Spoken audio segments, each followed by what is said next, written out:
Okay, good morning everyone.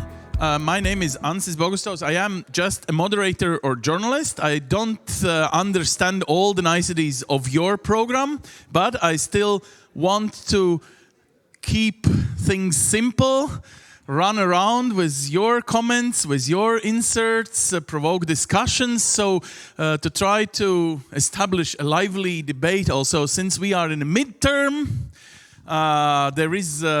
there are certain similarities with different other programs. There is this beauty of this very program. It gives a lot of energy to Latvia and many other involved countries. So we are happy for you to be here, and we would be even more happy if some of you who don't know this very special Latvian expression would now learn at least a word, which means Zinātne Latvia. It's Science for Latvia. This is actually the name for Facebook. If there is a colleague, someone who is still somewhere not here, but could be interested, since we will be online, and we will accommodate also some experts online as a guests here today, but whatever we do is online and in Facebook. If you go to Zinātne, well, you can skip this long A in Latvian language, Zinātne Latvijai. This is the way how you can follow the day, even if you run around, just go on Facebook and be with us for a whole day. I think this will be very interesting day at the end. We will have a lot of questions and also I think thoughts of how programs should be in future. And I think it's a rather big question because it should be better, right? So it's not bad as it is, but we can always betterize something. So I think more or less that's enough. I know Latvians are shy. I know that even Finns and Estonians are. Lithuanians never. Well, so dear friends, Lithuanians, don't use this raise your hand. Latvians could use sometimes. Okay, Estonians and Finns, you could use it a lot if you want. Well, actually, this QR code is for your questions or debate or something. But I encourage you, of course, to raise your hand and to say your thoughts openly and directly to everyone. We will have also some rounds of debates here, so this is exactly when I would like you to be active and come. Well, actually, I'm also proud of Latvia. I think we were quite active and also fair to say we could be even more active. We will hear a real picture later on, but first let's go with the head of Latvia's program operator, and this is Jānis Paiders. He's also head of Department for Higher Education in Latvia. So Jāni, we always ask Jānis to open because it's the most popular name in Latvia, right? So if you would be Pēteris, you would never come here, right? Good morning, everyone. Good morning, Norwegian Ambassador in Maren, Mrs. Asdis Jonsdottir, professors, researchers, educators, and ladies and gentlemen. It is my great pleasure to welcome you in Riga here at this conference that we all have been waiting for. I am welcoming you here today on behalf of two institutions, the Ministry of Education and Science, of course, and also the Latvian Council of Science. I hope that yesterday's visits to projects of the Baltic Research Program was an enriching experience and enabled meeting, networking with others who are involved with this program. Today, we are here to learn from each other and to shape the future of the Baltic Research Program together. Hence the name of the conference, Collaborative Experiences Shaping the Research Future, where two major science components are brought together. Collaboration and the future. Long gone are the times where major scientific breakthroughs were made by a single scientist. Every country and scientist who strives for excellence in science knows that it is to be achieved through growing their networks worldwide. These global networks ensure an increase in mobility and competition on our way to achieving scientific excellence and success at large programs such as Horizon Europe, for example.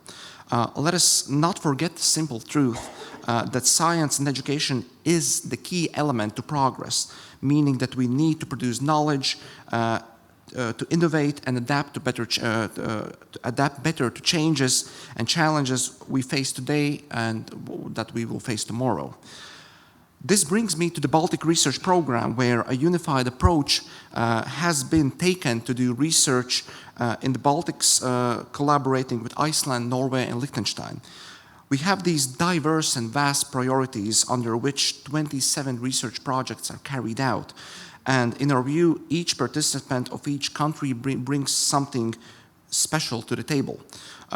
Might it be a project that is unique or the only one under a specific priority, or it might be an opportunity to adapt to socio-economic changes in the world like the pandemic or the war in Ukraine. Please do not forget that the EEA Norway Grants program in Latvia has 3 components: higher education scholarships, innovation centers, and research projects. The involvement of universities in the innovation centers projects and scholarships component brings out long-term cooperation and strengthens bilateral relations with the donor states and within the Baltic states. We now have 4 innovation centers in different regions in Latvia. This is enhancing knowledge development and promoting potential career paths in the STEM fields via different kinds of learning programs aimed at school children and teachers. An important aspect is involving higher education institutions in the work of innovation centers, so we merge all stages of education to achieve set aims in the program. To conclude, we see the program as an important part of our national and regional research scene, and I ask everyone here today to look back at all that has been achieved since the beginning of the program and all that is to be achieved by the end and beyond.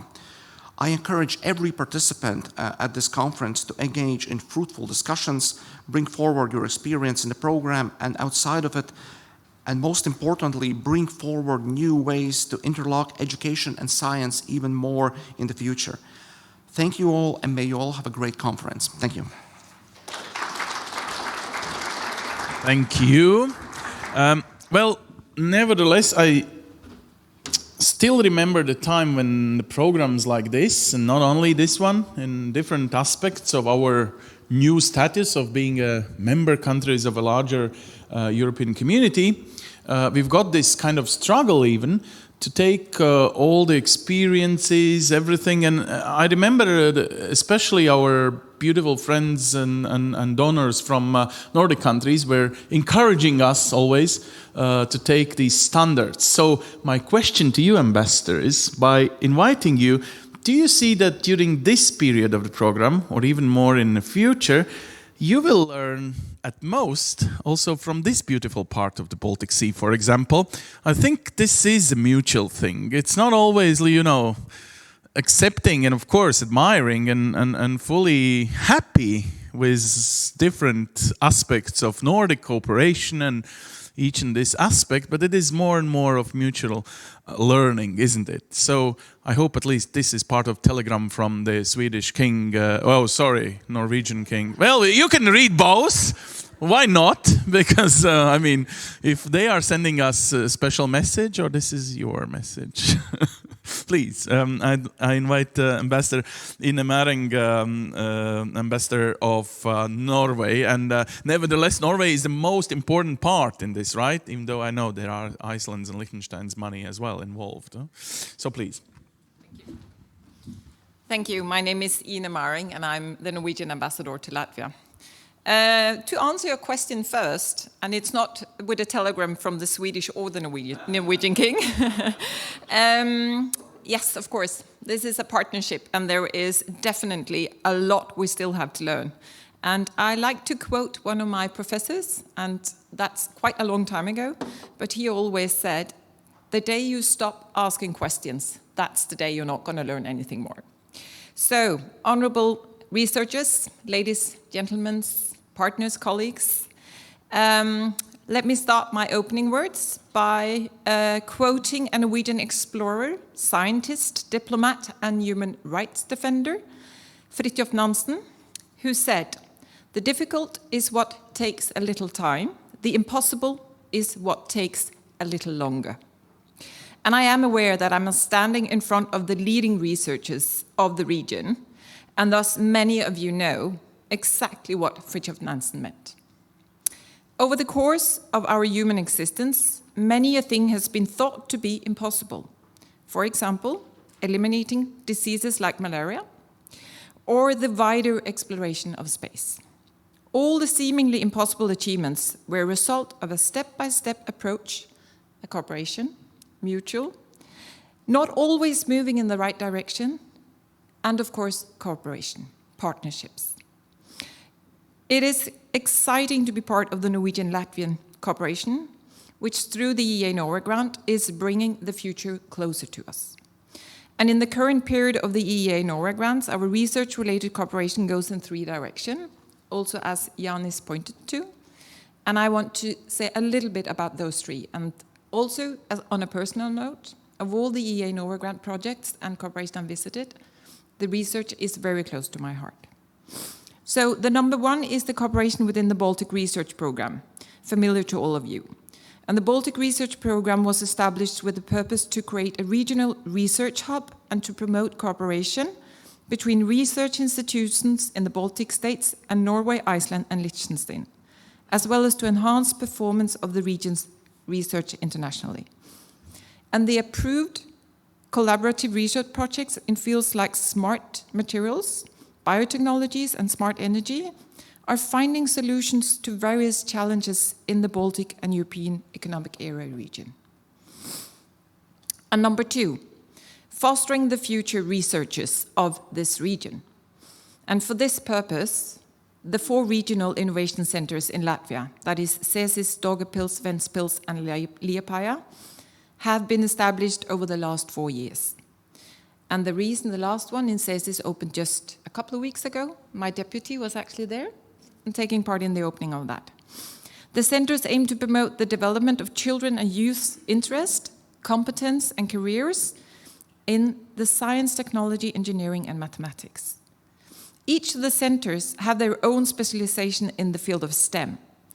And in close cooperation with the Norwegian innovation centers, education programs and workshops are being developed, teachers are being trained, and co-working spaces and labs are equipped. And just as important, and in line with the modern organization of research, the 4 centers work as an organism. They are providing opportunities for children and youth throughout Latvia. The third and last one is bridging research and business. And during the recent years, Latvian Investment and Development Agency, in close cooperation with the University of Latvia, RÍGA Technical University and RÍGA Stradiņš University, have established a tech business center in Riga. And the centers serve as a platform for dialogue and cooperation between the leading universities, investors, government representatives, and businesses. Moving back to today and here, I want to thank the organizers of this conference and get-together occasion, allowing us to take stock of what we have achieved so far, and also to inspire each other to glance into the future. I wish you to bring the achieved results further through multilateral EU research programs and even wider.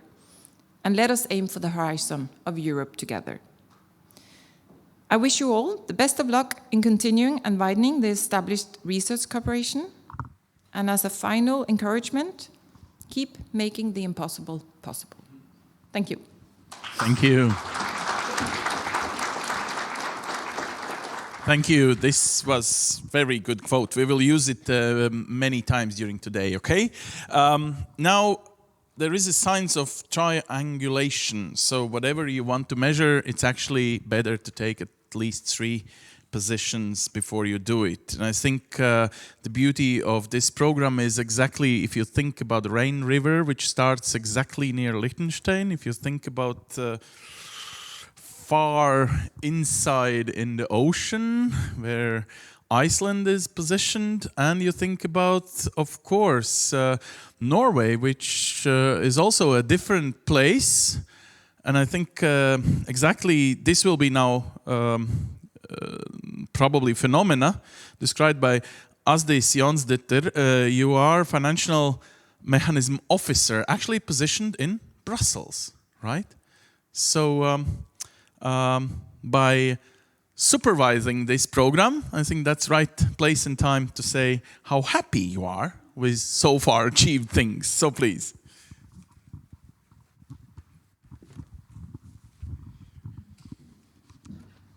Yes, indeed, we are very happy. Aww. But we will discuss it more today. So good morning, everyone. Very happy to be here with you today. And let me just start by thanking, this is a bit high, thanking the program operators and the implementing agencies of the Baltic Research Program for organizing this conference, and in particular our hosts, the Ministry of Education and Science in Latvia, and for a very interesting day yesterday, and hopefully also, I'm sure, today.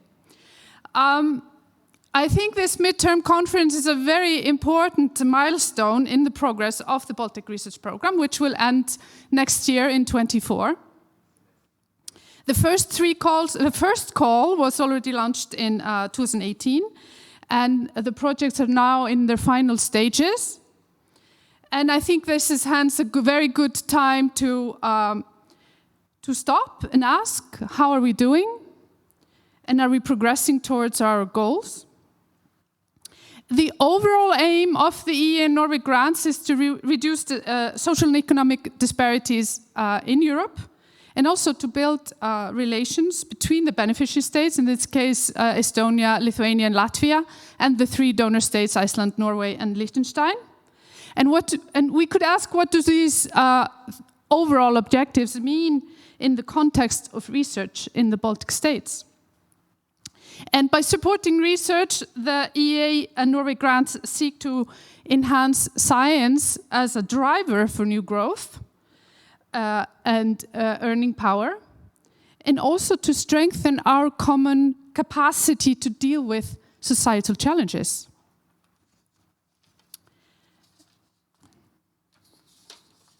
International collaboration in research and its impact on quality, on the training of young researchers and enhanced capacity of researchers is crucial if science and innovation are to have a greater impact on the economy and on society in the Baltic states, and I think all over. And international collaboration also fosters opportunities for further development, and one of our aims at the grants is to achieve synergies with the EU funding, and it's very much our hope that the project consortia will continue their work and seek further funding under Horizon Europe, for instance. But when it comes to the Baltic Research Program, our goals do not only relate to international collaboration generally, but also we want to enhance the Baltic Sea region as a competitive and innovative region, and as a knowledge community. And when it comes to this regional aspect, I think the Baltic Research Program occupies a very unique place for us at the grants, because in addition to the collaboration between the donor states, we also have collaboration between beneficiary countries.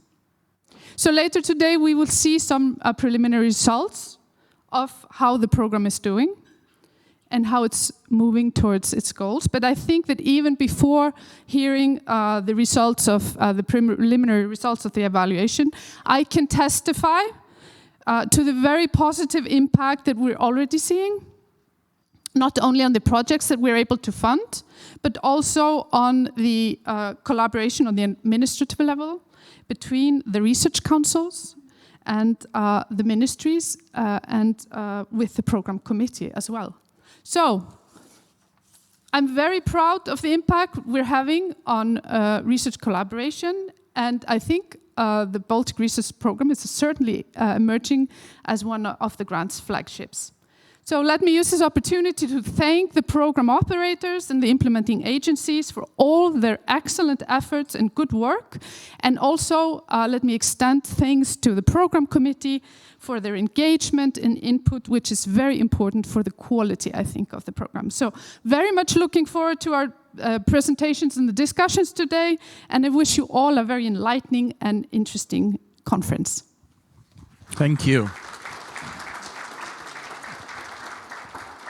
Okay, so far sounds very good. Everyone is happy, smiley, but what is the base for this? I think there is only one person so far.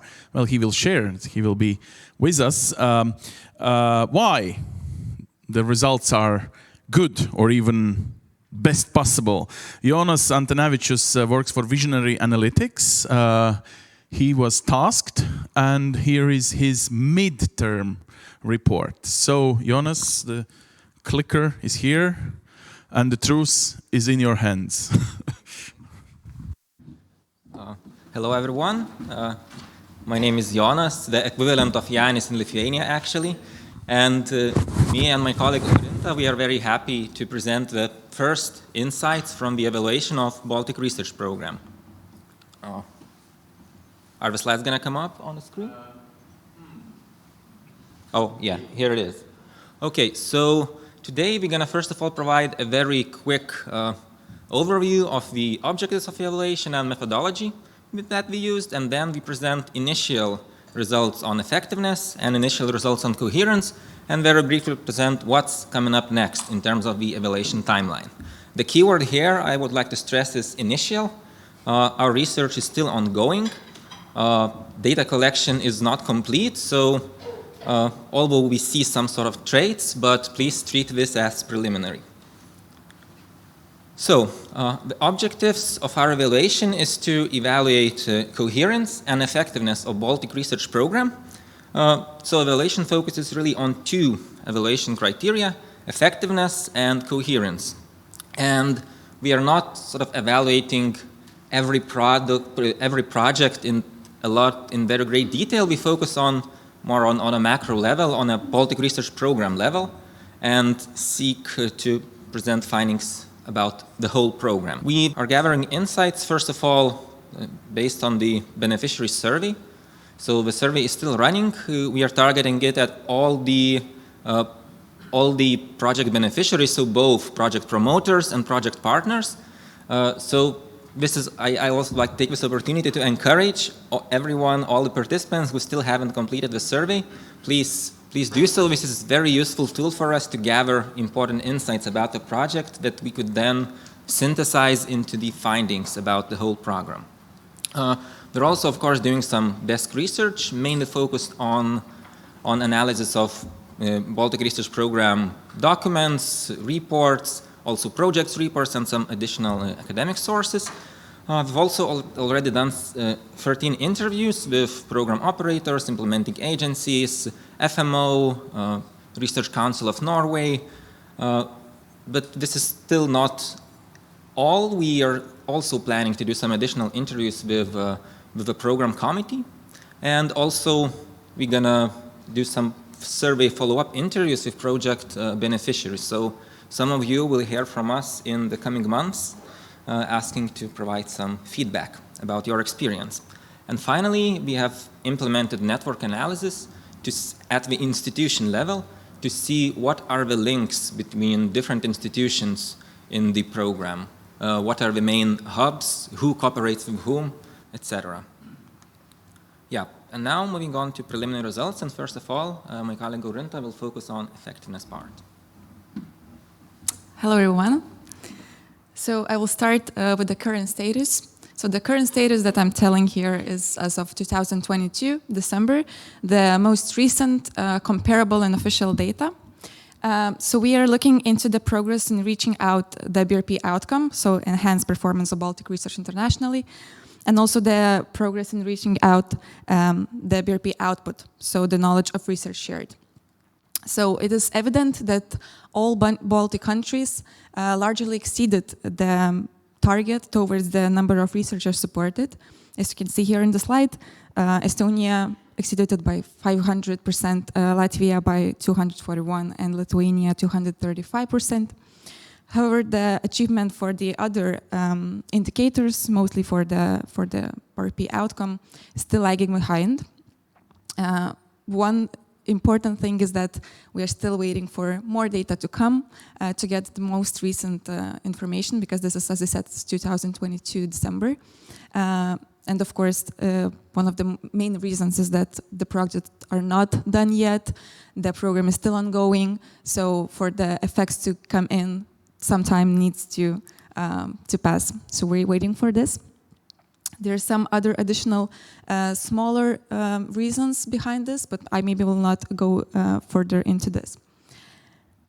Beyond the results framework that you saw in the table, we see two broader types of results that we can see that BRP is adding value.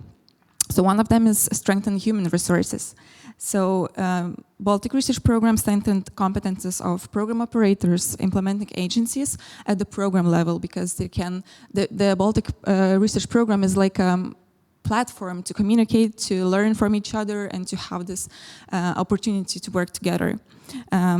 More on a project level, it strengthened competences of researchers, because researchers, all of you are collaborating together with other institutions and learning each from other, and this is a really important element of the program. Moving on, there is an improvement of the quality of publications that were highlighted by the beneficiaries, and researchers are aiming toward the most high-level journals to publish their papers, and also this increased the visibility of the research. One of the main things is that you're all working together in the new networks, so basically you learn about each other's research, and this helps to highlight one's research visibility. And of course, training opportunities for PhD students and also for postdocs are a really important part, because young people are involved in the Baltic Research Program. The second bigger part, where BRP has an impact as well, is that Baltic countries are better positioned in the Baltic Sea region, in Baltic Nordic research area, as well as in European international levels. And here I talk about the increased visibility in the country level, because the Baltic countries, also donor countries, they are working together toward one goal of one shared values of the region, and this is how it showed the visibility of the country, how they're working toward this. And of course, new partnerships. So 68%, I think, of our survey beneficiaries noted that they have new partnerships established because of the Baltic Research Program. So the positive factors that influence achievement of the results and in general in the program is, of course, the relevance of research outcomes to the scientific community and the project alignment with the Baltic state scientific priorities. So when the topic is important for the researcher, it always brings more attention, and you try to do as best as possible. Then the motivated, experienced, and skilled partners who work together and share the knowledge, data, experience between project partners. And this really helps to bring new waves into the projects, into the topics in the area. Involvement of the young researchers, as they are really want to do everything from the beginning and bring new waves, as I said, and also stakeholder events and matchmaking events. So the possibility to be together, to meet face-to-face each other and work together is really important for the results of the program, for communicating together and going a bit faster maybe with all the discussions. Professional team, program team in 3 Baltic states, so the program operators, implementing agencies, in Norway Council, FMO, everyone working together really professionally to provide help for the beneficiaries as well, and to coordinate everything effectively. The active joint program committee, who also is really important element of the program, trying to have all the coherence together, the development of the common documents and topics between Baltic states, so that everyone follows the same procedures, and this just helps to bring some clarity and the same level between all Baltic states. And of course, adaptability of the program. So due to the COVID-19 or the Ukraine war, if there were some issues with the face-to-face meetings and everything. So it's good that the program could adapt and revert to the virtual meetings and try to overcome those issues. So this leads me to the negative factors that I will shortly present. So one of, as I mentioned before, is the COVID-19, and it really started when the program started, and they had to move to the online setting. Maybe in-depth interviews or some focus groups had to be shifted, but this was one of the factors. Then changes in the project team. Maybe some researchers moved to another institutions, and this was kind of negative factor that influenced a bit the implementation. Inactivity of some project partners. Maybe some people were more active than others. And the bureaucracy. I mentioned more for the program level as a negative factor who does not help. However, when we saw the results of the survey beneficiaries, only a third of the beneficiaries said that bureaucracy is one of the things that kind of hinder the effective implementation of the projects. And this is actually quite low number compared to how usually people evaluate administrative burdens and bureaucracy in the projects. So this is about effectiveness. I will give my word about the coherence to Jonas. Thank you, Rinta. So I'll very briefly overview what we found out about coherence, since I think we are running out of time. So overall, we evaluated, first of all, internal coherence. So as you know, there wasn't one call for the program. There were 3 different calls in 3 different Baltic countries. And overall, there were some differences in these calls, but we could say that overall the program, they are coherent. It had the same objectives, more or less the same thematic focus. And the key reasons behind that, first of all, was research guidelines and templates that really helped for all the 3 countries to align, although all countries have different national rules, different legislative context, but these sort of guidelines help them to streamline their processes. Also, the timeline of the calls. So Estonians, they're the first to launch the call, followed by a call in Latvia and then in Lithuania. And the Estonians were very happy to share their experience with program operators and implementing agencies, and this really helped actually Latvians and Lithuanians to implement their calls, knowing the lessons learned from Estonians. And this, I will jump a bit, very much relates to good communication between managing authorities. So sharing of knowledge, cooperation between research councils of all the different countries really helped to better manage the project and also to build cooperation maybe for other contexts in the future. Also previous experience of program operators, so Estonians and Latvians implemented not exactly the same program but kind of similar program earlier, and all the 3 research councils had experience with international programs for previous area of Norway research grants or other international programs. One more thing, that structure of our program was also well set up, and it allowed a good balance between of flexibility and strictness. So allowing to sort of have common goals, more or less same procedures, but at the same time enough flexibility to adapt each program to the national context, national legislative context. And the final thing that we would like to stress out is an active role of a program committee. So program committee is independent, I could say maybe board of 8 people from 4 different countries. And this program board sort of helped to keep the direction of a program, not allowing any country to interfere or steer their call towards, I don't know, some national priorities, and really keeping the focus and aims of the whole Baltic research program in mind.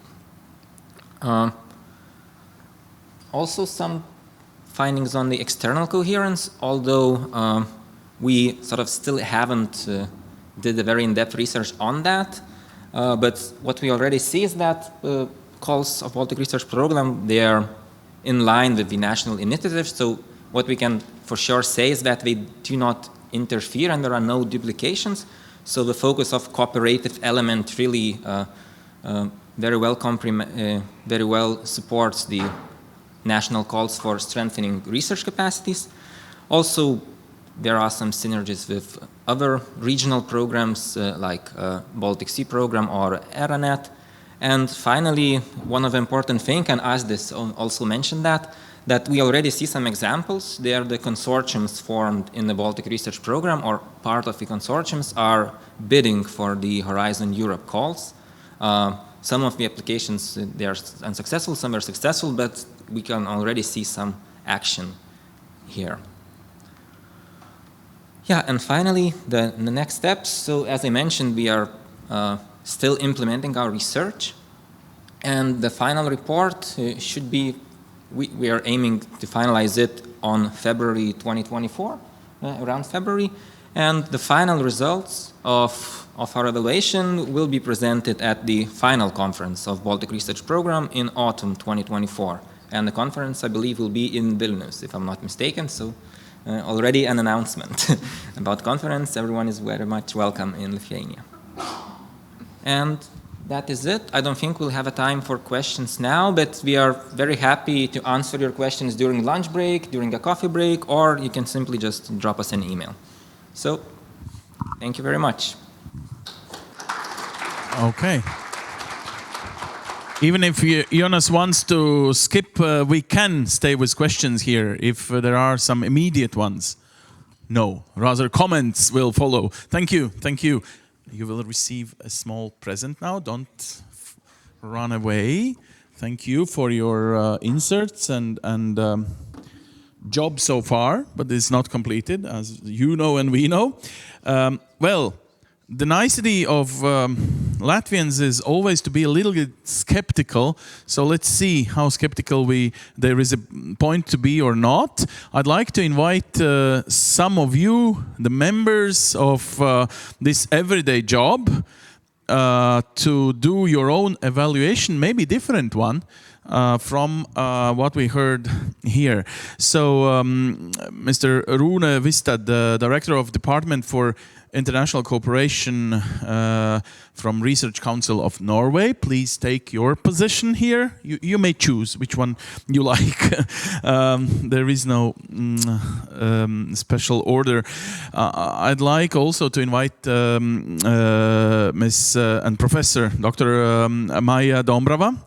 She's actually Dombrova. I'm sorry, Maija, I'm always mixing your family name. But I know when you come, then at least we have an honest analysis. So thank you for being here and actually being here not only as a scientist, but also a member of this program committee, which is today even more important. Asdis Jonas Ditter, please return and be more talkative of what you said here as a senior officer of Financial Mechanism Office, and Bard Hekland, the senior advisor of Norwegian Directorate for Higher Education and Skills. Maija, I should start with you because you are from Latvia, but also I know when you are on a stage, you are direct. You never do too much of let's say, nice wordings just because of giving nice wordings. Which niceties you would point out? I mean, this is a kind of parallel program to different European programs, right? So somehow we will celebrate, at the end of this program, by the way, we will celebrate more or less 20 years of Baltic countries in EU community. Why should we keep this special mechanism anymore? There is kind of similar and parallel and much bigger different other opportunities.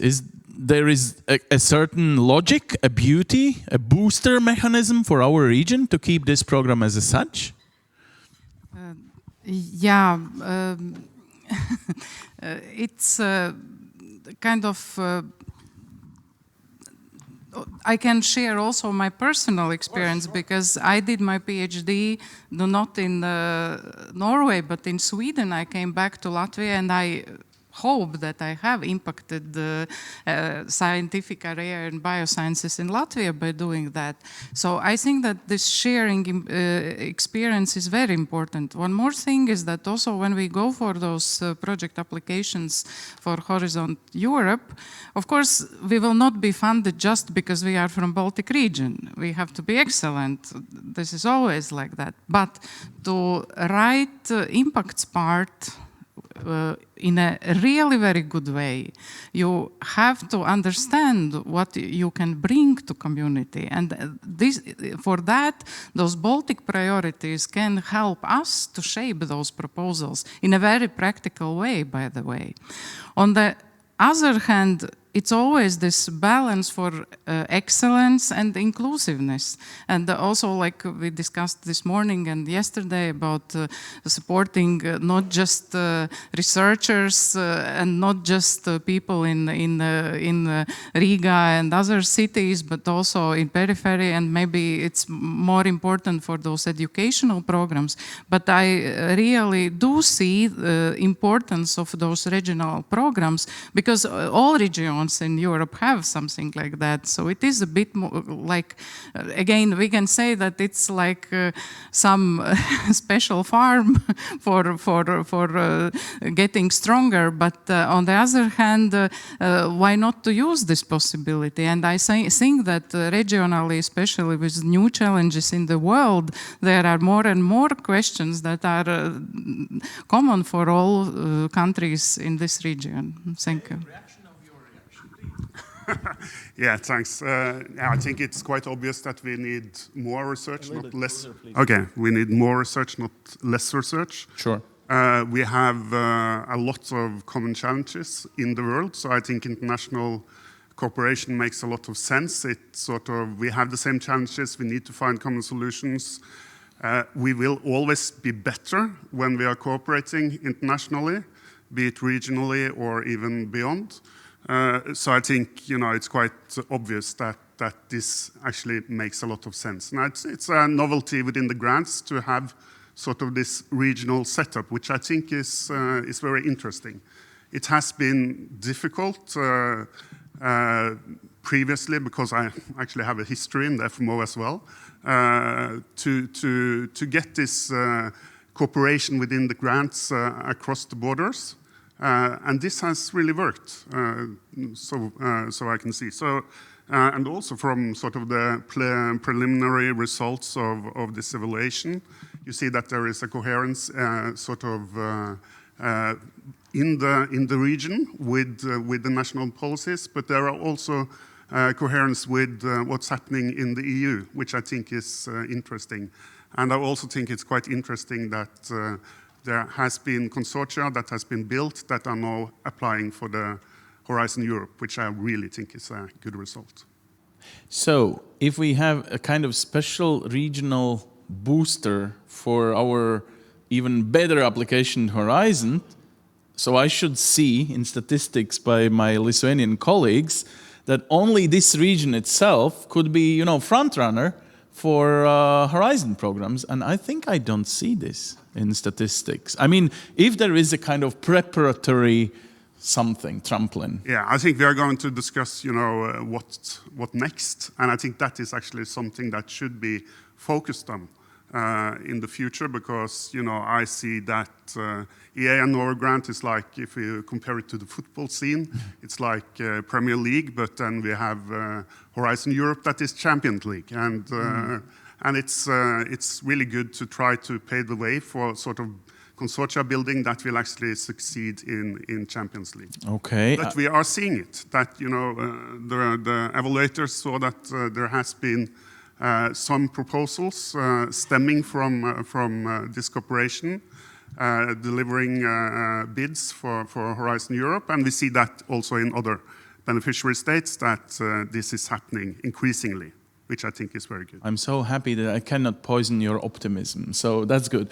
Please, reaction. Yeah, I think you're right. And coming from also a very small system, which is Iceland, I recognize some of the challenges that the Baltic states are dealing with. And I think that one of the logic, one of the reasons it's good to cooperate regionally is that indeed the Baltic states are sharing very many of the structural challenges.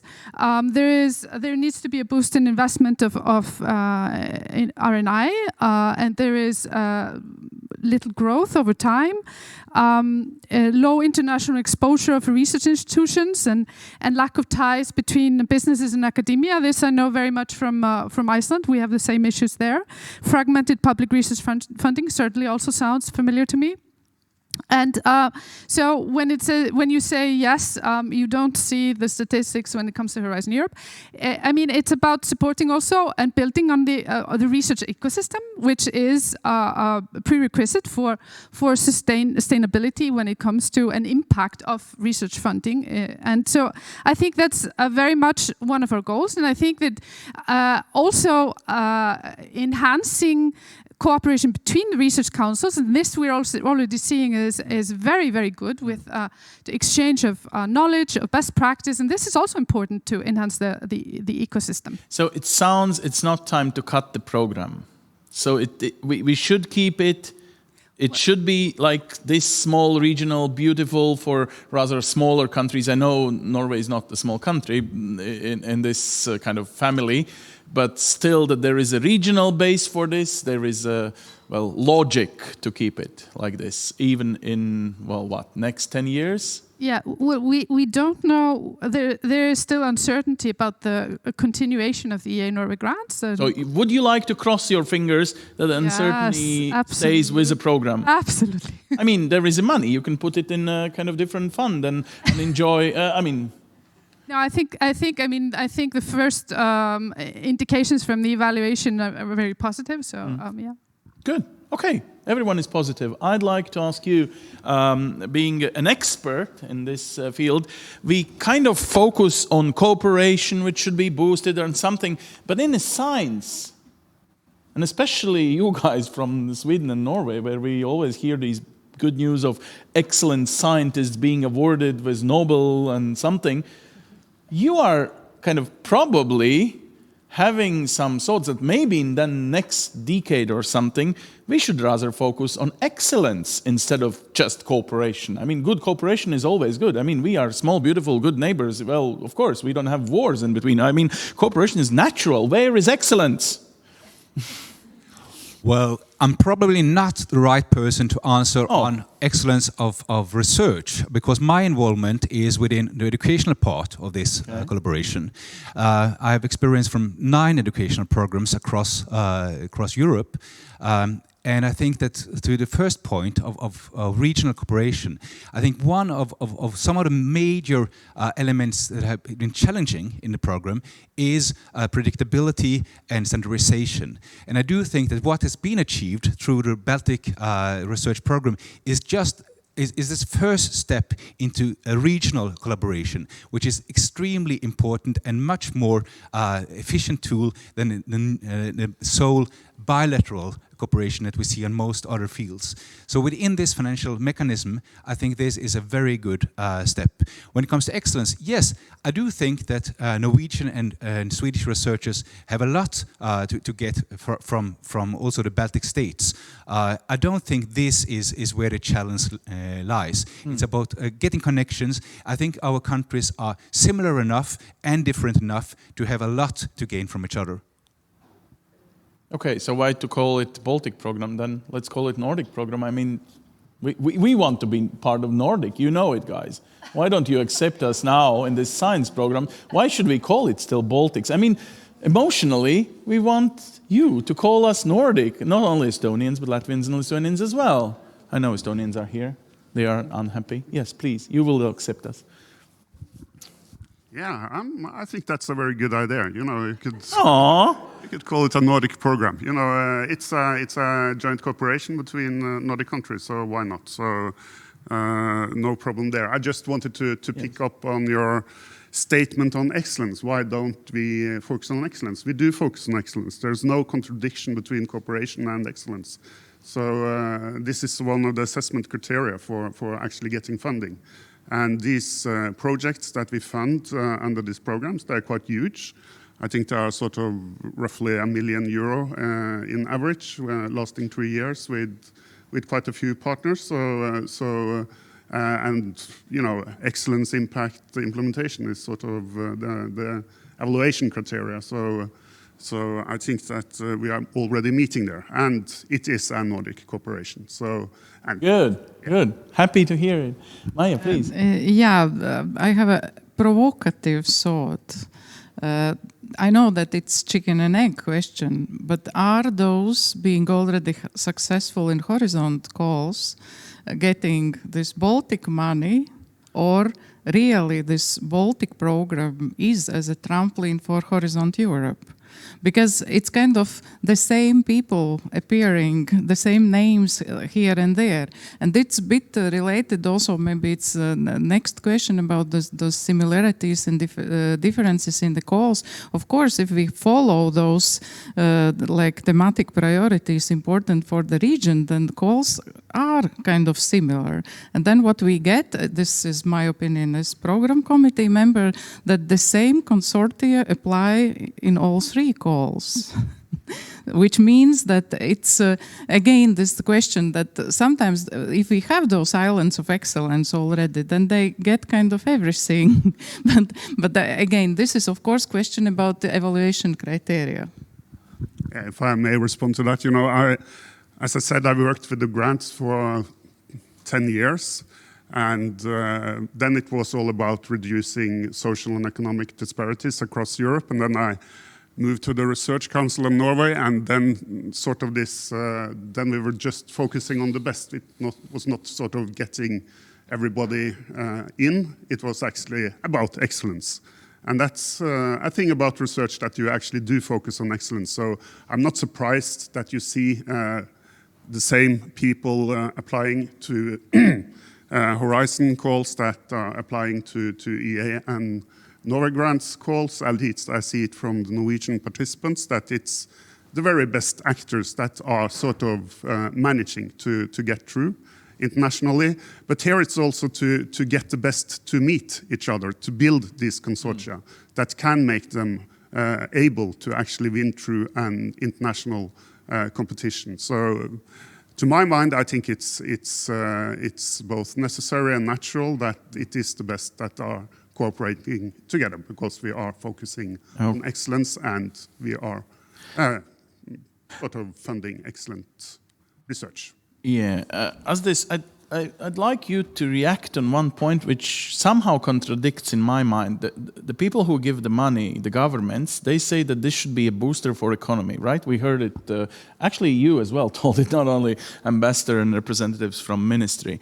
But on the other hand, each and other country has its own beauty in excellent science. I mean, looking at Maya, she works in OSSI, I think the most excellent science part of Latvia, of this, the Institute for Organic Synthesis. Well, whatever we would name each country's excellence, should we really stick to these common goals, which could be more, you know, focused and common and beauty? I mean, each country has its own specialities, and we should kind of, the excellence comes when you finance specialities, right? Not everything, especially in the smaller countries, where not everything is possible. So are you asking me about sort of the bottom-up versus prioritization? Yes, research? it's political science. Yes, you're right. Yes, of course. I mean, there needs to be a balance, I think, between the two. But we have to face the fact that we are dealing with common societal challenges. I mean, the Baltic states certainly are, the Nordic states are, Iceland, Norway. We are all dealing with climate change. We are dealing with challenges in the health system, cybersecurity. These are common challenges. And it is important, I think, that we receive input and the active participation of research in addressing those challenges. So in that respect, prioritization makes very much sense, I think. And these are the topics, the priorities that the Baltic Research Program has also focused on. So, I mean, we need a bit of both.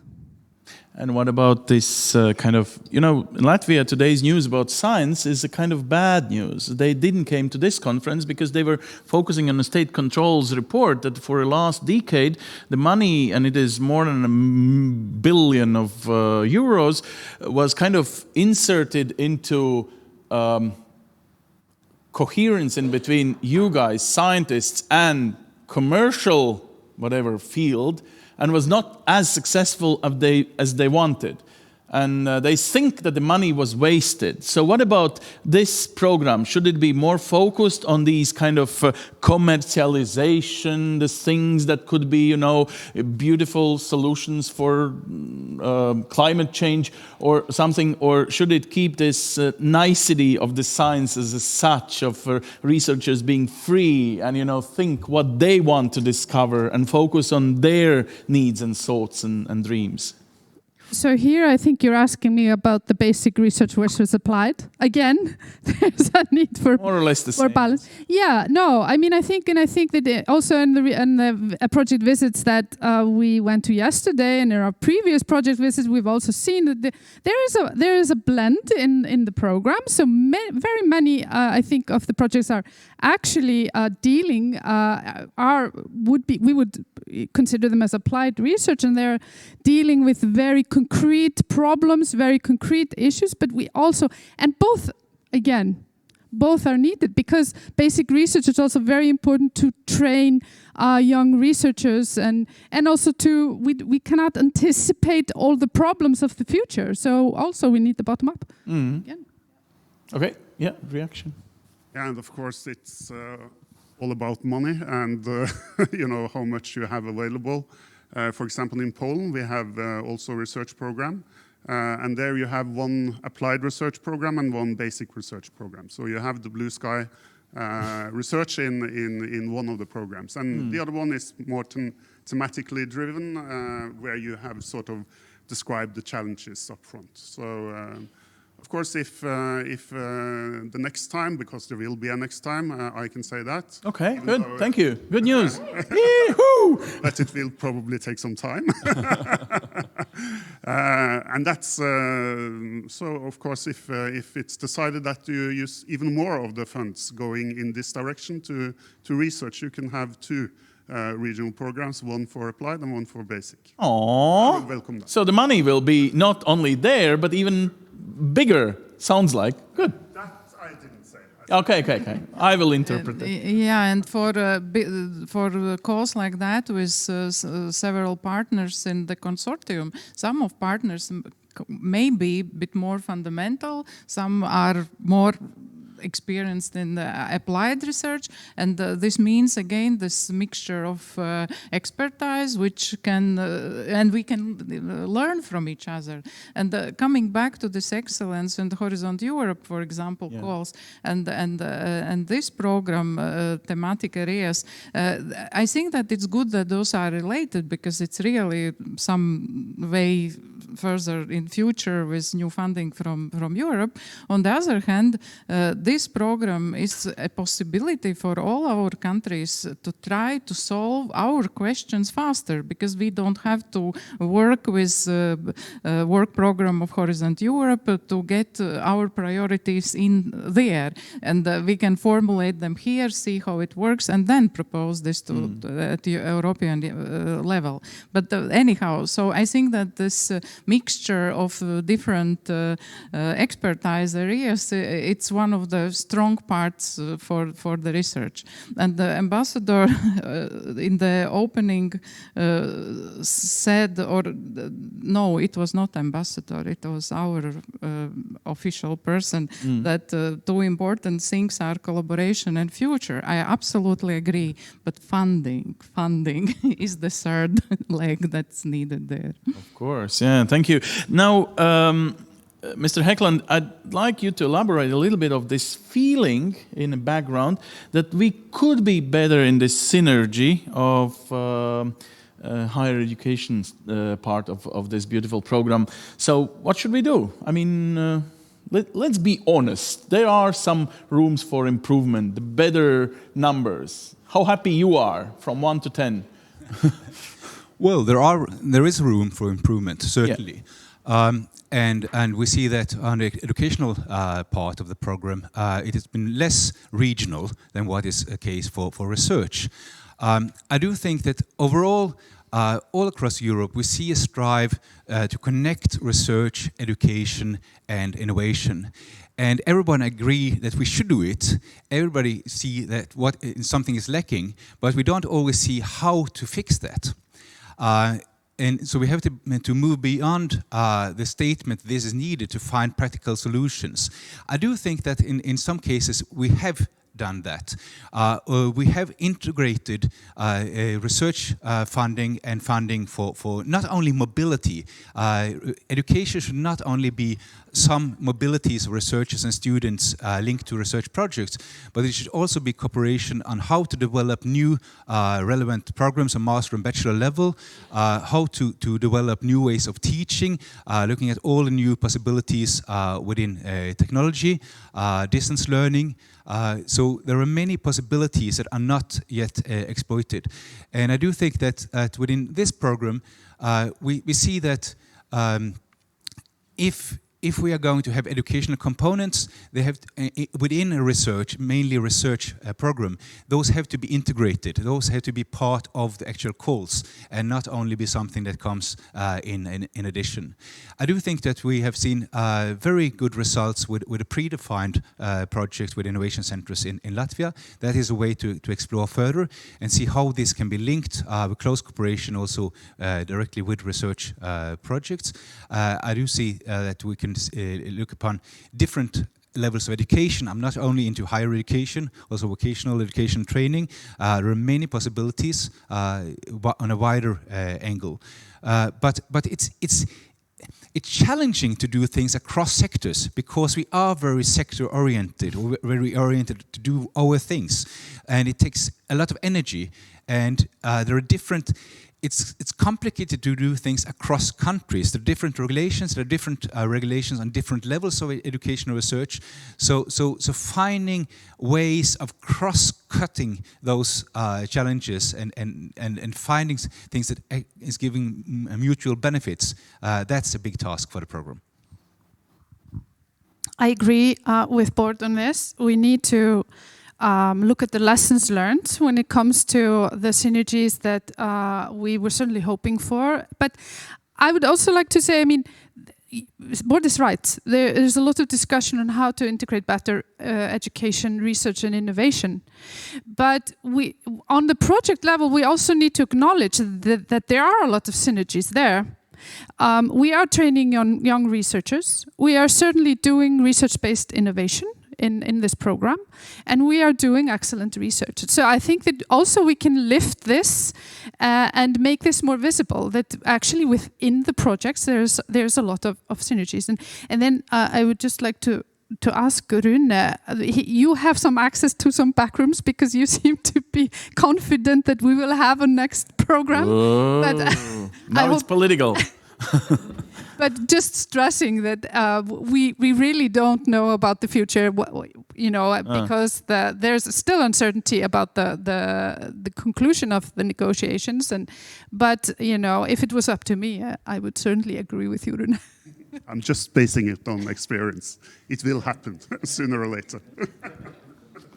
Well, the science is about peace. We need peace in this continent, so we need this feeling. Well, but still, I'd like one clarification.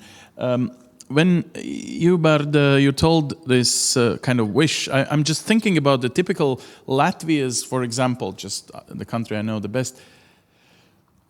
Universities kind of common programs with French and Spanish and, of course, American universities, double diploma, things like this. I'm thinking about Gatis Krūmiņš, his Vidzeme University in Valmiera, just 100 kilometers, I think, more or less, or 150, from Tartu.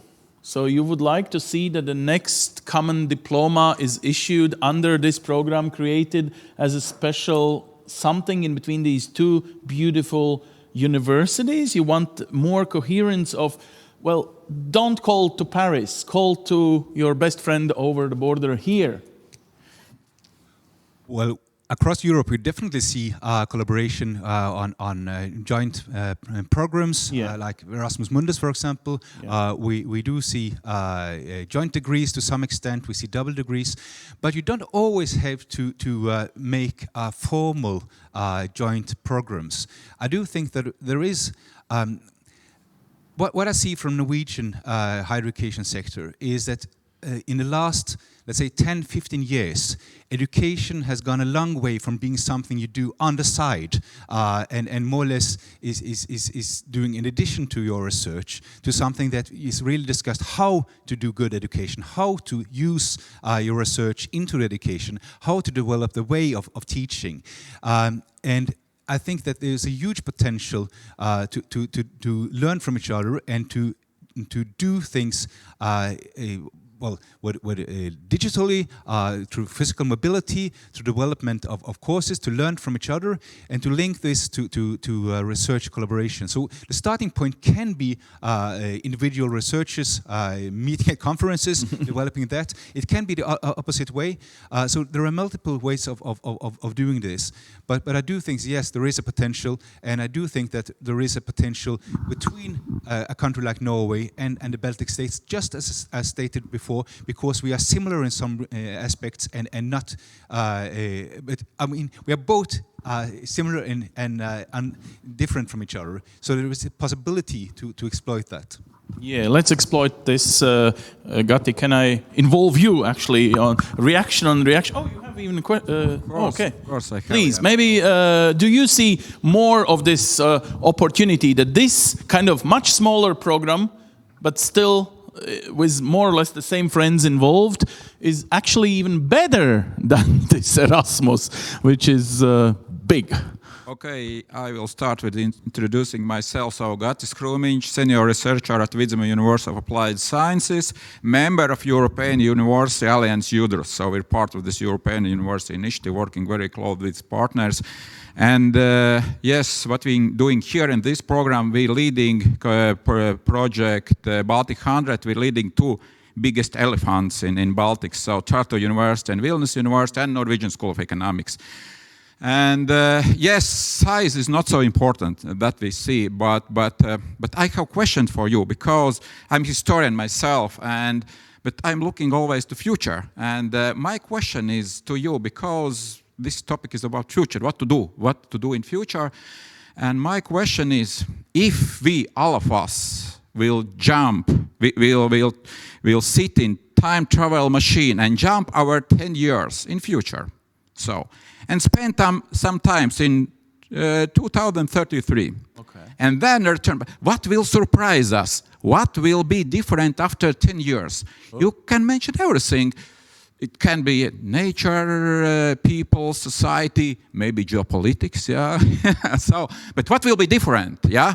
From your perspective, be free, because in my workshop we will continue this, yeah.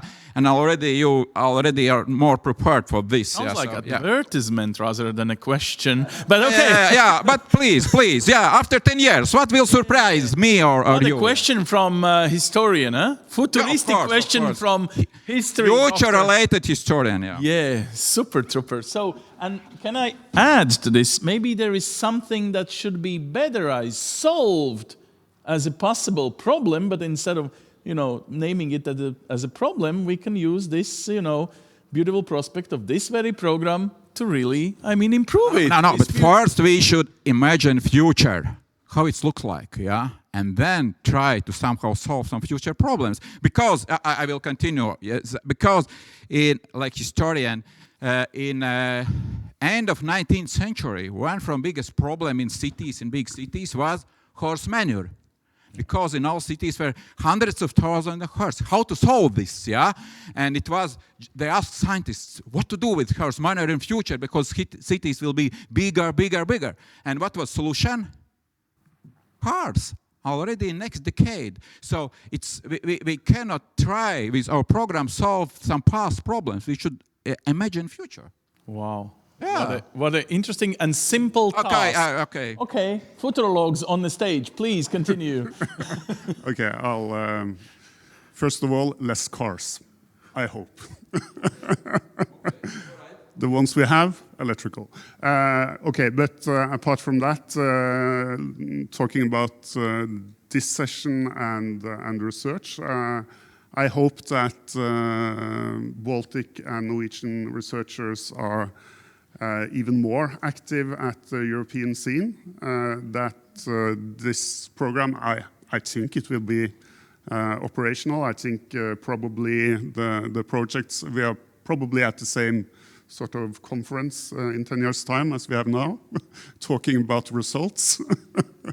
And I hope that the results are that there has been even more connections across the countries, that we have succeeded in sort of building consortia that are actively in framework program 10, perhaps, or 11,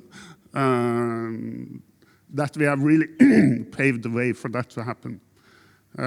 So I think even more international cooperation. Perhaps this Nordic program was a big success. We are discussing to bring in even a broader scene on the cooperation. I'm not sure. Okay, Maya, would you? I think that we are living in times of big changes, but coming back to excellent research, it has always been a big question for me if it is possible to manage discovery, really. And it's about funding agencies and all the committees and so on. And in fact, I did some research and reading about that topic, and it looks like it's 50-50.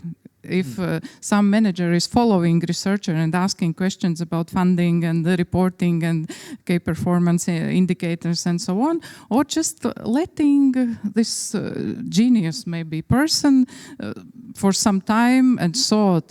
And if we remember the history of research and science, the discovery of double-stranded DNA maybe would come later if managers of a university would not press to young researchers who were running for dates with governance and drinking a lot of alcohol. But then when they got pressed, then they came up with this double-strand model. So it's always, so I wonder, maybe in 10 years, there will be no grant applications, but there will be some intelligence that will say that, for example, this CV looks like deserving some money to play with and come up with fantastic discoveries. Wow.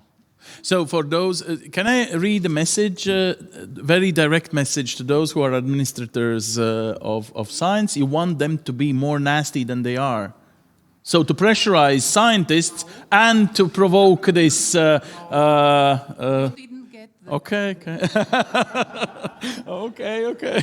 I'm, just a journalist.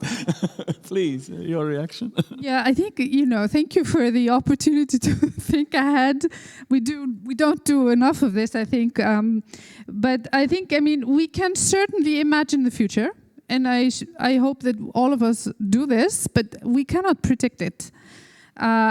unfortunately, and maybe also that's a good thing as well. So, and of course, I agree with Rune on, that we will see in 2033 boost in research capacity in the Baltic states and increased strong networks also to Iceland and Norway and the Nordics more generally in research. But I was reflecting when I heard your question on a discussion I had with scientists the other day.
You're never mentioned it. Thank you for that. Okay, all the best to your daughter. If she wants to check, by the way, we still have running live, so she can, even comment on a Facebook if she wants. Any comments here in the hall? Yes.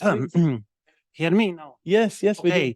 I am the second picture. I'm representing the Ministry of Workers, and I have actually a question about selection of topics for this program, because I was a person on the first program committee when the first bunch of topics was selected, and actually it went then through all three stages of the Baltic research program. And in healthcare, it was, of course, a proposition that we have to study, for instance, prevention, because it was fashionable. But then actually the first project which was supported was a very interesting project, which in some sense questioned the cancer screenings as prevention programs, because they are very expensive, because applied to the huge populations. And at the same time, statistically, the benefits reaping from cancer screening programs, they are increasing very slowly. It's clear. And I mean, this was a very interesting case, because this examination, for instance, of prevention programs, at that moment, we didn't discuss much about such idea as health equity. But we had, as one of the explanation of that, something which is common to this region, because we have sparse populations, and the reachability of the healthcare is in fact very different in cities and the rural populations. Of course, Latvia has, let's say, middle-income country. Norway, Liechtenstein, and Iceland are high-income countries. Yeah, so there are also some disparities. And then the health equity due to COVID also went very high on the priority list. And finally, there was in European Partnership Sarah for Health a special call on health equity. And I see in the results, the Latvia was very successful in this call. And exactly the people which participated in this first project, yeah, on effectiveness of screenings, yeah, are participating very successfully now on the European scale. What is in fact your opinion? We must act for topics more regional, more, let's say, looking on emerging themes, yeah, like health equity, or we must go to the technological research in order this region can develop world-class industries. Thank you. Thank you. Okay, I can start maybe. I think that with COVID and also war questions, it's good that the program was able to be flexible and to reflect the needs of the year, which you can't really see maybe 5 or 10 years ahead. And I think that no. Okay, I am trying to be democratic. I always ask many people and for vote or something. It might be interesting exercise to ask researchers in our countries what topics they see as possible topics for applications with multinational consortia for certain questions, because it's like two-way thinking to rely on excellent teams we already have, or we think that there is some excellence in some thematic areas missing, and that we would like to have new topics emerging. So I think that it's always big, you have to make priorities, and if there is some research line missing in our countries, I think the program could help to work with this. On the other hand, I remember this call where topic was also cybersecurity, and it was no over threshold proposals for that. So if you synthetically or artificially put a topic where there are, or it's impossible to make a qualitative enough team, then this topic will be not filled with good proposals. I think that this is also a question for discussions and maybe meetings like today, when also administrators and organizers of the calls can try to feel this atmosphere, what the researchers are thinking and what they will be capable of in the upcoming years. Mm-hmm. I mean, you don't need to speak. If you have something to say, please. Yeah, going back to the evaluation that we had earlier, you know, they said that the thematic areas supported by the Baltic programs were coherent with what the national priorities are, and I think that's natural.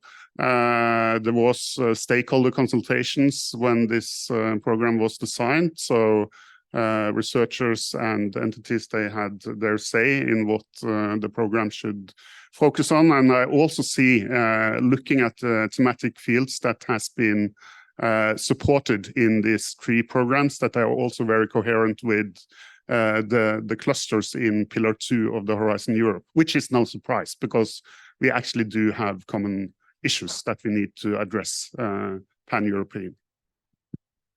Now, but could you please clarify for me? I'm not from your family, but I know that there is always a danger of double financing from different assets, be it in the European money or something. There will always, you know, special forces will come with masks and say, oh, you were stealing the money because you were realizing something, which is, I mean, bad. Now, how we should measure this to be precise and also really nice to our needs, because Horizon needs are really global, right? So when this, let's say, project, which is needed for us here in the region, is not succeeding, the beauty of Horizon's financing. Should this program be a kind of second door, a smaller ambitions, nicer, but really with the strengthening local, like regional needs of beautiful Nordic Europe? Yeah, of course, the priorities within the Baltic countries, they are much narrower than what you see in Horizon. So basically, you are actually then supporting the regional needs. I think it's difficult for us here on the stage now to define the needs for the Baltic region for the next programming period. I think that would be others that should do so. But of course, you have the possibility to be more targeted in a program like this. Double financing, I'm not that worried about that. You know, if it's the same work being financed from two places, then it's double financing, which would be a problem. You know, the success rate in this, I didn't really actually see that from the evaluation, but basically it has been like 10% of the proposals get funding. So 1 out of 10, and the other proposals could also, the number 2 of that is probably also a very good proposal. So double financing, I don't think that's a huge issue. Of course, everybody shouldn't do research on the exact narrow theme. I don't see that happening either. I think that, you know, for the next programming period, probably a version of what we did for this program period to actually consult with all the stakeholders what is relevant and needed for Latvia, for the Baltics, for the Nordic region is the way to go. Okay. I'd like Jonas to check this Maya's idea that we should ask to members of so far calls of proposals, successful scientists in this program. Can you do this for us, or you already did your interviews with the scientists? What the people want? How do they react on your neighbor's question? What do scientists, can we find it out through? Asking scientists what they want to see in the next call, what topics? Yeah, but also how to focus, you know, really a very focused needs of a region or each country, maybe even. Yeah, I see. I mean, I think that's probably too late to include in the evaluation. It's a bit out of the scope of it. Yeah. Yeah. So unfortunately, I should say no to that. Okay. Well, we formulate it for next time. Thank you. Yeah. Good. Any more questions, comments? Something? Yeah, please. I have a very quick remark on the topic that occurred a bit earlier on the Horizon Europe and increasing success that, for example, you don't see the result yet. So one thing to notice is that the scale of funding, we funded like how many? About 30 projects. And so it's not that a lot to see a huge effect. And the other thing that it, of course, needs some time. The teams have been, we are still implementing their projects. And towards the end of a project, we might see new opportunities emerging from what we have researched. And then we need to look for the specific calls for these topics in the horizon. So it all needs some time for the effect to emerge. So just, wanted to notice that we should not expect too much in terms of specifically this program. But as a taxpayer from Lithuania, the one who funds this, the one who is neutral because of you're not kind of part of the family, but you learned realities of this family, would you agree that at one point there will be no need for such a program because there is a wider European cooperation and each named countries that are outside EU are still in EU science family and they can put their money into, let's say, Horizon, Erasmus, wherever. I'm not going to kill this program here on the stage, but I'm just asking, at one point, why 10% the success rate means that there are many applications. If this would not be interesting, then every who applied. No, I'm not talking about the statistics. I'm just thinking about doubling not the money, but why to keep these two tracks in one? Let's call it European typical. That's it. I think this is a very valid question that you're asking. And on the relation between Horizon Europe and the EEA Norway grants, I think we need to go beyond looking at the project level, because before you asked, aren't these the same projects, same people, same institutions that are actually seeking funding and being successful in Horizon? That may be the case, but if we look on a more program level, or on the level of the grants, we are in the grants working with the so-called widening states in the Horizon Europe. Yes, and there is still, unfortunately, a need to boost research capacity in the widening states. Sure. That's why they are called the widening states in this context. And so this is where, so I think that for the moment, at least, we have synergies with Horizon, even if they, then you may have projects on the project level going, seeking funding and coming back to us, etc. That's normal. We don't control it, and when we have the success rate is as low as it is, around 10%, we will have just excellent. It will be the best, and these are also the players in Horizon. So, but I think that for the moment we are achieving synergies, and it makes sense to have funded or fund research because we are working with the countries that need to boost their capacity to excellence. Double check. Yes, agree or disagree? Yeah, I agree, of course. Probably looking at the long term, maybe not 2034, but 2064 or something, Baltic countries will catch up and maybe will exceed the Scandinavian countries, and then we will not need this program. And we might need different programs, maybe for cooperation on topics that will be specific to the region, but not for the purpose of widening or building networks and strengthening research capacities. So maybe in the future, but for now, probably we need this. And this is not really a question for me as a taxpayer in Lithuania, but for taxpayers in the donor country. So do we want to fund it or not? I don't know. Of course, good and fair questions. Now, my conclusion is that we should still boost energy for science in this region. This is why I propose lunch. This is also the typical way of boosting energy. So it will be 1 hour long. It will be outside this room in the area of coffee break, which we will had before we entered this room. And we will return at 1 o'clock, Latvia's time, in here with a continuation. So bon appetit. And if you go outside in Latvia, there is a rule that you could smoke only 11 meters from the entrance, not 9. Okay, you should not smoke, of course, but if you do this, hide yourself. We are not going to see this. Thank you.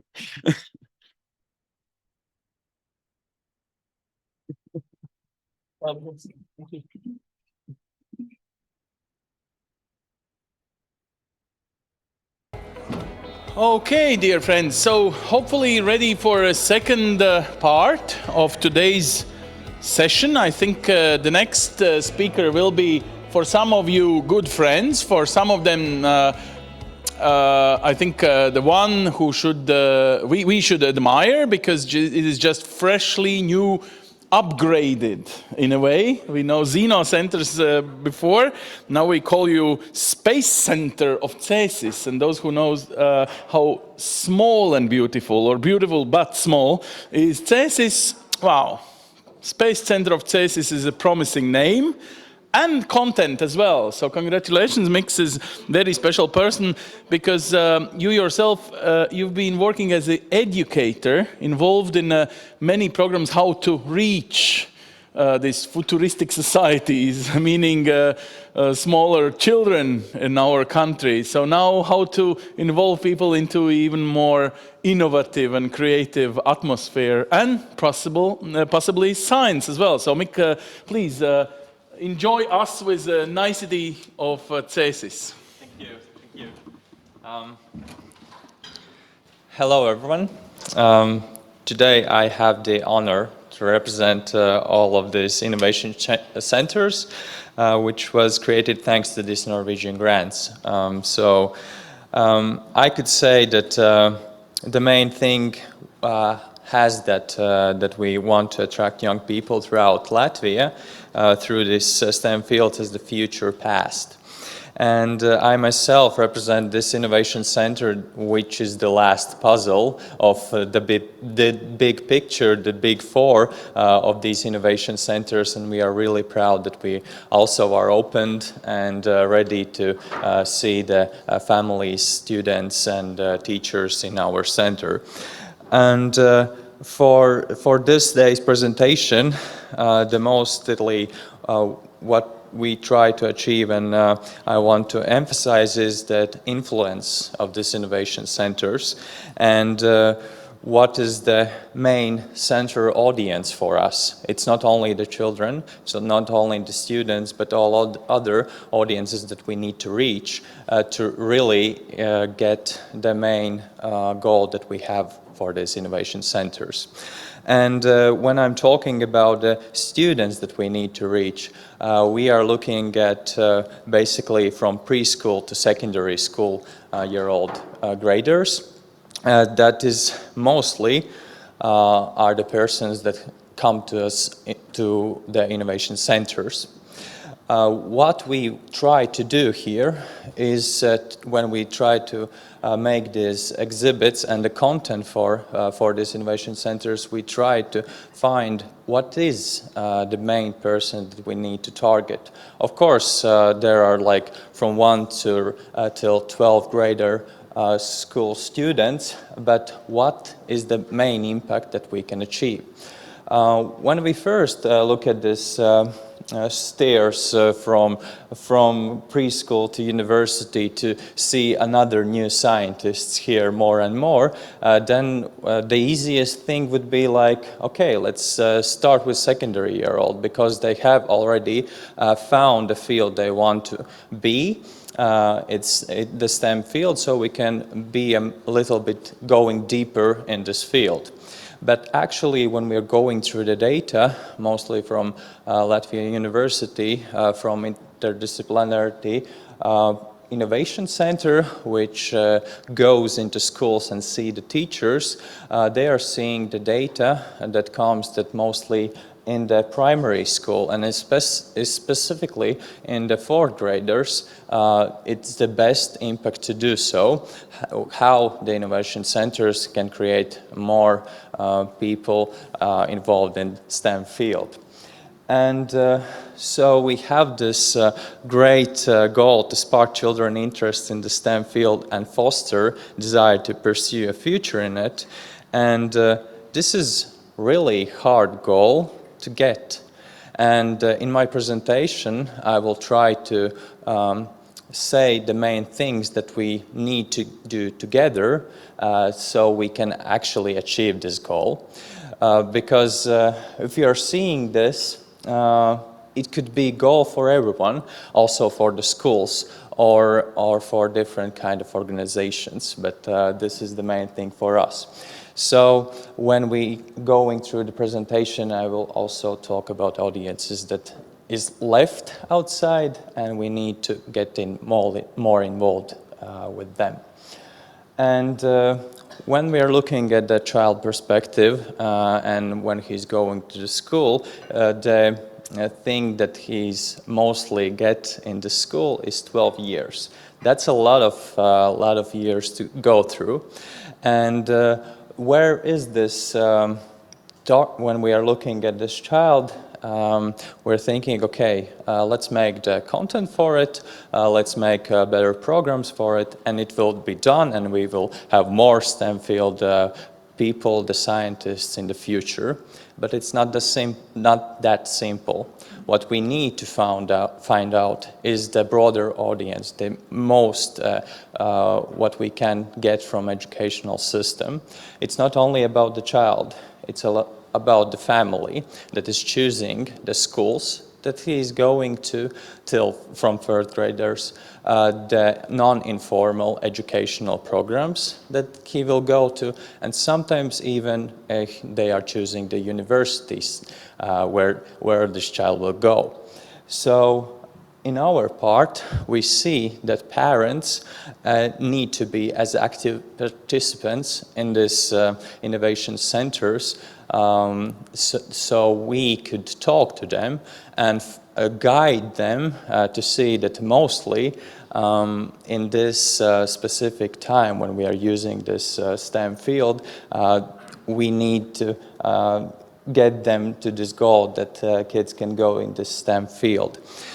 But right now in data in 2022, in central data about schools, how many not only innovation centers, but how many non-informal programs we have mostly art and music schools. We have like 140 music and art schools, I think 64 sports schools, and only small part of it is this non-formal programs. It's 46 innovation centers or different kind of interest programs in Latvia now. So maybe we need to start looking from a broader perspective as well to find more places like innovation centers to get these parents and give them this part of feeling to be part of this education system. The other part is that, okay, 12 years they are going to the school, so what we need to do is find connections. What is the programs that we can give them? What is the things that the parents would like to send those kids? Because in reality, if we found the parent and he is wanting to give the kid opportunity to go to the programming school. If he started, this kid is starting the programming school the first time at 12-year-old, if he has a 12-year-old and so on, then after next year he will still be doing that, and he would want more of this programming part. But if he's starting the sport or if he's starting the art lessons and so on, the next year also will be that. So we are having a small gap to fill, only these small years to come by, so the parents can bring the kids to our innovation center. And the other part, the other audience, is about the teachers engaging in these changes, that not only the school can provide this educational perspective, but also outside the classroom.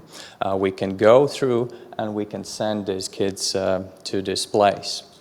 And for teacher perspective, right now the curriculum changes like 10 years or so.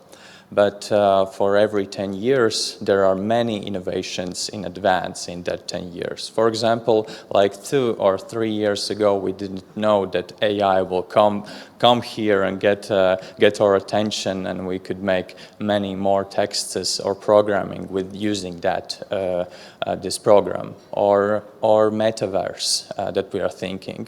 In the education perspective, we will see that after 10 years in next curriculum, but from innovation center perspective, we can do that right now.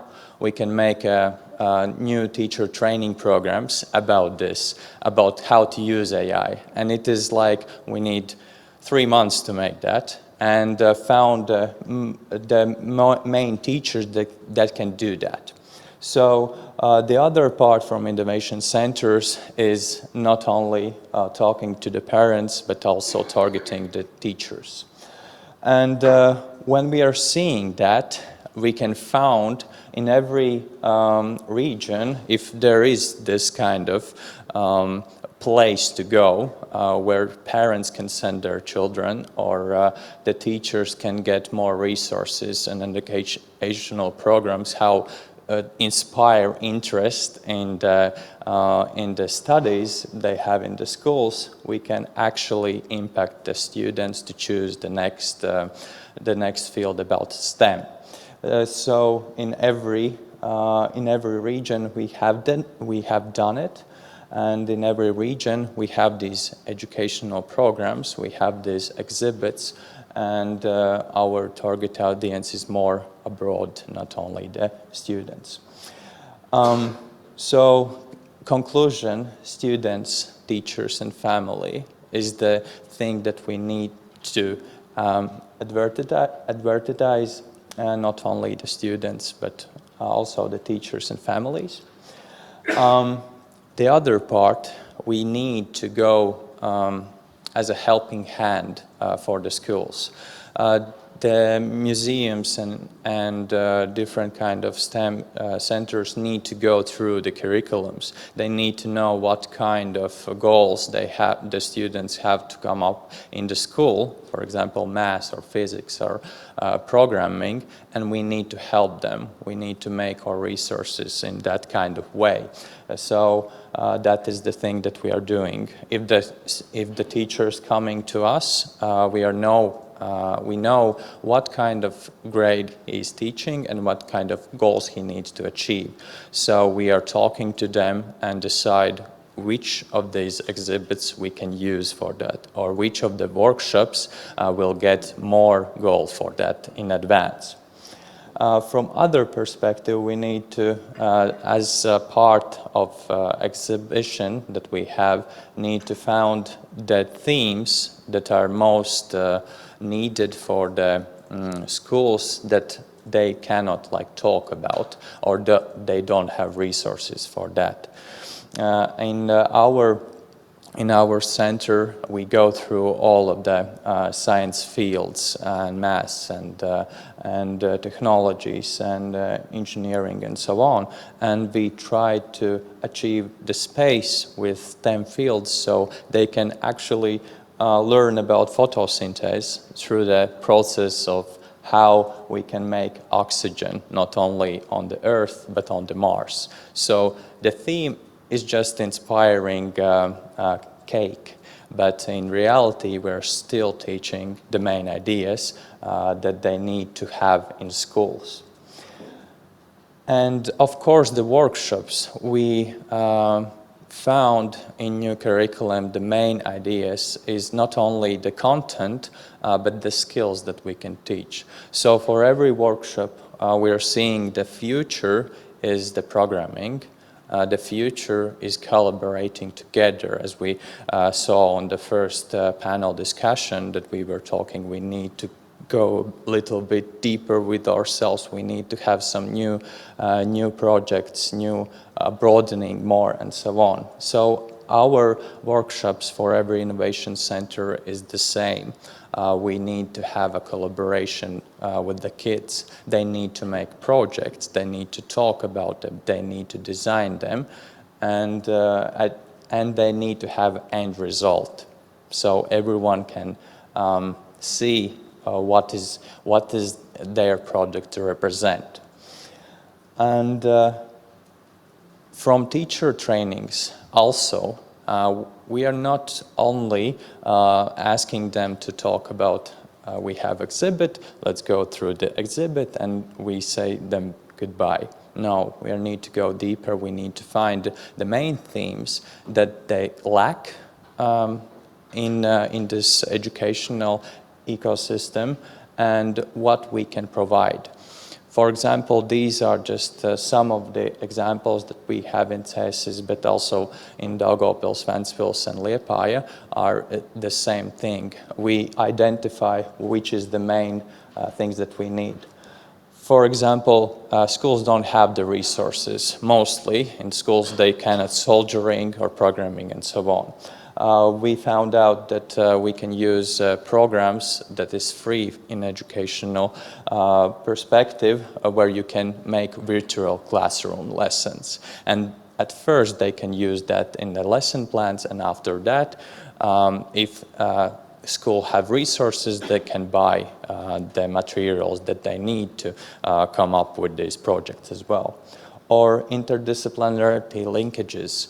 Not only you are a math teacher, but you need to collaborate with different kind of teachers. So we go through curriculums, we go through the resources that we have made, we give to them, and they try to find how we can put it together to work in the school as a team. And the last but not least, data-driven decision-making. The main part for every project is the data and how to analyze that. And it's not only for the secondary school, it's for every teacher. And if we can give them that data is not to be afraid of, data is not a failure, we can use that to be more precise for the next projects to come up. And if everything goes well, then the last part is happy, targeted audience, our students who want to be the next scientists, who want to be next rocket engineers and so on. Thank you, and hope to see you in our innovation centers.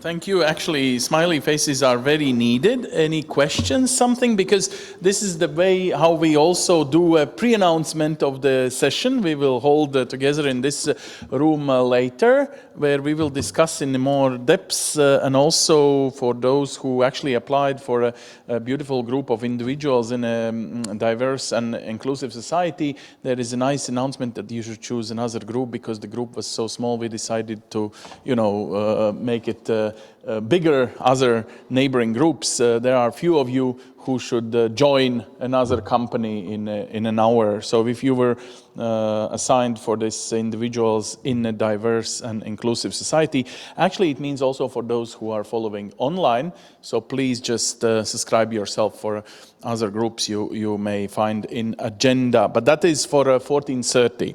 Now, no questions so far for you. Congratulations, but you will come back with your active involvement in this after session. Thank you.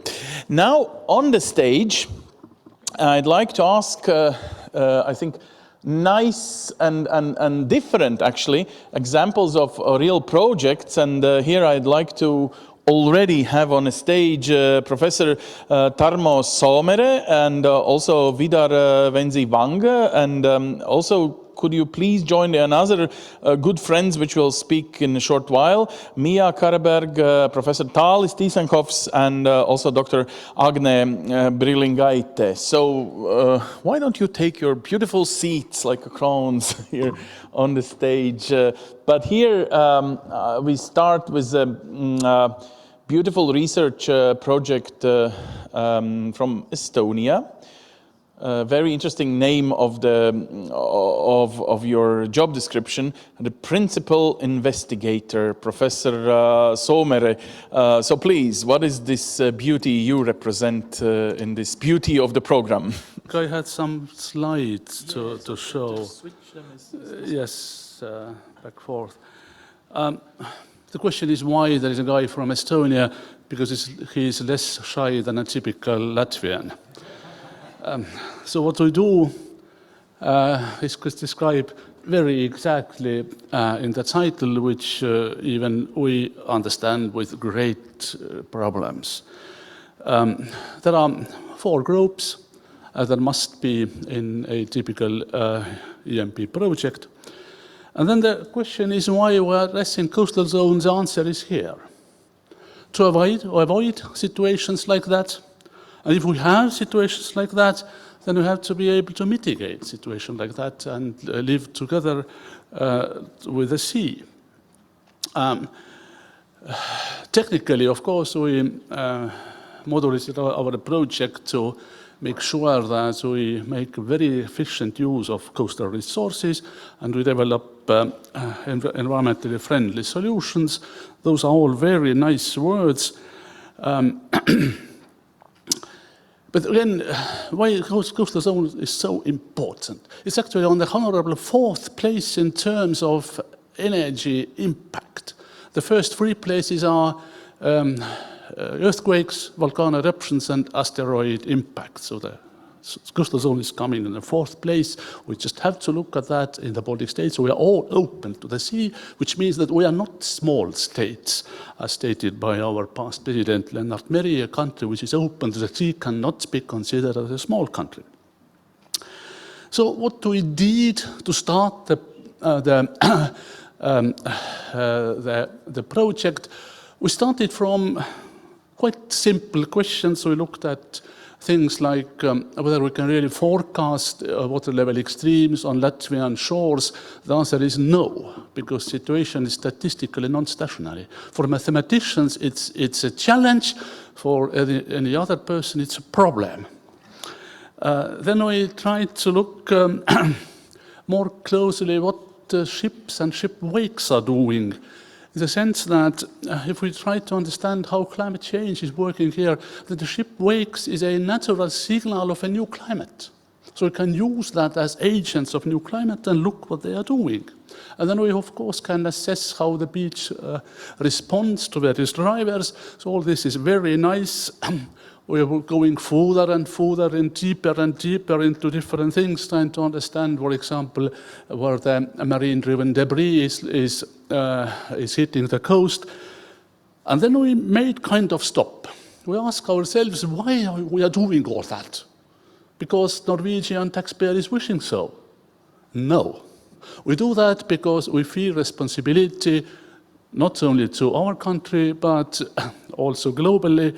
Something useful must come out of our studies. Something useful for society, for country, a nice word for the future which is worth of living in. So we reached, in approximately 1.5 years from the start of the project, to a level when we started to give high-level policy advice to our country, to our government. And this is really important. We do not dictate from science how policymakers should decide. We inform policymakers about possibilities, about challenges, saying that if you decide so, that will happen. If you decide so, other things will happen. But it is your responsibility to decide and not our mandate to dictate you. So this is called informed policymaking, not science-based policymaking. So we ended up with some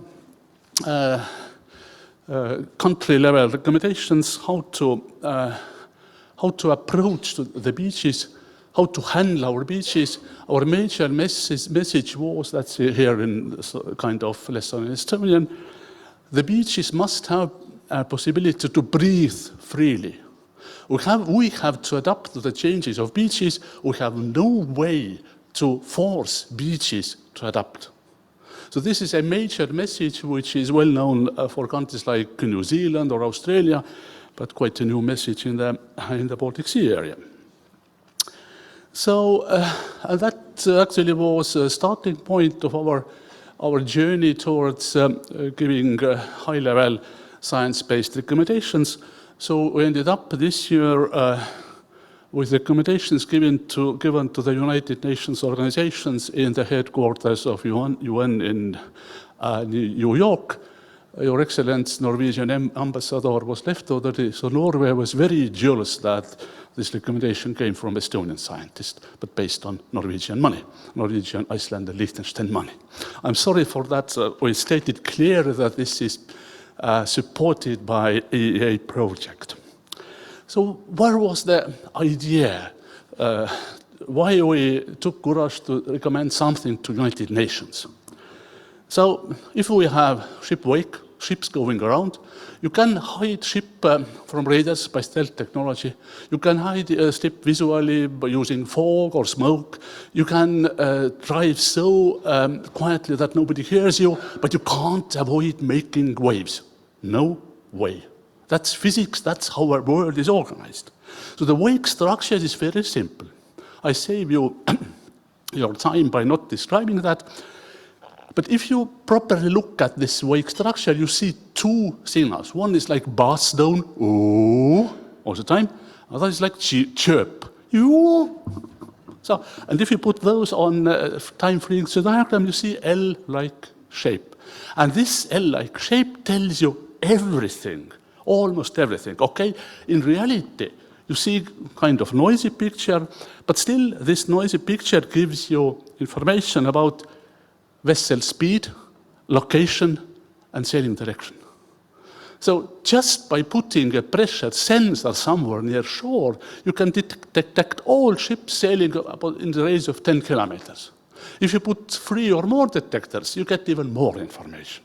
So this was worth of recommending to United Nations as a new promising maritime technology of recognition of what happens in the coastal zone of marine countries. We made also some attempts to go some other directions. So everybody's talking about climate change. Everybody seems to know what it is, but nobody knows whether changes what we observe are caused by climate change or they are just natural variability. Natural variability is enormous in our part of the world. So in order to understand how much coastal processes, changes in coastal processes are driven by climate change, first you have to describe those coastal processes. You have to describe the changes to those coastal processes. Then you have to describe also what is the climate and what changes in the climate we have had. And only after going through that 4 steps, you can start linking changes between drivers and reactions. So what we did, we understood that we do have a set of 4 major things which could be attributed to climate change: sea level rise, change in strong wind directions, balance in wind directions. We have 2 big wind structures, southwesterly winds and northwesterly winds, and finally ice season. And those drivers become evident so differently in different parts of the Baltic Sea, so that those who are living at Polish coast, they do not understand how climate change is becoming evident in Finland. So if you average over the Baltic Sea, you lose all the signal. That was our major message, and it was recognized recently by Oxford Encyclopedia of Climate Science. I think it's already electronically out of print, so you can reach that. We accept different indicators. By now, we have been running slightly more than 3 years. We have 25 plus Web of Science and Scopus indexed peer-reviewed publications. Many of them jointly between Baltic partners. Not yet anything with Norway, because the plan was from the very beginning that Norway will join in only in 2022. So we needed to have the basis ready for their intervention in order to have the maximum impact from both sides. What we have learned is, of course, that the sea is unpredictable. We lost one set of experiment devices near Klaipeda with a worth of approximately 30,000 euros because a storm came. And in an area where we thought everything is quiet, the devices were covered by more than 1 meter thick layer of sand within one night. Why we know that it was more than 1 meter? Our detectors were able to detect our devices through 1 meter deep layer, when we were not able to find out where our devices were. So we made another experiment in Gulf of RÍGA, which was successful. We already have the data, and we are working with our Norwegian partners to make use of that. And people are also unpredictable. The guy who developed the new technology for ship recognition by their waves decided that he would just, he doesn't like to be a PhD. Everything is ready, but it's just too busy to come for a defense. And we also learned that the Murphy's law is truly universal. We found out that the wind forcing for wave modeling, which seems to be perfect all over the Baltic Sea, doesn't work for the Gulf of RÍGA. Sorry for our Latvian colleagues. We are in the same boat because it doesn't work for Latvia as well. We do have a lot of added value from the program. out of those publications, what we had, I would say that one half would have been just impossible to publish without cooperation between free Baltic states and without input from Norway. We have reached a situation where, at least in Estonia, stakeholders and policymakers, they first ask scientists before making any kind of decision about the shore and shoreline functioning. And joint training of PhD students seems to be a nice way of competence transfer. You know that competence doesn't move virtually. Competence is carried by people. So if you move people, you can transfer competence from one lab to another. I think that's now the point to show a nice picture and not to tell what does it mean, because my time is over and Vidar is waiting for his sequence. Thank you.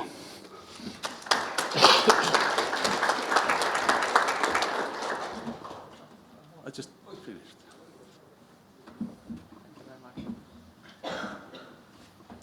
Thank you, Professor Tom, for the overview and the motivation for this project we are working with called Solid Shore. And I also have a short presentation, and that's more kind of go a little bit more technical, just tiny bit, to see some concrete deliveries from the Norwegian side in the research. So I'm a researcher working at the Norwegian University of Science and Technology. So from our side, we work mostly with numerical modeling. And as the professor just mentioned, this is actually a very good match in this EA project between Norway and Baltic states, because in Estonia, they have very good field measurements. Professor talked about pressure sensors, etc. And from our side, we do numerical modeling, and numerical modeling needs to be validated. So numericals and measurements is a perfect match in this project. So also what we've been doing is what we're going to give back to the society. I think there were questions about taxpayers are paying for the projects, right? So what do we give back to society? In our group, we are developing our own numerical wave model called RIF3D, and it's an open source hydrodynamics. So what does open source mean? 2 layers. First, it's free. It can free download, free use it for education, for research, as well as for commercial projects. You can use it for anything you want. Second, it's open, which means if you can read the programming language of C++, you know exactly how we implemented the code. It's not a Microsoft Office. You don't know what's behind the facade. You do know with our code. So we take public money. Therefore, whatever we develop is back to the public. It's all free and it's all open. So currently we have 4 different submodels, and all those models are developed through public fundings. One of the model called FNPF that was developed during my PhD under a Norwegian Research Council project for the E39 Coastal Highway Floating Bridge project. So we developed that project because, we developed the model because Norwegian condition is different from the Dutch and Danish condition. And so far, most wave models for larger scale wave propagation are developed at Netherlands, Delft, and Denmark. And it's totally different because in Norway, water depth is way too deep for any of their models to develop. So that's why we developed our own model for Norwegian condition, RIF3D FNPF, which happens to be also perfect for the Baltic condition. There is quite significant bathymetry, so water depth variations right here in Gulf of Finland and the Gulf of Riga. So far we've been using that model to simulate the wave propagation at the Baltic shore. But we're not exactly happy about it because, as Professor just mentioned, we need to consider a lot of other stressors. For example, sediment transport. That's very important. Coastal erosion and climate change. This model, potential flow model means that there's no viscous effect, so we can't really simulate sediment transport. We can simulate wave propagations, but not sediments. So in the last 2 years, we developed a new model, brand new model, just finished before summer this year, called NH Flow. So this is basically the delivery now, open source delivery, because of the EA project, because of the collaboration. So it's something we want to give back to society. This is a non-hydrostatic model. It will consider viscosity, turbulence, sediments, discharge, currents. So this is a kind of one model for most of the physics that happening in the coastal region. So I will show what we have been doing with the FMPF model and why NH flow, the new model, is so important. So far, as an example, what we've been using our FMPF model to do for the Baltic states, I take two examples. One is at Narsau, you can see here. Oh, I have a pointer. And another one is at Runu, if I pronounce it correctly. Yeah. So you can see there are two harbors, one in the Gulf of Finland and one in the Gulf of Riga. If we zoom in, those are how the two harbors look like. And we were tasked to investigate how the wave propagates into the harbor and whether the breakwaters, so those breakwaters, whether they are effective in protecting the inner harbors. And we have a collaborator from Estonia who provided us with very good bathymetry data and wave input data so that we can actually perform numerical simulations on wave propagations, as you can see in these two videos. Those are simulations on computers. So in a way, it looks like a video game, but different from video games that we have to be accurate. And also with a numerical model, the important thing is that it's becoming very flexible because we can change wave directions, as you can see here, eastern waves, southeastern waves, and also can change sea levels, adapting to the climate change. So once the model is validated, the model can be used for so many different purposes, and we can run thousands of models as input for data-driven analysis. A quick example of, one of the simulation was presented by me last year at the IHR conference in Greece. Another one is a journal publication right now with our colleague Manicus from Estonia as a first author, and I'm a co-author there. So that's kind of some quantitative result we could get. For example, at the Runu harbor, that's the old breakwater layout, and that's a new breakwater layout. So through the numerical simulation, we investigate, so the dashed line are the wave height at different locations in the old harbor layout, and then we have the solid lines for the new harbor layout. So we can investigate how much wave reduction we achieve because of the new harbor layout, and what's the frequency, dominant frequencies in the wave fields. So that's something we are able to simulate in our model, and also some zoomed in view on breakwaters. So you can see some standing waves. But we would like to develop this new model, NH flow, a reason being, the other models, S flow, it's super good, but only for shallow water. Potential flow, as I mentioned, there's no viscosity effect. The CFD model, it's very good, but it's very expensive. It takes a long time. It's not suitable for larger domain. That's why we want to take all the goodies from different models and put them together into a new model that can achieve the compromise or for efficiency and accuracy. So this is our new model, finally in place. This is a demonstration for the wetting and drying algorithm for example, wave run-up on shore or wave overtopping over breakwaters. And you can see a very complicated free surface can be captured. It's in an enclosed domain. And also we can use the same model for the simulations that we did as we use FMPF model. With that model, we are submitting two abstracts for next year's conferences this month. Two journal publications I was working with, actually exactly now. So yesterday when I fly here, I was stuck in Oslo and I was writing the paper. So two journal publications on the model is on the way. And then two additional harbors we would like to investigate also in Estonia, which is very interesting. They are located at Pärnu and Narva, if I pronounce it correctly. That's how those harbors look like. What's special about those harbors is that you see the long golden beach. It's very nice for holidays, but it's also very exposed to sediment transport.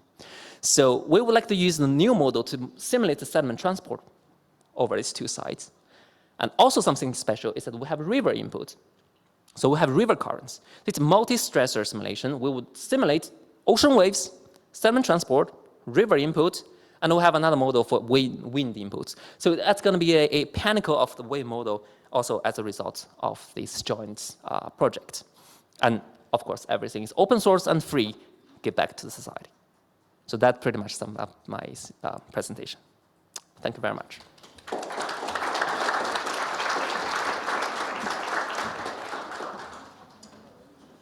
Okay, any questions so far? No?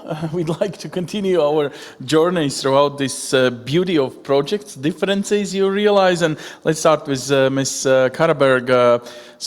Interesting name, Per Dire, I even don't know what it means. You should explain to us and at what stage you are, and maybe even some conclusions or suggestions for what might help your next stages if we would have a chance to plan our new period where money was kind of promised today.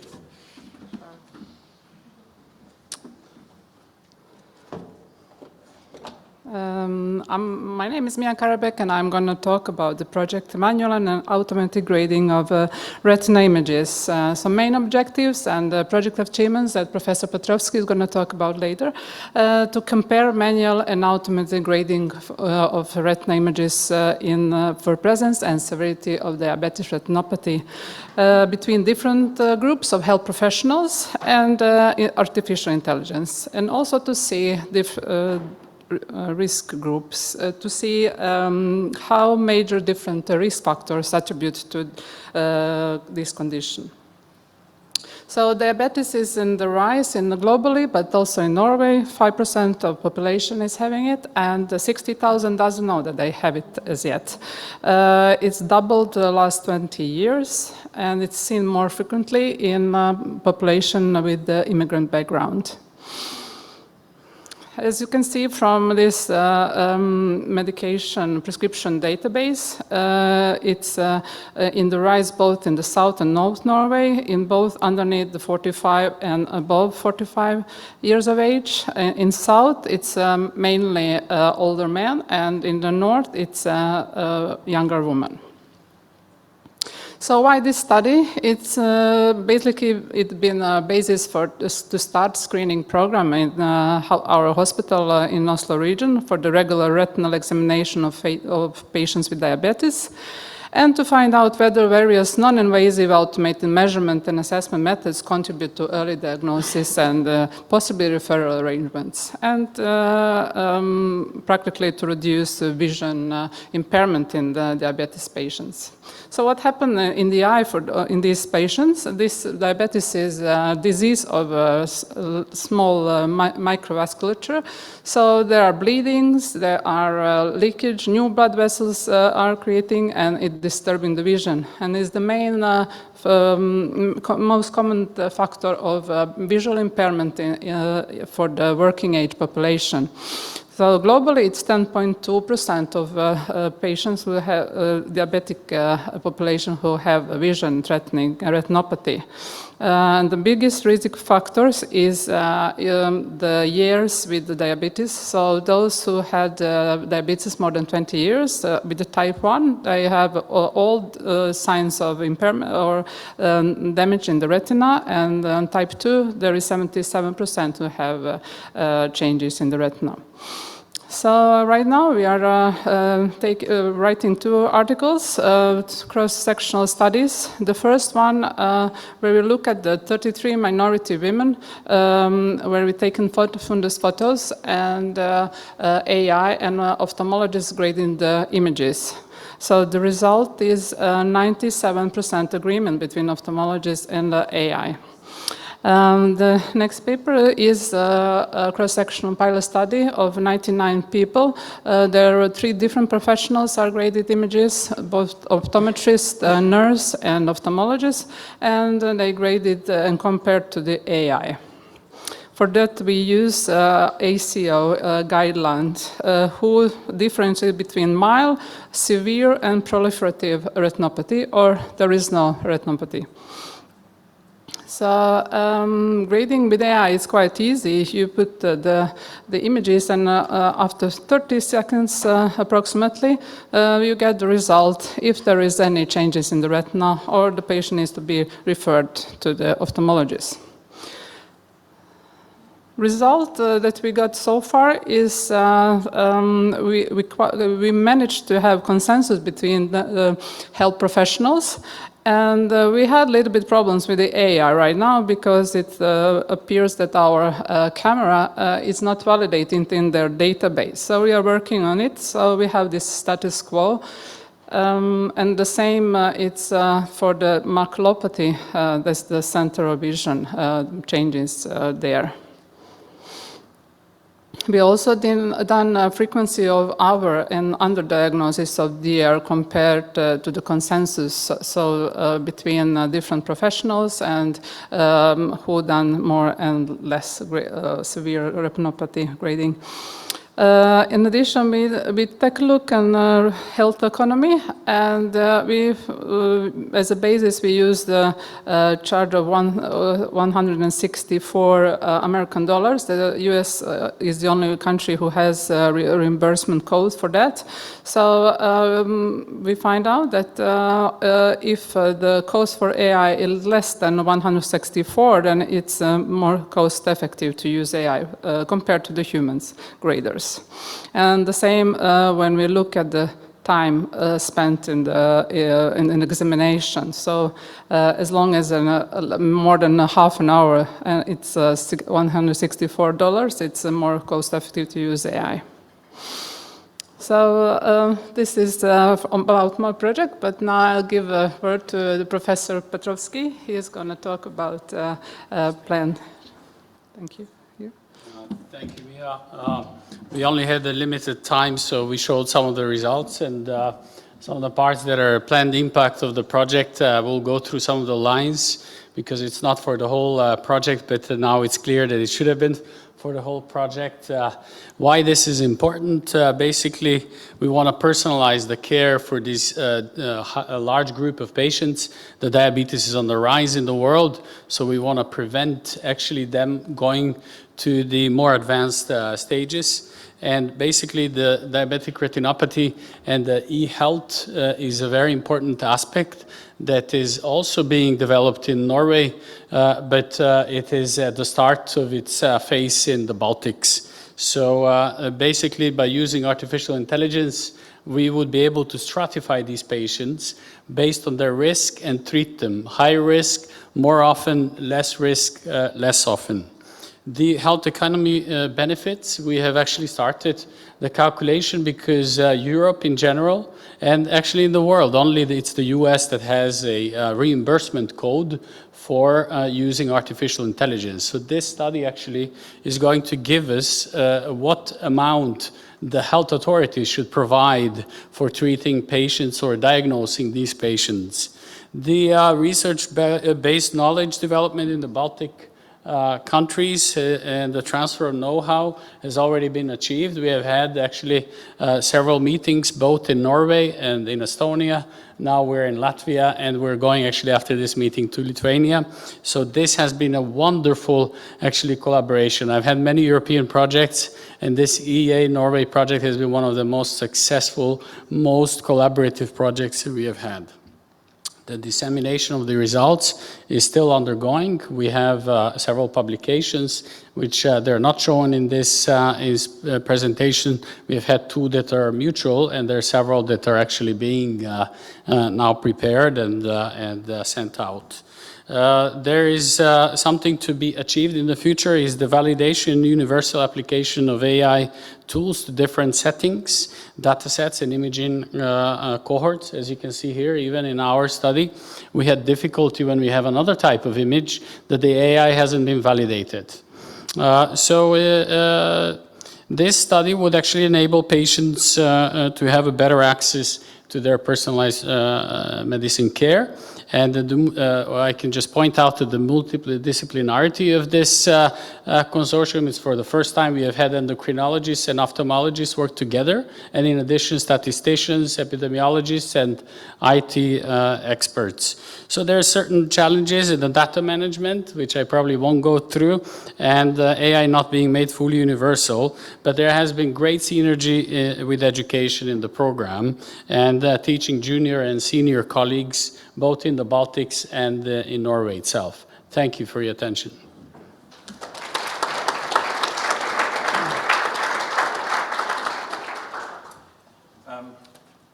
take maybe this microphone. Kind of very quick question to you guys. Was your experience, was this trying to measure at what stage you can say that this very important but still regional program that helps you to develop your beautiful program really works nicer as these different other assets you could use as a scientist for your own development? Where was your point to go for this program? Because it was more easy available, nicer, more touchy, too much of bureaucracy, or too less of that? Should we add some? Probably we stop at the bureaucracy side. There is a lot of bureaucracy with working with data, patient data, sensitive data, and that is a difficult point we have to overcome. Us as doctors, actually, we should be having access to those data so we can make decisions, but it hasn't been easy. We decided to go with this collaboration because in the Baltics we have found great experts both in ophthalmology and endocrinology. In particular, it was the endocrinologist like Dr. Lisa who has been our partner and coordinator for the project, and then she was the glue for building the bridges between the two professions and us having to communicate. We have been actually commended internationally that this was the first time endocrinologists and ophthalmologists worked together. I even came up with a new specialty, endophthalmologist. So it's both together. Great, so good for you. Okay, stay with us. We will continue also to observe different aspects, different projects, but also probably different experience, which might improve the whole program's synergy. So, Mr. Thales Disenkopf, I know you as a social scientist. Well, nevertheless, you will now talk about this sustainable and I can't pronounce it. Can you? Circle. Wow, ciao. Well, anyway, bioresources is something we should be very special with. And I know you've been always talking about different patterns of the society. So how do you think, where is this know-how of us, of Nordic part of Europe? Should you be very precise when you talk about, or this is human aspect in any continent, in any part of the world? Thank you. Good afternoon. I want a little of time because Agni and I have quite little of time left, but I will try to fit to my 7 minutes.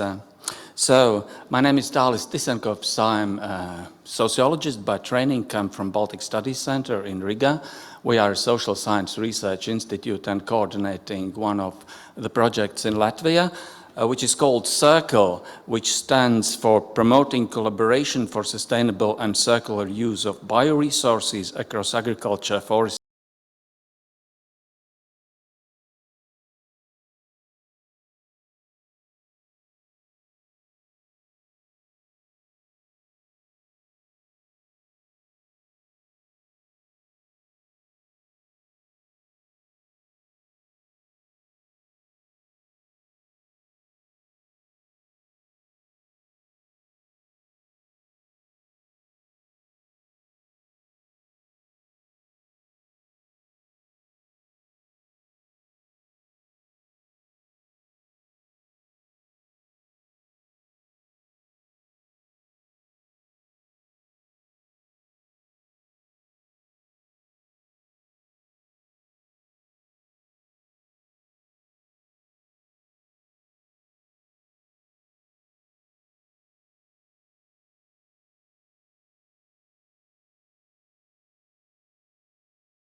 We composed a database of 150 circular initiatives of use of byproducts and described it in a very structured way, which is further used in publications.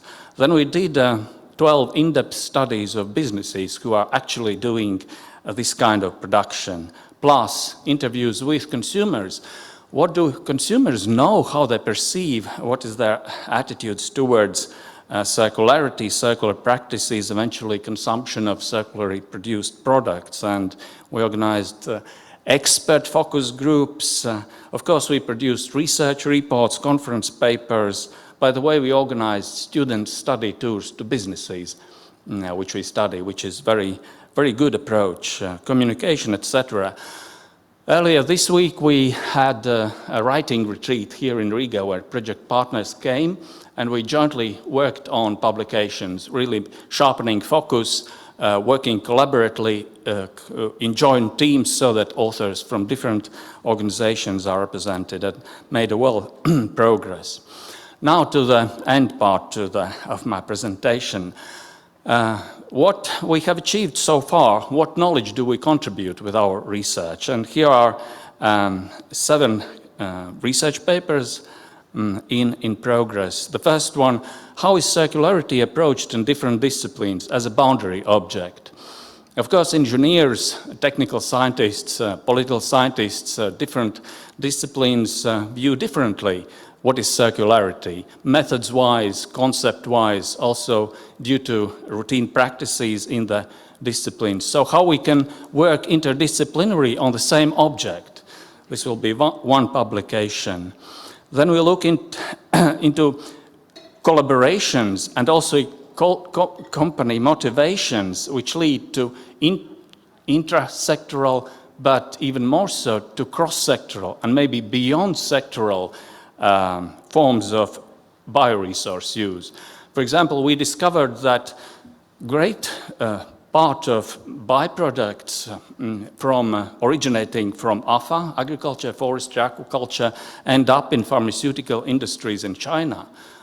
They do produce pills, medicines, etc. There are so-called bridge sectors out there for novel use if you apply novel research and novel technologies. The third paper will be on factors which determine that circular byproduct use becomes a dominant business practice and business model in companies. And the other paper will focus on the question, how do companies with developed and developing, emerging circular business models differ? What is the difference between those companies who are more advanced, and perhaps what are the pathways for starters to become more circular businesses? And then our economist colleagues, they are in the paper on economic, social, environmental costs and benefits in companies with linear and circular business models, comparing not only economic gains for the company, but wider environmental and societal gains for the society as well. And since we are social science and doing also study on the publics, on the consumers, one of the papers will be on consumer perceptions and attitudes towards circular products. And finally, colleagues who are more environmental scientists, together with political scientists, they will be looking into technological and policy implementation of end-of-waste solutions.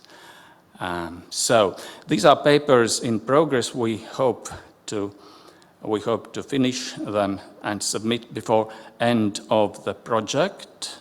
So that's all. I think I used my time and more on collaborations and general things, perhaps in discussion. Thank you. Thank you. Yeah, and let's. Well, last but not least, we always have to say like this in these moments. So, Agne, the Dr. Brillingaite, very interesting project, but still from different area. So, please. Yeah. Okay. So, my name is Agne Brillingaite. I'm leading the project Advances, with a full name Advancing Human Performance in Cybersecurity. I come from Vilnius University, that is the largest educational institution in Lithuania. So our project benefits by nearly €1 million grant from EEA funding mechanism, and our goal is to advance performance of cybersecurity specialists by personalizing competence development paths and individualizing risk assessment. We have an agreement with the Lithuanian Research Council.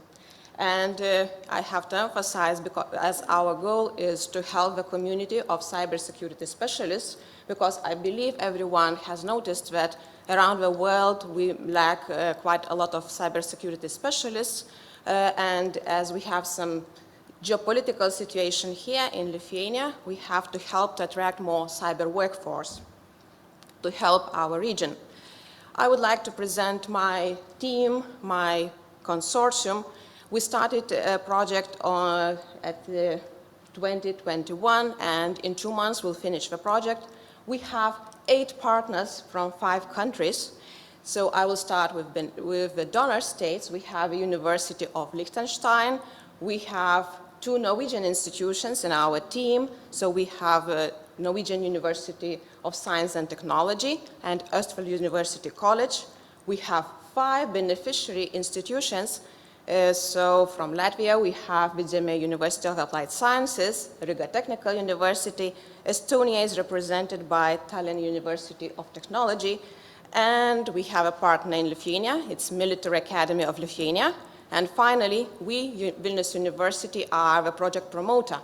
Here I would like to emphasize that we involve 2 large faculties of the university into the project, because the Department of Human and Medical Genetics from Faculty of Medicine is involved, and Cybersecurity Laboratory from Institute of Computer Science leads this project. I myself am a computer scientist, and I have a background in data and knowledge engineering. So our goal is to develop a multidiscipline-based ecosystem that would help to advance human performance, cybersecurity specialist performance, considering 3 different perspectives. Our project is very multidisciplinary because, first of all, we consider behavior of a human. We identify personality traits, so it's psychology. Then we analyze human genome, it's medicine, and of course, we address IT skills, knowledge, attitudes, thoughts, IT infrastructure, so it's computer science. And as we want to personalize skill development paths, an umbrella is educational sciences. So the slide presents a very general architecture of our solution, our proposal, because we want to build the ecosystem, we are building an ecosystem that allows to test and train specialists who want to understand their strongest sides and want to understand their possible risks. So in short, we have psychology part, health or medicine part, and cybersecurity specialist part, or more IT-related layer in the system. So our participants that come for testing in our experimental setup, first of all, we come to the university hospital to donate blood. Then we fill various health questionnaires and questionnaires related to psychology, because our cyber psychologists come from Norway, and they suggested validated questionnaires. Then people participate in the gamified catch the flag game system, and they go through the scenario. So behind any human behavior, there is some biology. And actually, people are who they are under certain circumstances, especially in stressful situations.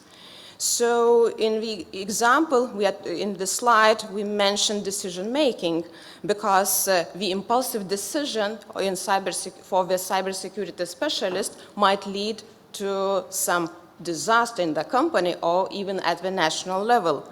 But at the same time, if a person is very highly self-regulated, this person will delay the decision, and it's again not an option.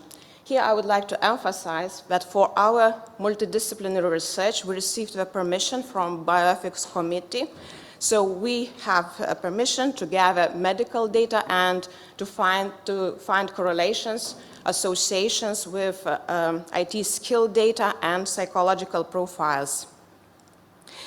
Nevertheless, we also developed the domain-specific component-based educational model, because if we want to personalize skill development for cybersecurity specialists, if we are talking about lifelong learning and so on, for us it's not enough to apply classical educational models. It's not enough to apply competence-based models. So we not only provide tasks or observe trainee performance, but we also include personal characteristics. We also include behavior as important features in our model.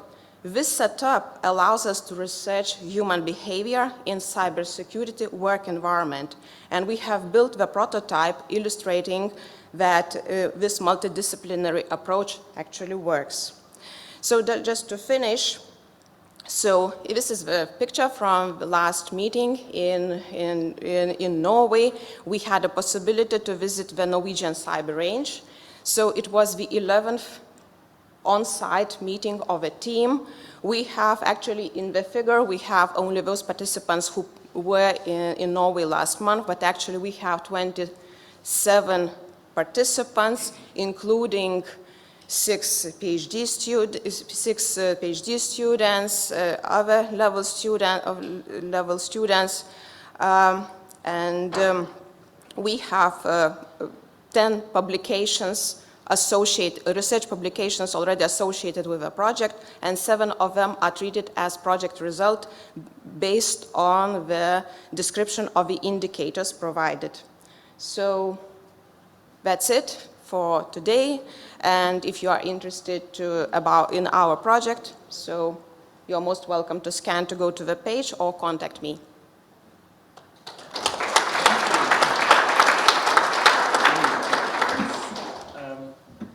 And of course, please take a seat. And any questions, comments, something from the audience, what was not clear?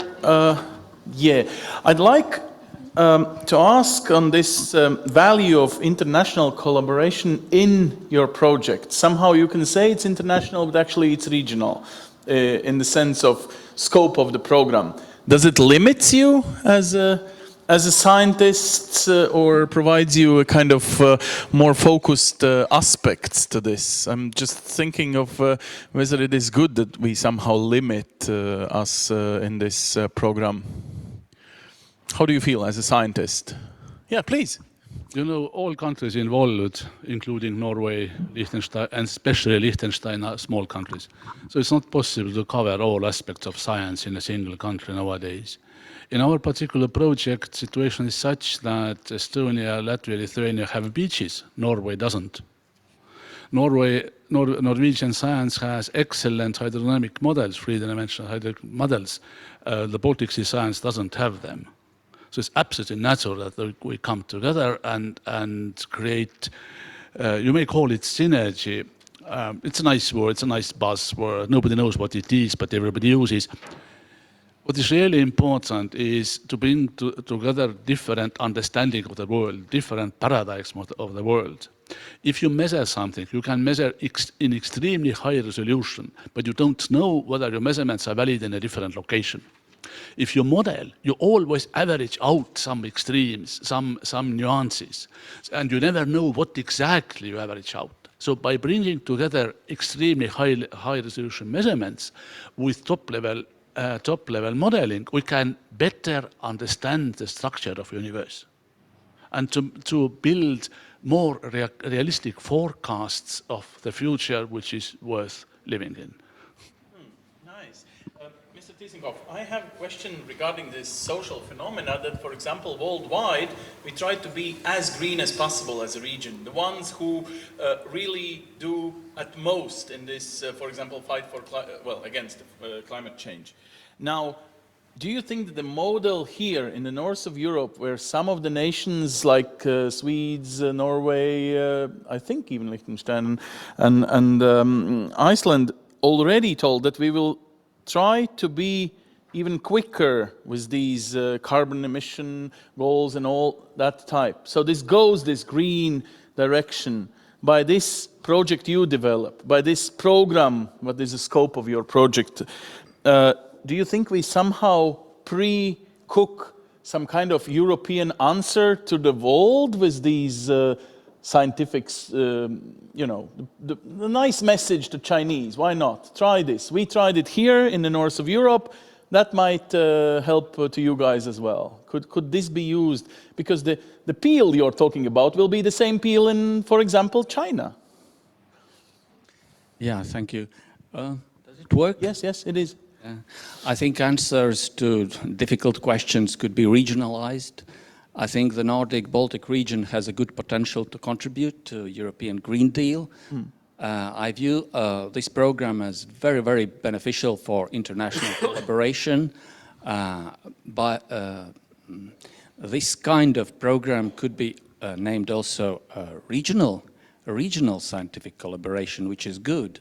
But we have to view it also in the context of so-called European research area, where in which all the European universities, research organizations compete and collaborate. So we are part of that, and I see that this program nicely sits there. How it comes about, it's another question. It's quite a tricky question. For example, in our case, we had already prior very good collaborations internationally and also with the Norwegian institutes.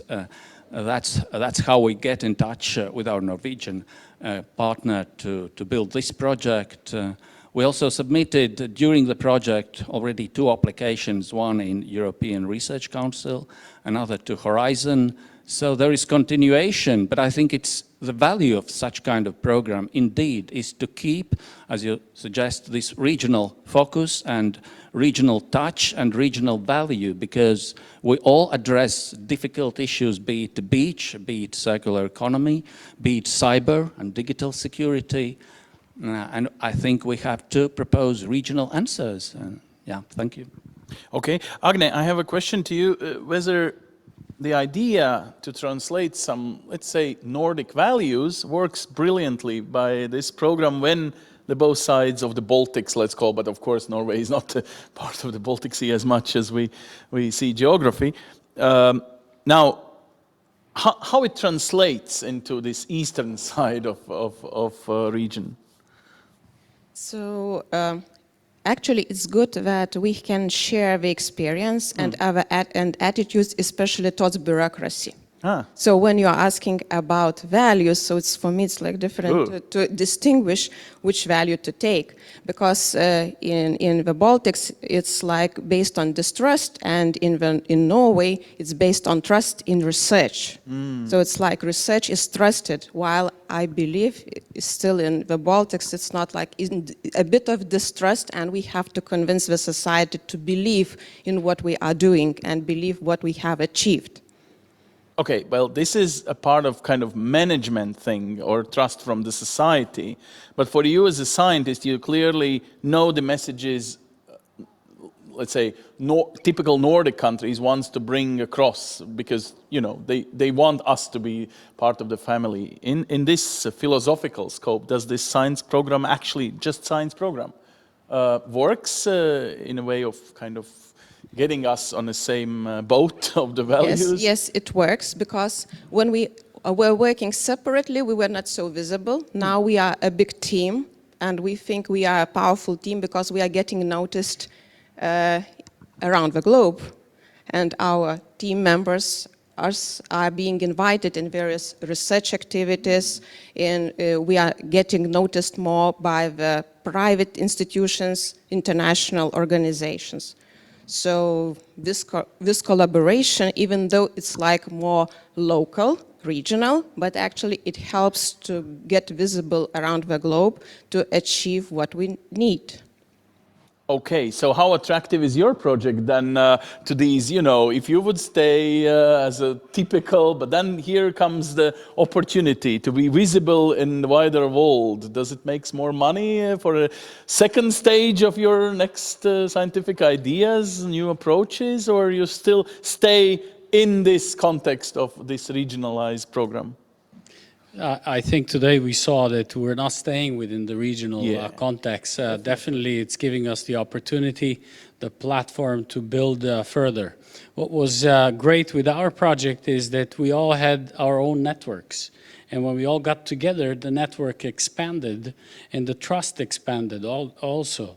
The trust expanded also in two different disciplines, but we brought also then the statistics experts, the informatics experts. And I think here in the Baltics in particular, we have very high level of informatics experts, which was also very much appreciated in our project. So that's where we're going actually after this meeting. So I think it is very international. And just like you mentioned, we became a lot more visible and respected at international conferences. We had sessions together at European meetings.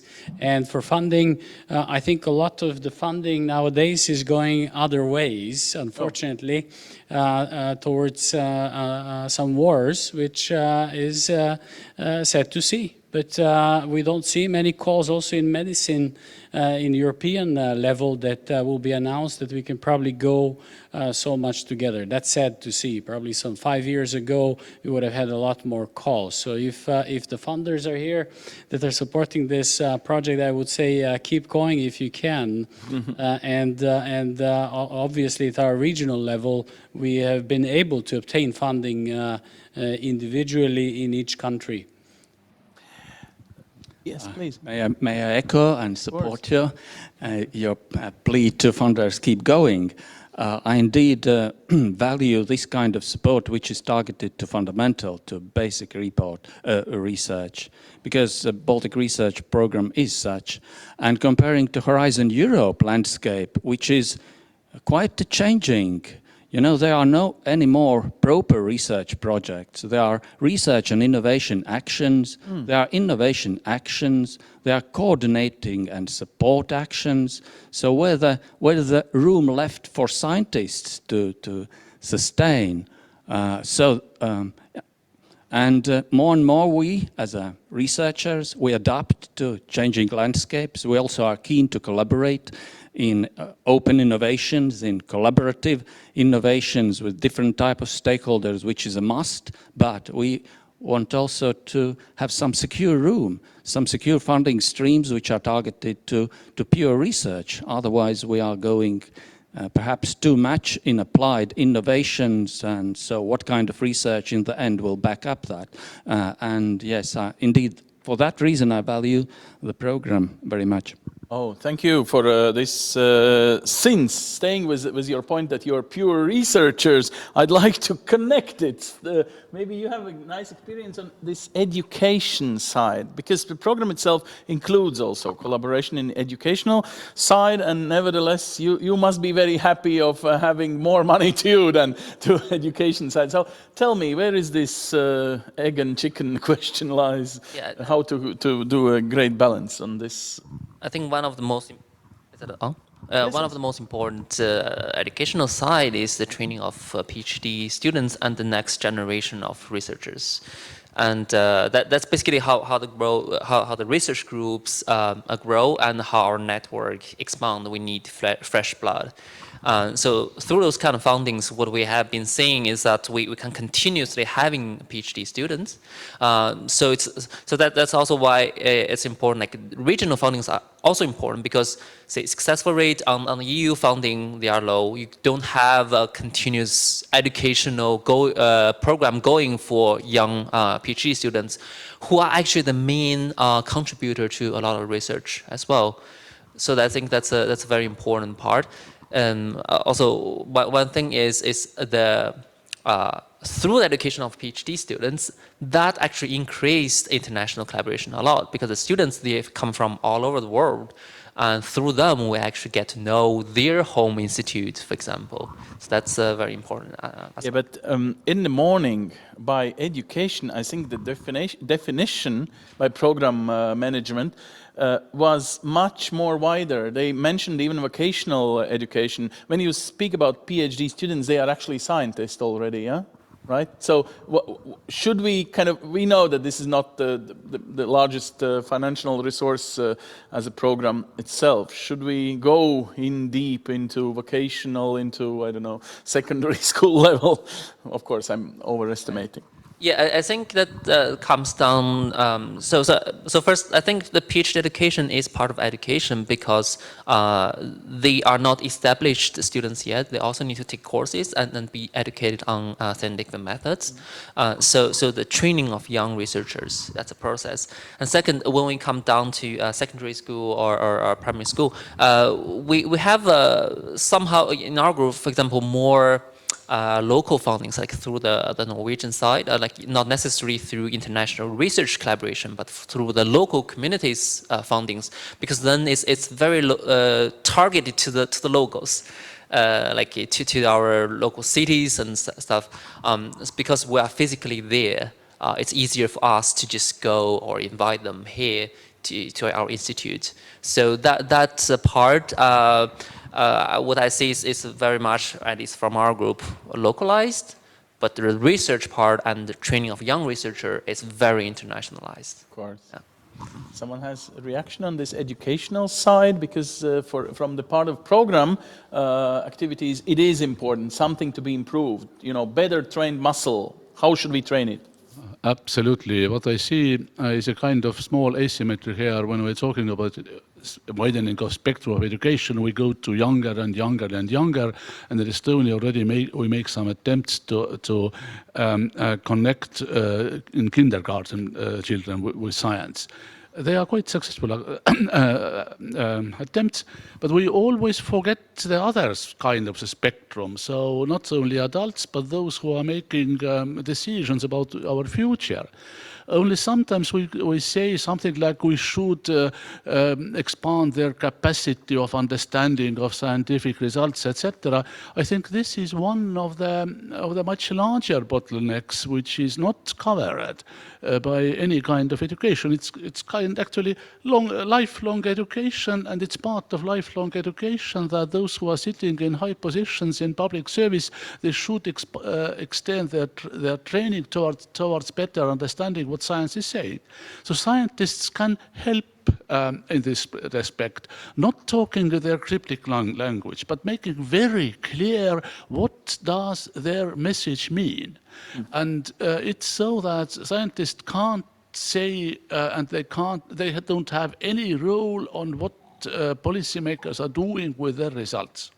But they can still provide much better and much better focused messages, not by just telling message, but telling scenarios that say that you have 6 options that are feasible. If you do so, the result will be that. If you do differently, that will be that. If you pick the option number 5, then the result is that. So this kind of giving context to scientific message would help greatly towards training or adult learning of those who are actually making decisions about our future. I think I fully understand what you are saying, to be as free as a scientist should be, to define and of course to prove whatever definition you made. But don't you think that the boat is directing to the different approach, that the ones who are going to decide yes or no for a further program and what kind of design of the program should be, they will pre-cook, if not the answers you are suggesting, but at least, let's say, the focus of your science. Please give me this and that, and don't waste my time with your pure science only. We should, well, the future is not as wide for you as a free to fly all over the scientific landscape. What you told now is actually the major problem or bottleneck or whatever you cause. Informing doesn't mean legitimizing. Yes. Never, ever. And this is what scientists take usually wrong. They think they inform and the policymaker has to take this solution. No. If you want to convince a policymaker, there's a simple rule for that. If you want to convince the Prime Minister, convince his or her electorate. That's it, full stop. Yeah, that's good. It's not an easy job, of course, but you can do it, sure. Never, I mean, there is, even in the Bible, it's not said that life must be simple. And this makes us, as a kind of smaller country, much more nicer, right? Because in the smaller countries, to convince a certain piece of your electorate is much easier, right? Well, anyway, we are not convincing anyone. We are giving in answers, questions, answers, comments. Yes, please, Liga. Yeah, you want... Slido questions. Oh, Slido questions. Oh, thank you very much. Very quick Slido questions. We are talking about research and education, but if there is more room or maybe a need for innovation competent to be included too, what do you think? I know that Professor Tysenkov was not happy with these always specific programs with too much of tasks in the titles. So should we stay with the pure science only? Perhaps in this program, this type of program, perhaps yes, to extent, of course, understanding that science has to disseminate, to implement, to influence innovation, to help policy making, but then also to focus and set limits. Perhaps there are other programs more focused, like innovation centers or practical innovations or innovation incubators, European innovation grant competitions, etc. There are other programs, but to sharpen that, perhaps the program could rather than thinking of expanding, could perhaps add just a glimpse, just a smart touch, what is needed to indeed make this fundamental basic research work better, perhaps in direction of a bit more help, training for interdisciplinarity, how this is brought into our projects, and then targeted as Professor Tarmo Soomere suggested, dialogue with policymakers. And to finish, for example, yesterday we had a writing retreat and we discussed also our policy and practice recommendations. So the idea would be for us to produce 5 policy briefs, but before publishing them finally, we would consult policymakers. What do you think of our findings when we translate them in one or another policy suggestion, not a strict recommendation, to have their feedback, their comment? This is a kind of participatory, client, stakeholder-oriented research process, because we are not sure as scientists to come up with ready-made recommendations and impose them in top-down way. Okay, because actually it is up to policymakers probably file this question. If there is actual maybe need for better priorities for a Baltic research program, because sometimes there is a feeling that topics are so vast that almost every research project could write a proposal for it and win. Mm-hmm. Would you agree that you should? You must be one of the excellent part of these nice examples, but maybe, yeah, too easy, huh? Why not to? Yeah, please react. I don't think it's too easy to get these grants, actually. We have tried several times ourselves, and we have had with different countries. I think it's about excellence of what is written, and it shouldn't be that it's easy or hard with European grants. It's very tough competition, but also it's to develop a region, so develop ties with the region, and then ties that will last for a long time. I can definitely tell you that the consortium we have built is something that's going to continue further, even if there is no further funding.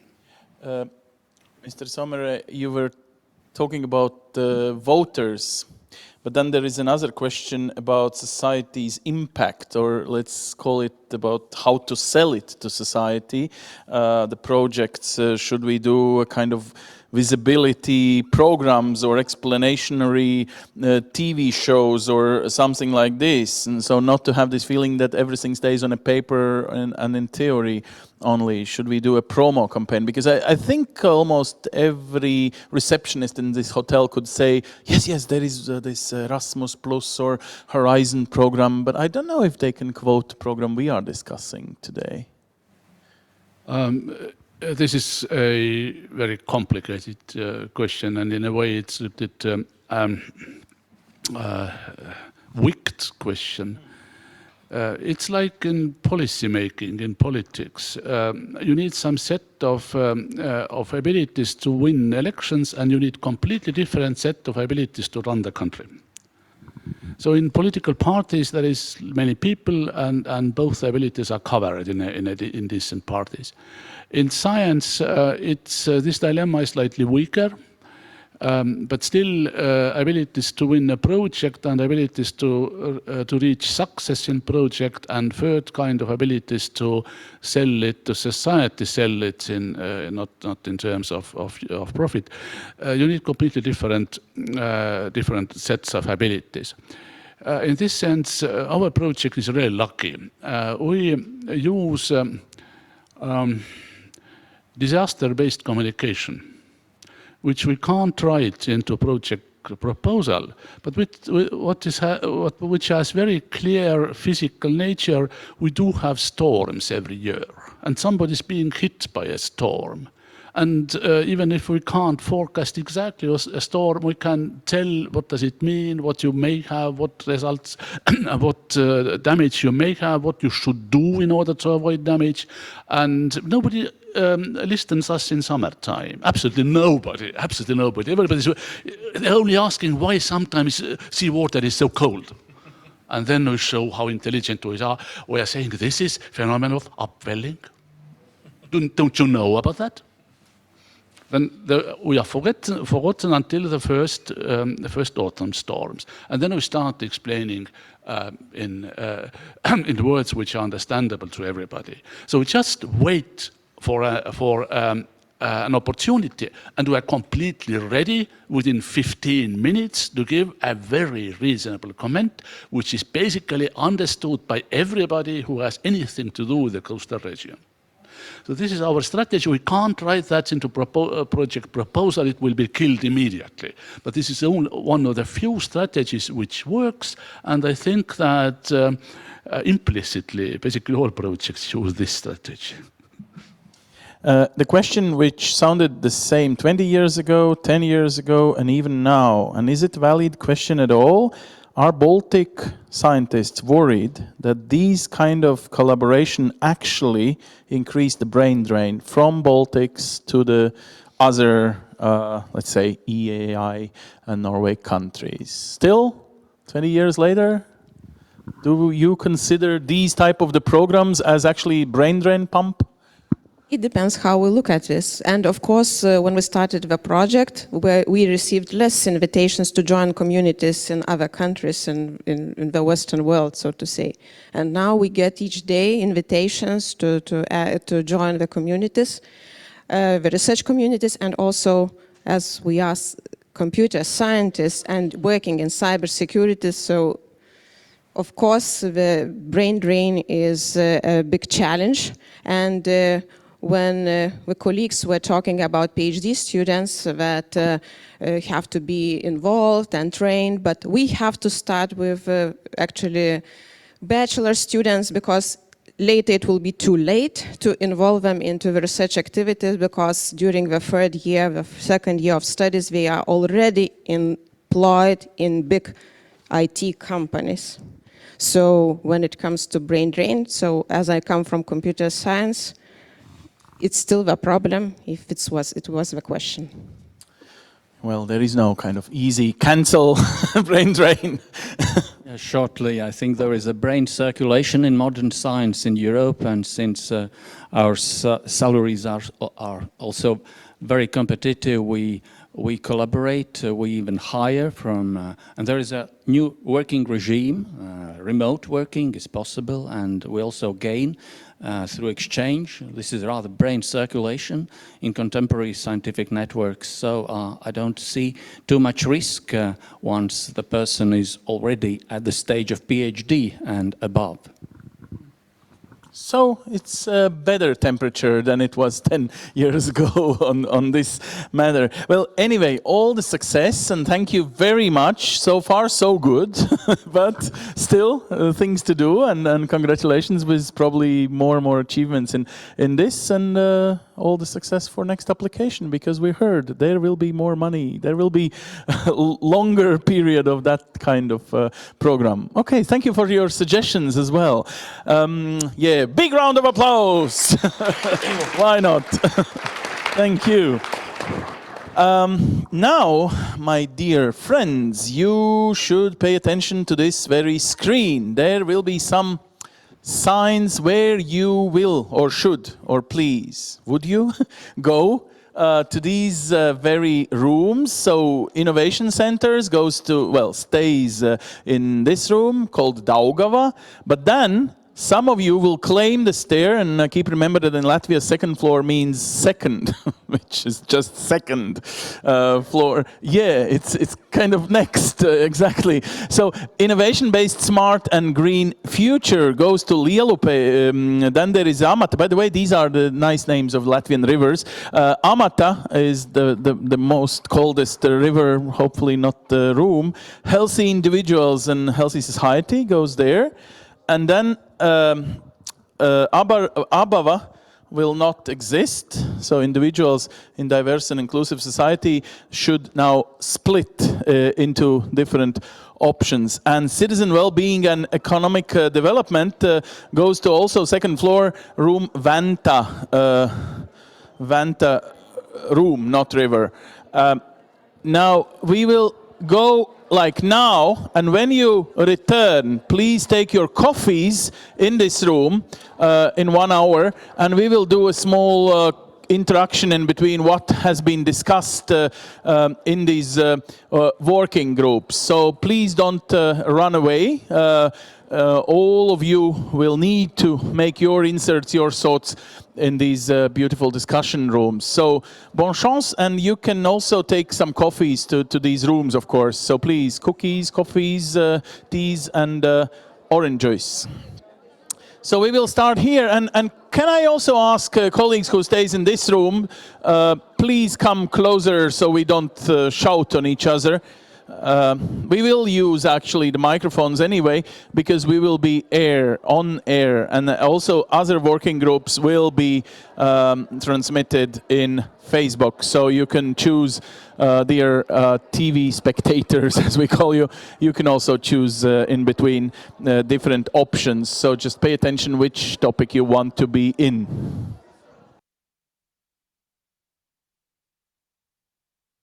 I'd like to provoke a little bit debate in between you guys from the visited, or now we know, the innovation centers in Latvia. You saw, of course, the beautiful map of our beautiful country.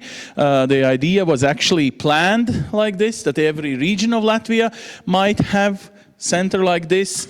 And some of you already told me that you, the colleagues from Croatia, somehow came here with a reason to learn how it worked, where was the planning decisions and how to make them in a good scope and in a good... The nicety of our countries is more or less the same size of economy, and of course you have longer coastline, right? And somehow better in a sense of tourist numbers and temperature of the water, right? But ours is better because you meet no one, even no German tourists. So for us, it's something we enjoy. Now, anyway, there is a possible money, which is yours, on the table. There is a possible experience, which is ours, on the table. And let's share how to do it, right? So innovation centers, we somehow admired. Like 20 years ago, I guess Mix was still a school pupil who was Oh, you were teacher at that point, and you went with your class to AHA Center in Finland. So when you started to think, what should we do in thesis, you probably thought we should do better. So would you please, with this kind of attitude, now suggest what kind of things should be done better in Croatia than in Latvia? Because, well, they are going to realize it, I understand, like now. So they need to be better than you guys just realize. So maybe do a kind of test for yourself.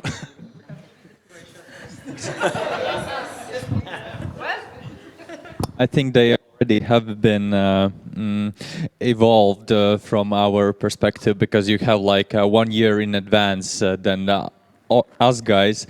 But when I was like in that kind of period and I was seeing the innovations at that time, the main idea was to think about how these exhibits can really be part of a broader education perspective.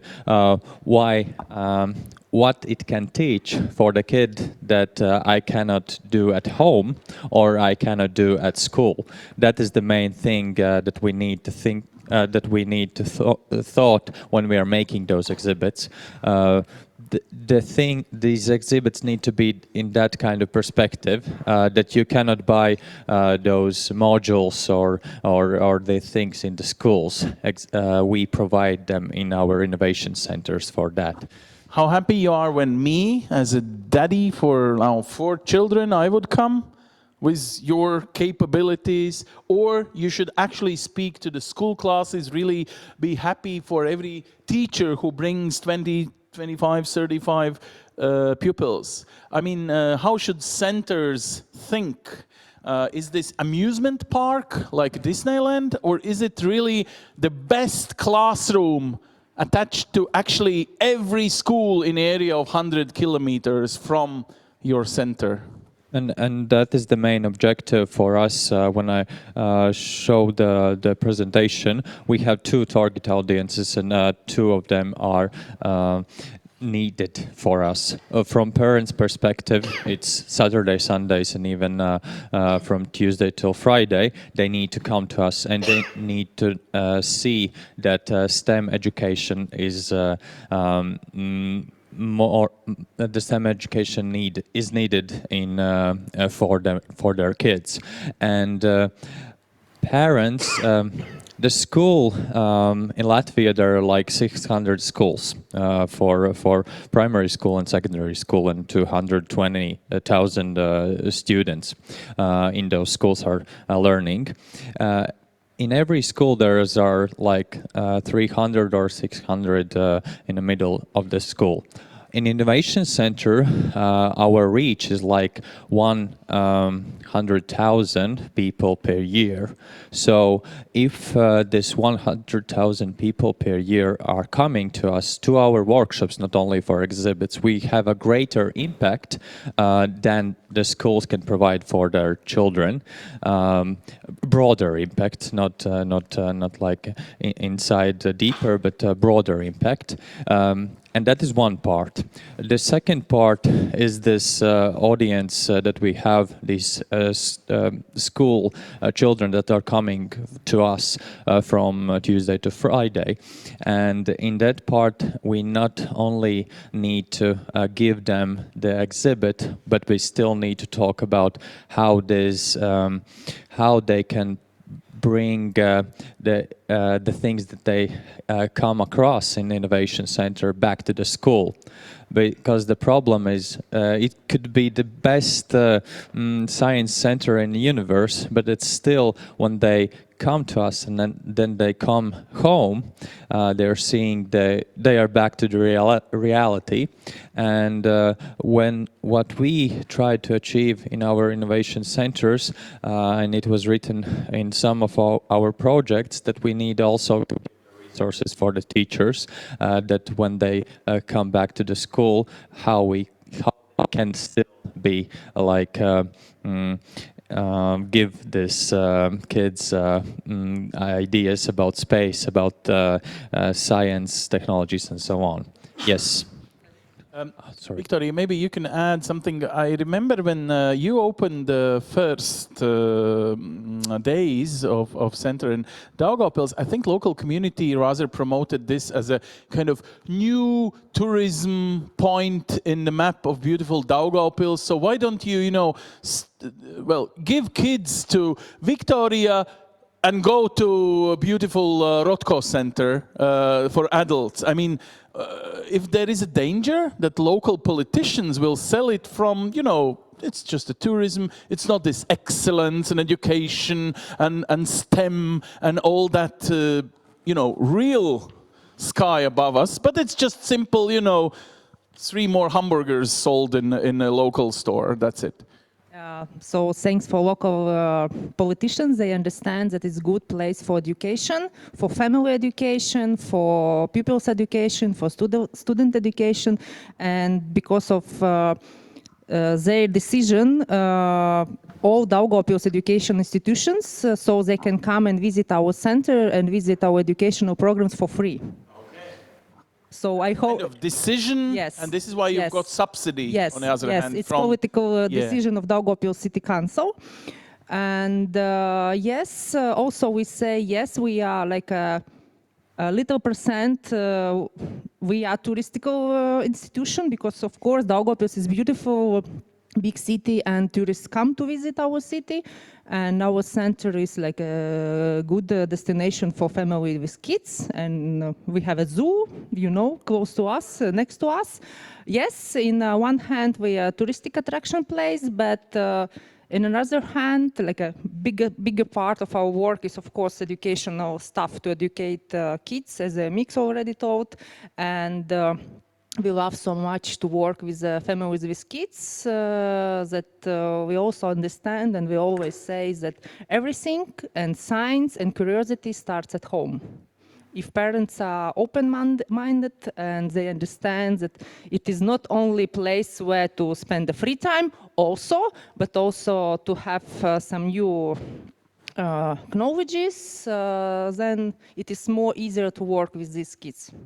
Now, third question, and then we switch, of course, to you guys, Croatian experience and what you saw, or maybe you want to, clarify. Liepāja has a kind of 2 big things to do. Improve, let's call it equality, but it's not only about equality, probably also the variety of what you can study in the local university. And then there is this center of excellence or innovation center as both, probably, tourism and excellence and something. Should you put it together with the local university with the needs of new enterprises coming in your town? I know that, I mean, sometimes it is to change really new professions, because there was a recent big plant, Liepājas Metallurgs, which is gone. Well, the whole landscape of your very community actually changes. No need for these hard metal industry workers anymore. So that center could help actually to betterize life of, let's say, sons and daughters of these guys who are sometimes even without a job because they are not creative enough. They hadn't had a center like yours. So how you feel it gives a good messages, the right prospects in the future for your local community, really? I know it's a hard question, but you are proud Liepāja people. You are from the west of our country. You are the bravest part of Latvia. Bravest and even, I think, even the smallest innovation center in Latvia. But still, I would say that still in Latvia, the term innovation center is something new, because we still need to fight in our region that people are coming to our center and asking, are you museum? And we need to explain what is innovation center, what is science center.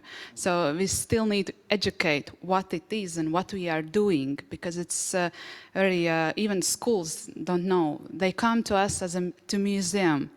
But the strength of us, that yes, we are a small one, but we, the field where we try to go is to work more individual, More with families than with families classes. and schools. Like we have strong collaboration with the schools, with the teachers. From each school of Liepāja, we have connection, and every week the schools are coming to our small center. We provide transport for the schools that they can come, and the transfers get them back to the school. This is your budget. Your Yes, budget. this is our city budget, and Wow. one more thing, that they are using our equipment and to go to do field research, outdoor lessons, and also inside at the nature house. So this is one strength what we find in Now, our. you're talking about Liepāja. Yeah. How long from Liepāja is your ambition? Like Durbe, 25 kilometers, or because I mean Liepāja region in 2027 will be the capital of the culture of Europe. Yeah, you should, promote everything. You should be the most important. I'm sorry for Daugava synthesis. Okay, yes, I told just experience from our city, but actually the classes are coming from the whole Latvia. Okay. Even in this week, there was a school from RÍGA. They came to do a lesson internal human organs. There are coming classes from other side of Latvia, from Valmiera. So I think this is a good thing what we got from a Norwegian grant. We had this collaboration with the Norway Innovation Center, so we got the good content, ideas, what we can do, and this really attracts the schools to come to our small place to Liepāja. How it interacts with your local university, because, for example, you have an interesting program, which, sorry, as a journalist, I would be nasty and say, these people were not interested into what they studied when I met them. Exactly green tech engineering something. I mean, that definitely goes together with what you are promoting, right? With this engineering, how should we say? I will give to my I mean, colleague, explain me how you interact with the local students, also coming from all over the Europe even, but Liepāja University stands alone, or you try to play with them as well, or only with schools? No, we also have collaboration with our university. During this project, we had, they help us to make this exhibitions, more digital and article. So different kind of screens and holograms and virtual reality. So this really worked out very well for us. But there is another makerspace Fab Lab, and Jānis is working there. Jānis, please, so promote yourself. Yes, hi, I'm Jānis. I work in Fab Lab, which is another place I think you saw yesterday. You enjoyed it? Yeah. Okay, nice. Fab Lab is more about digital manufacturing and about the collaboration with Liepāja University. I think we shouldn't separate Liepāja University and an innovation center, because Liepāja is quite small city to have like two different places to teach about digital manufacturing, and the equipment is also so expensive to have in such a small city. And now we have a couple of classes coming from students in Fab Lab. So lecturers come and use our equipment to teach about like CNC milling and stuff. So in 10 years you will see a good improvement into, for example, this field, when the kids which were amazed, later they became students which were already educated, and then in 10 years there will be many super trooper enterprises in this experience, in this area you are promoting. Yes, enterprises, or in the worst case scenario, there will be very qualified specialists that can work in here. And actually Liepāja is hosting most part of the best artists and musicians of Latvia, and Liepāja is very special in this field, really. Beside, of course, Cēsis and Daugavpils, I'm sorry, not, exactly, and Liepāja as well. Now, good, my good Croatian colleagues, maybe something you discovered. You know, there is this aha center in Finland, and sometimes this aha comes also when you go to Cēsis or Liepāja or Daugava. There is this aha moment. Which was your aha moment in these centers? What you decided? Where is my money? I'm going to build it tomorrow, or something like this. Was it? Oh yes, yes, it was this. Yes, yes. This is aha. Oh. Yeah. Aha was in every center, because I think it's really amazing, and we enjoy each center in my personal way, especially chemistry and biology, and this approach that achieve a lot of incomes in biology and chemistry and sustainable development. Especially, I distinguish the games, interactive games, in opposite of creative approach in thesis, for example. For me, like educator is obviously, so I think about the different methods for teachers who are going to spend time with students in thesis or for example in Ventspils. So for me it's your beautiful very country is still different. You have kind of maybe even different mentality or something. Do you think there should be, you cannot copy in Latvia and paste in Croatia. What you will be doing better? What we will be doing better. Yeah. Of course you will. We're doing better. Yeah, we will come. Next year we are going to go and check our it. Representative from Split. Yes, I said it. We have one practice man from Split.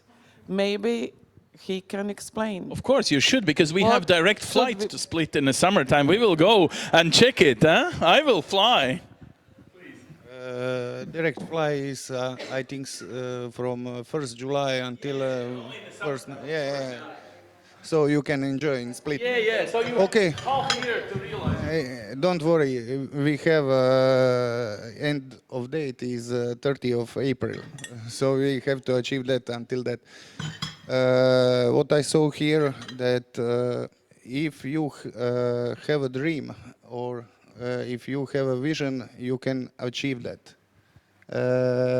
I saw here people who have idea 10 years ago, and they make the plan and they run that plan very good. And what I saw is that they have a cooperation with municipality, that they have cooperation on a national level, that they have support from EU grants or EEG grants or another ways of funding. That means that decision maker listened them when they gave them ideas 10 years ago, and that they now find a pathway to achieve that. I'm going to poison your optimism. And my Please question don't. is, but my question is, statistics still in Latvia shows us that there is no improvement in this STEM willingness of young people to go to the STEM education. They are not interested at all. They take it as amazement.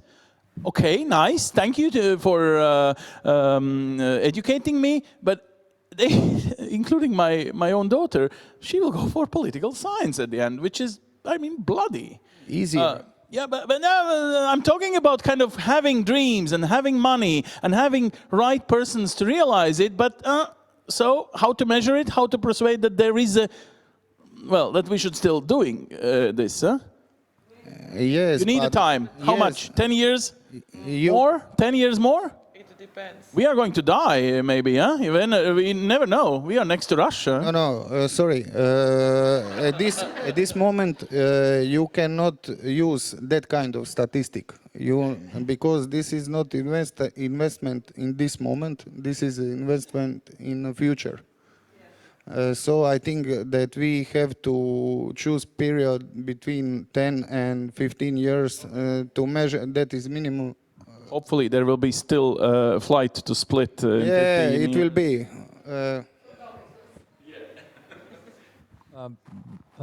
Yes, 10 or 15 years, but still we need to have some, as Hans was saying, we still need to have to think what kind of data we will collect, because we are not the main persons that will help to give better results at exams and so on. We are the innovation center. Part of it all is to give one more push for this educational system, and we need to work together for this.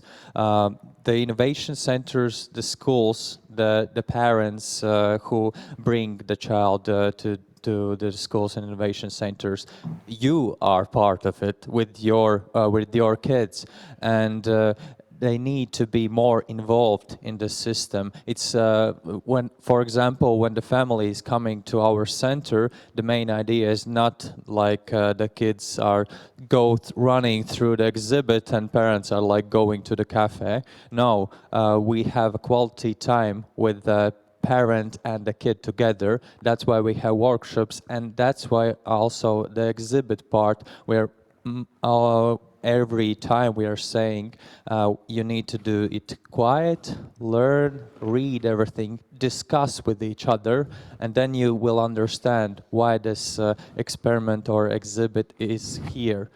Yes. I don't know, but my question will now go to each and other Croatian member of this discussion.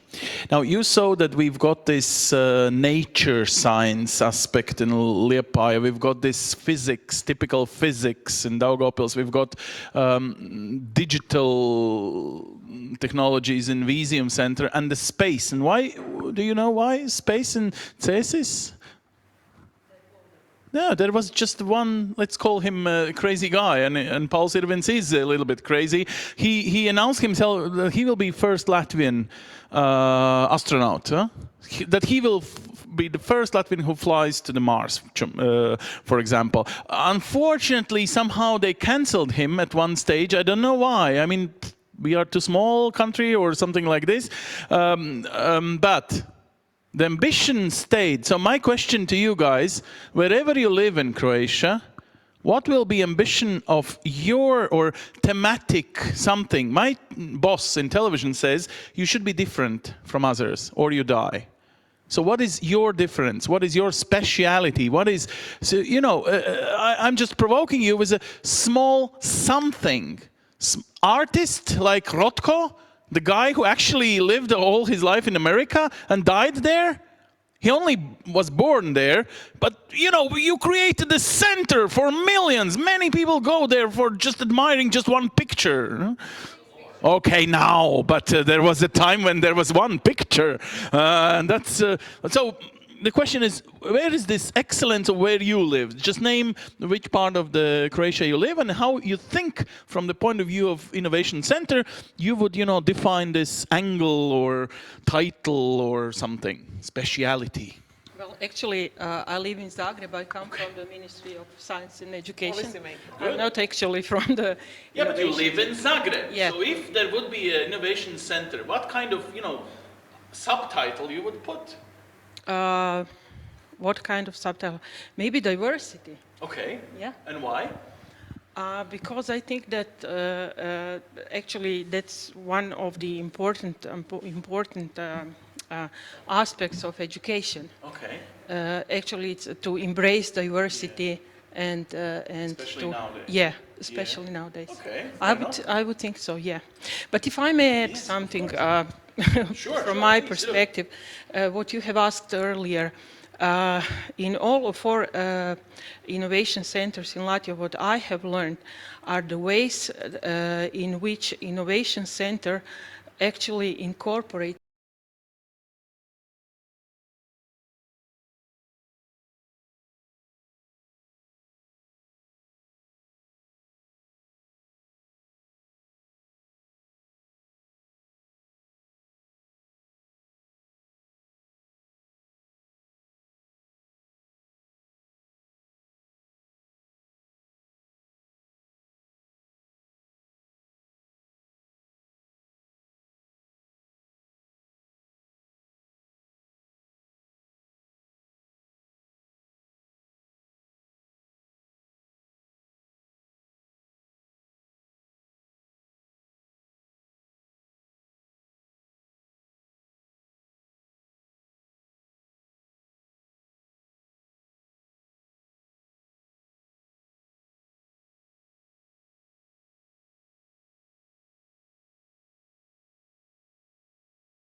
help them because, as Mix told, that we need to work together. And on that point, that could you help with educating new possible teachers on a STEM subject, or that is not your... Train. Like we can train, and but we are not. This is different institution that you're talking about. Who needs to train the educators? But from a better perspective, like Liepāja, they have a fab lab, and you have the examples that teachers are coming to you, and you are training them how to use those equipment that you have.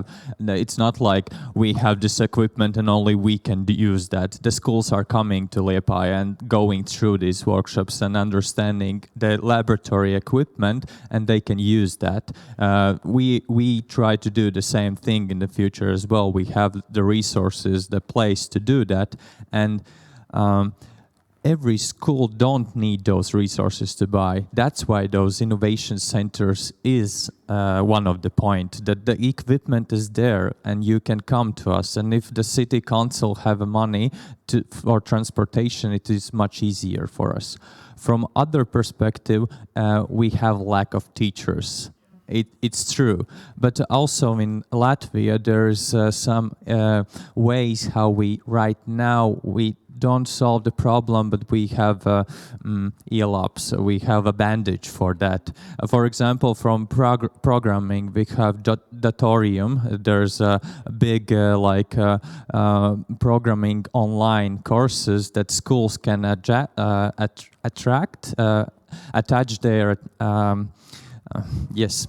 the system, and there's one person online who is talking like with 300 students online with programming. Of course, we cannot do with everything, but when we build our center, we also thought about how we can do these workshops online. Maybe we can make some equipment that we can send to the schools and teach it for many of those persons. But still, Innovation Center is just a part of it. The institution that is training the teachers also need to be involved and be responsible for next generation of teachers. The next Innovation Center in Croatia could be on wheels, like traveling circus, like this, one day in this school, another day in this school, no?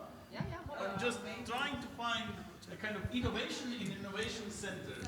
In my opinion, from education agency, so our duty is to training teachers, and we are specialized for STEM teachers. And I find out that it's in Latvia very emphasize collaboration between Innovation Center and school and cities, because we need more budget for transport, for logistic, because we know what to do. We know what teachers need, the upgrade, their knowledge. As you told us, it's not substitute for teachers' method. There is just upgrade the methods, what the students can see more in STEM objective. Can I briefly still ask, I think don't overestimate the experience of us. How long is the distance of these really interested teachers, which are your good friends, which are coming to your centers? How many kilometers from your center is the longest distance of the school? Because I don't think that Valmiera is so happy by having you. Do they visit like 20 kilometers away? Valmiera? No, what? 20? Yeah, 25. Do they come often to you? A 40-minute drive for us.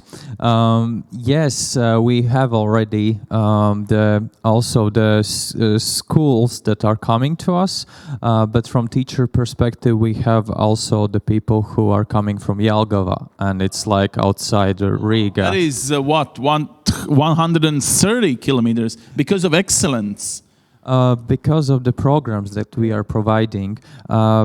And the content, they just need one time to understand what is the main idea behind the programs that we have. They can take that program and took to their municipality and start to generate that for the schools that they have in this municipality. I'm talking about the future. So, density of Latvia is different? distances, different. So how many for a country like Croatia you would suggest excellence centers? How many we have? 5, yes? 4, 5. 4. We've got or more. 4 for you. In Zagreb, for example, because I'm from Zagreb. No, yeah, okay. No, not from well, come on, it's capital. Zagreb and Actually, the area of both countries is practically the same.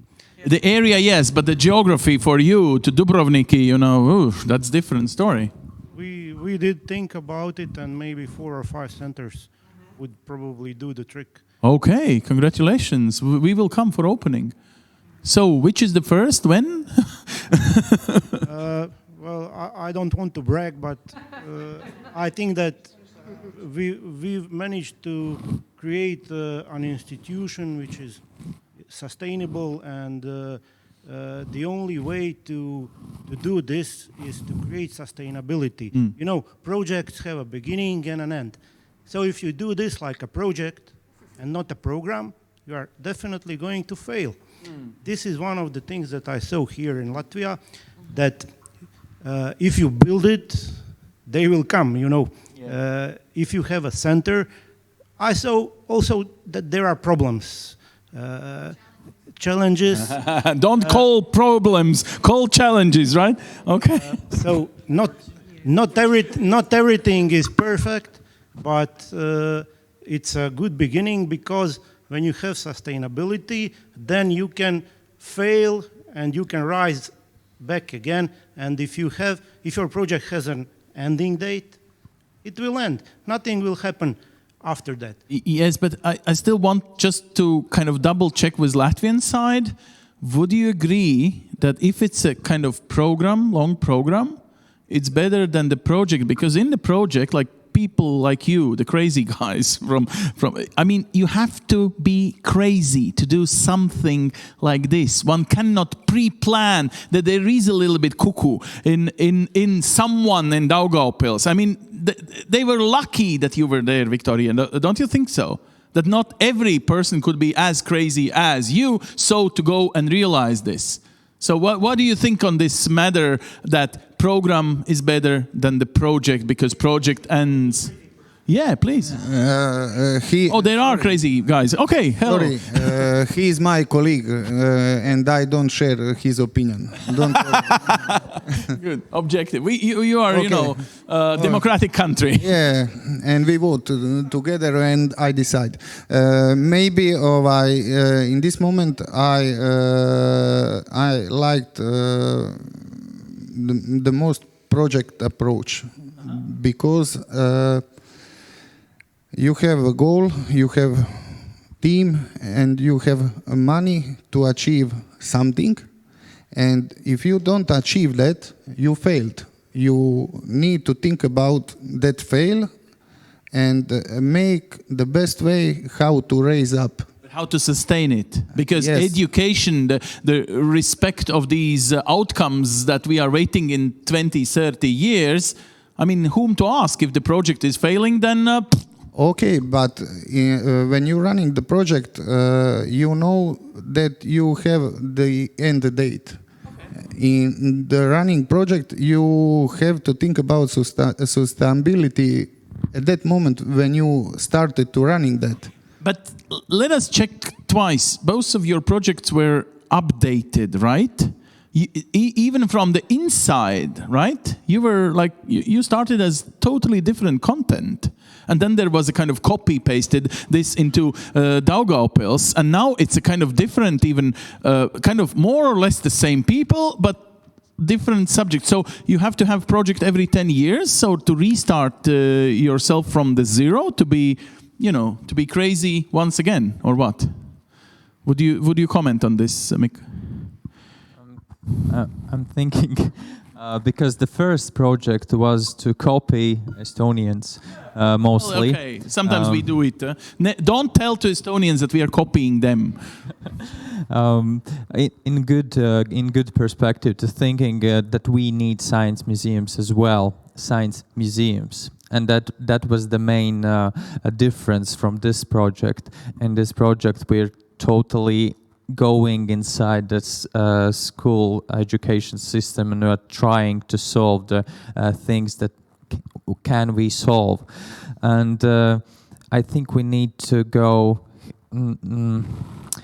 one step at a time in these things. Yeah, we need to like restart it, but maybe there's some kind of this is project-based learning. You test it, you make a new product, you test it, you give it to target audience. If it's correct, you go inside. Then you get valuation. You understand that this product anymore isn't working anymore, and you come up with new ideas. That is the you rebrand yourself. You restart yourself. That's about the project. Now about the creative persons. You yourself, you're coming, you wanted to be a teacher, you became a different person. You wanted to be... environmental scientist. Oh, yes. Oh! I met you once as active member of young generation NGOs, something like this. So where to find... Don't say how many years ago No, but where to find crazy enough, innovative enough, brave enough persons, in which areas you should find these super trooper innovative heads of innovation centers? How to find them? Bring them from Latvia or Estonia to Croatia because they have better summer conditions. I really don't know, but I think that these persons so we, society, municipality, somehow we find these persons or these persons come to us. Of course, it's always good to have these crazy persons. Also in Daugavpils, we have in a fortress, yes, a person who is working a lot of years to make a lot of projects for the fortress to save it. Somehow we burn somewhere. But I want to say about this project that it's always good when we have some projects, extra money, and always it's a time limit. And it's good to have it, then we work a little bit faster. For example, like now, like a Norway grants, of course, it's rebranding, money for new staff, etc. And anyway, you have 3 years, you need to be fast. If it's like a normal budget, then maybe we can do it during 5 years. So also it's like you need to go faster a little bit. And maybe it's also good then you think faster, you trying to search what's happening around the world, and then you run before train. Now, on the matter of, I never visited your center, but in your center, I'm thinking if all of us would go in, we would not fit there comfortably. How to measure the large or small, how much of money, how much of stuff? Well, by the way, will you be open in the summer vacations as well? You should be open. I mean, tourists are coming, but on the other hand, no, teachers are bringing their students. You know, all that, these practicalities. You started actually recently. So how you calculate the volume of your staff, the volume of your house, the position, by the way. I'm sorry, this was so difficult to approach. There was a traffic jam because of these reparation works. Oh my God, I remember it was like 1 hour to drive from the center to your place, which is actually 5 minutes from the center. I mean, how you choose these practicalities, logistics? Yeah, actually, we were first ones who opened from the innovation centers. We opened 3 years ago, in a moment where there were no exhibitions. So this was a challenge for us.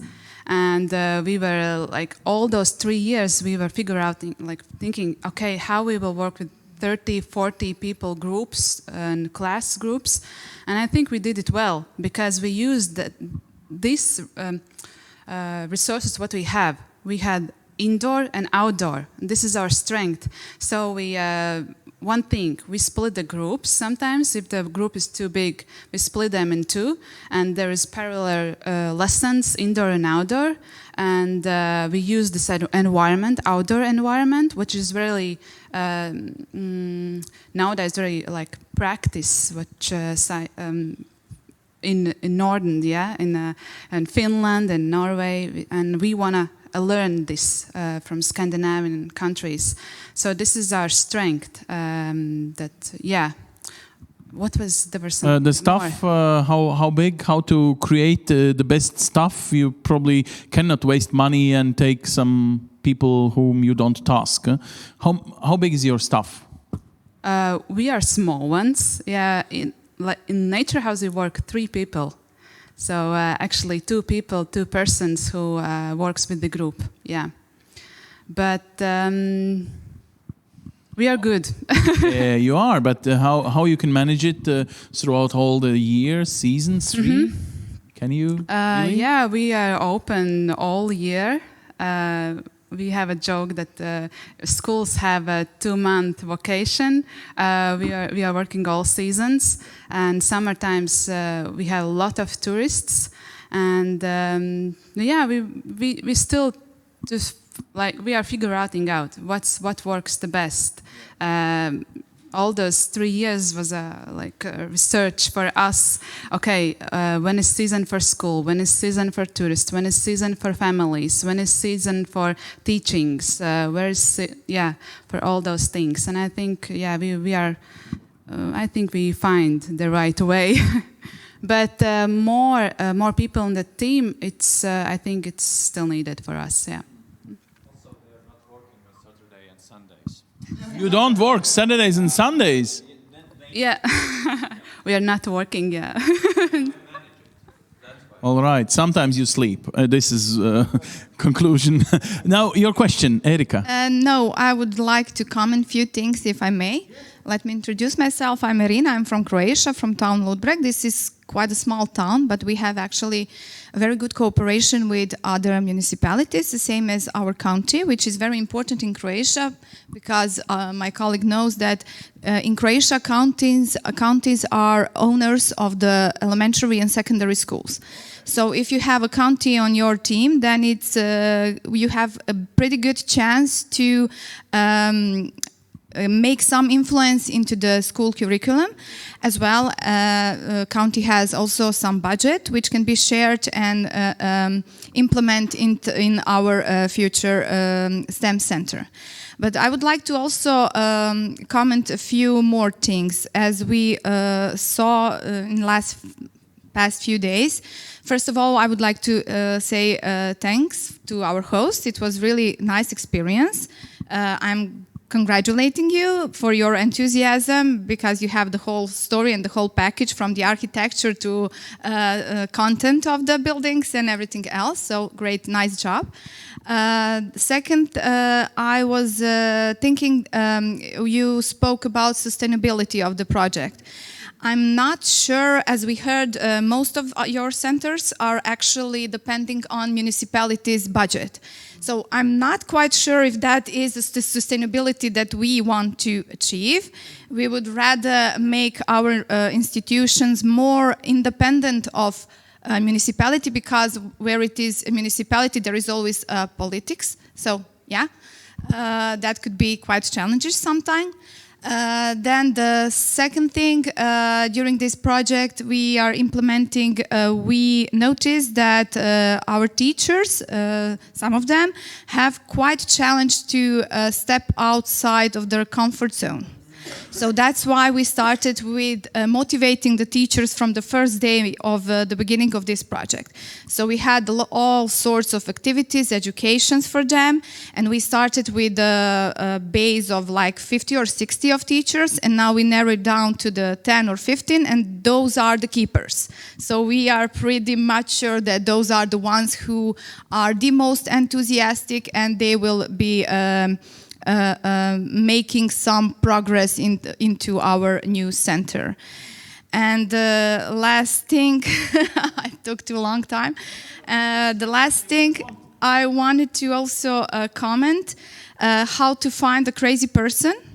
Yeah, that's a very important thing, but I suppose you need to go around to talk with all sorts of people, and then when you find someone who is thinking outside the box, you know that's the one. So I found mine. Here it is with me, Mrs. Željka. That's why she's also here. So the box is always with you, so you should think it was outside. Yeah, we saw some great stuff here. Some of your practices we will try to implement, but some of the things we will try to do it differently, hopefully to be even more successful than you are. But yeah, thank you. But someone has to pick up the bill at the end. Who? You?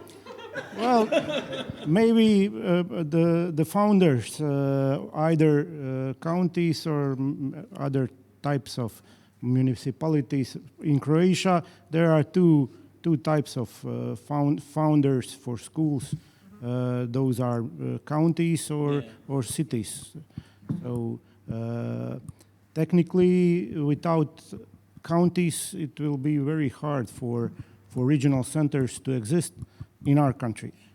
Here I see that municipalities are the ones driving the story forward, which can be done also in Croatia, but counties are much more resilient to change than towns in Croatia. So, I mean politically. So somebody has to push you forward and I'm thinking about the crazy persons in Cēsis and in Daugavpils and even in Liepāja. You have to have a crazy mayor of the city to allow the right. I mean, without the crazy ideas in the municipality, one can say that there is a politics. If the mayor is changed, then you've got the problem. But for a burst of to create, you have to have crazy politician in office now. Would you agree that your state mayor is crazy enough now? Actually, that's true, because one of the activity of our project is to have a floating platform or floating class. And at the beginning, I went through the technical specification, and then the one thing what our mayor told that in the platform should be glass floor. And I am a realistic person. Yeah. And I bring it out ideas for crazy persons. Yes, you are not always crazy persons are on the floor. They have the ideas, but then also need to be in the team those who think realistic and work it out. Yeah, and and then I thought, oh no, it will not work out because algae are in our lake all the time. So in 1 week, all glass will be with the algae, but still. I told it, and this will not work. No, we need to have this glass floor, okay? And then we need to figure out, okay, how we can have this glass floor. And we figure out that there will be like aquascope who will go in the lake, and after looking, the glass aquascope will come out and become a table. So crazy mayor, yeah. You see. Wow, listen to your mayors, please. Also, I think there should be like a trust from city council to innovation centers. So innovation center specialists who are working there, by their work, they show that we know what we do. Yeah. So don't, come to our home, but don't come with your rules. Now, you told you are from democratic country, Croatia, right? So I will use, I kind of studied political science. Can I ask you to report a little bit when they will come to talk to all the rest of the people which will come, what we discussed and what was the outcome for you guys, okay? Voted, yes, everyone. Okay, you will be a reporter of our group, okay? Yeah? Okay. So I'll ask them to come, stay in your places, because we will, finalize debate. Sorry, just a minute. Can I say? Of course, please.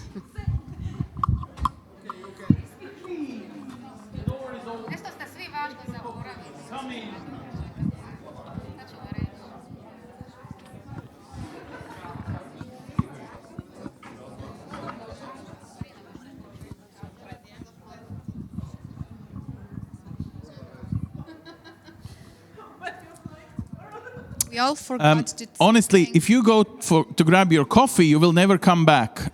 So would you like to stay and have coffee later? Okay? Please, and you wanted I want to go, to say something. Absolutely.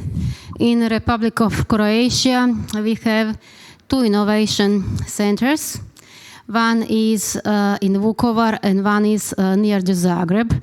One is historical. It is memorial center from homeland war. And second is STEM center. It is Center Nikola Tesla. And students in elementary school go to Center Nikola Tesla from 5th to 7th class. And in Memorial Center go students from in 8th class. Yes, yes. It is in school curriculum. It is mandatory for them to go anyway. There is no kind of choice of the teacher. It is not choice. They have to go. They must to go. Yeah. It is not choice. It is in school curriculum. Well, there is a logic in it. It is new. It's free of charge to visit. Right, but it is mandatory to go. Okay. Well, there is a logic of it. Thank you. Actually, we could even learn. When you talk about space in the 7th grade, you definitely go to CESIS. But I have to ask, who pays the travel costs of that parents? I think I don't know who pay. Ministry of Croatia of Science in Croatia, yes, pay from Vukovar, and for Center Nikola Tesla pay each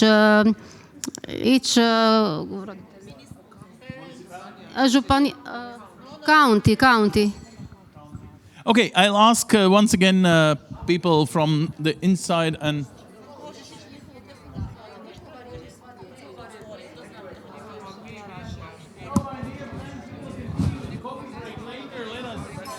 Conclude and spread here in the coffee room.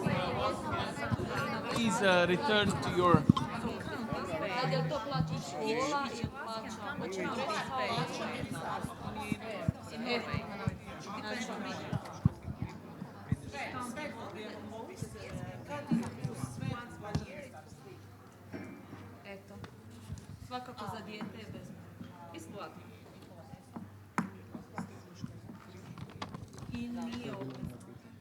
Well, but since they are not coming, I don't know why. Hopefully, you were more or less happy with your visit. You conclude some things for yourself, and I understand it was not only Victoria's beautiful guiding tours in all Latvia. Hopefully, you were so nice to Liepāja as to Daugavpils. You were nice to. Okay. Well, each town you visited, there was a local. Okay, no one accompanied you. Oh, with a bicycle. Now you know how small is Latvia, which is actually quite big in the distance of Daugavpils un Liepāja. Maija, nākat droši, vienkārši mēs, kamēr neviens neatnāks, tā mēs nesāksim nekad. Okay, ladies and gentlemen, so now we switch to the main dish of today to have everything, or like this will be a small dessert probably. Uldi, you were leading this group of healthy individuals and healthy society. Quite an uneasy task, I would say. So, super trooper conclusions, I hope. What you discussed today? Okay, can you hear me now, yeah? Our group was really devoted to the human health and healthcare systems in some sense. And actually, this is a domain which is gaining more and more importance everywhere because of global trends like aging. And therefore, in the point 1, we discussed existing topics in the past program and also the topics which would be relevant for the next programs. And we concluded that actually the topics must be broader. For instance, such a topic is aging, which covers a lot of various fields in medical and health sciences. And we were also very much emphasizing that we must follow also various frontier research, for instance, in personalized medicine, where we have a lot of new opportunities, integration with artificial intelligence, e-health and pre-stratification. And what is important here, that the programs must open really promising opportunities, representative opportunities, and be less restrictive. For instance, the personalized medicine always is associated mostly with cancer, but it's important also to do the research on non-cancer personalized medicine, for instance, in metabolic, rheumatic, immunological diseases, as they gain more and more importance in this field.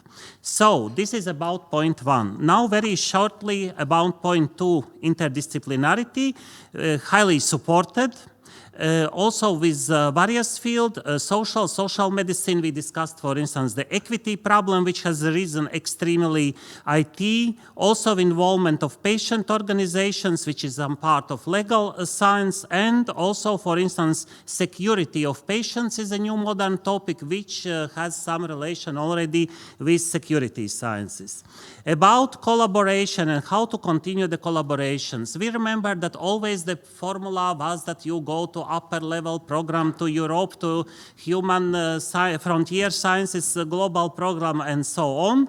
But actually, we discussed a lot this issue, and the proposal was that we must have also the opportunity of very efficient, very promising consortia to continue this collaboration. And this could be, in some sense, an opportunity having, for instance, additional year, for instance, for purposes of commercialization, yeah, in this program, or maybe a special subcall to continue the existing consortia, existing collaborations. Why this is important? For instance, in health sciences, in 1 and 2 years will happen nothing. In 3 years, you have biobanks, you have databases, you have already tuned some artificial intelligence algorithms, they are getting more robustness, yeah, but then the project is cut, and in fact, you are finishing with a half-baked result, yeah, because fields of science have specifics, yeah, and in biomedicine, human medicine, really this 3-year period is very short. Of course, there are also possibilities to work complementary. This means knowledge transfer, widening programs in horizon, yeah. But also there must be clear perspective in this Norway ER program, really how to make a fruitful strategy and finish the project with more promising or more significant results. Project management, here we have discussed various issues. The problem is that the project promoter, yeah, the coordinator, has a lot of manual work collecting the reporting from partners and then somehow digesting them and giving the final report.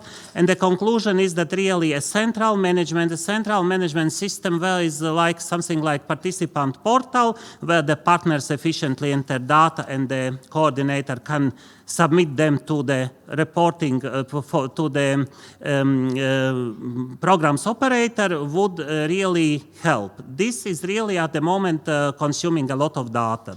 And what is important, fifth, the education. There we will refer to cost or widening, yeah, where we have already approved models, yeah, for educational integration in case of, for instance, health research, giving the opportunity for secondments, yeah, between two or more research organizations. So this is very short report. Thank you. Uldi, we will double check if you reported rightly. Abstaining, in favor, against, voted. Okay, 100% vote. Thank you. I don't see Gattis Krūmiņš. So this is why I'll ask Tali, you, innovation-based smart and green future. So the most futuristic group you were leading, probably, at least name of the group included, future. So how was your success in discussions? Thank you. Are you ready for my lecture? So first, some statistics. 7 participants, 6 in person, 1 remotely, 3 countries, Latvia 3, Lithuania 3, Norway 1. 6 persons directly involved in Baltic research program in various capacities: project coordinator, researchers, program committee, evaluator. 3 questions discussed, 9 small pages scripted. I should translate. We first discussed 3 questions.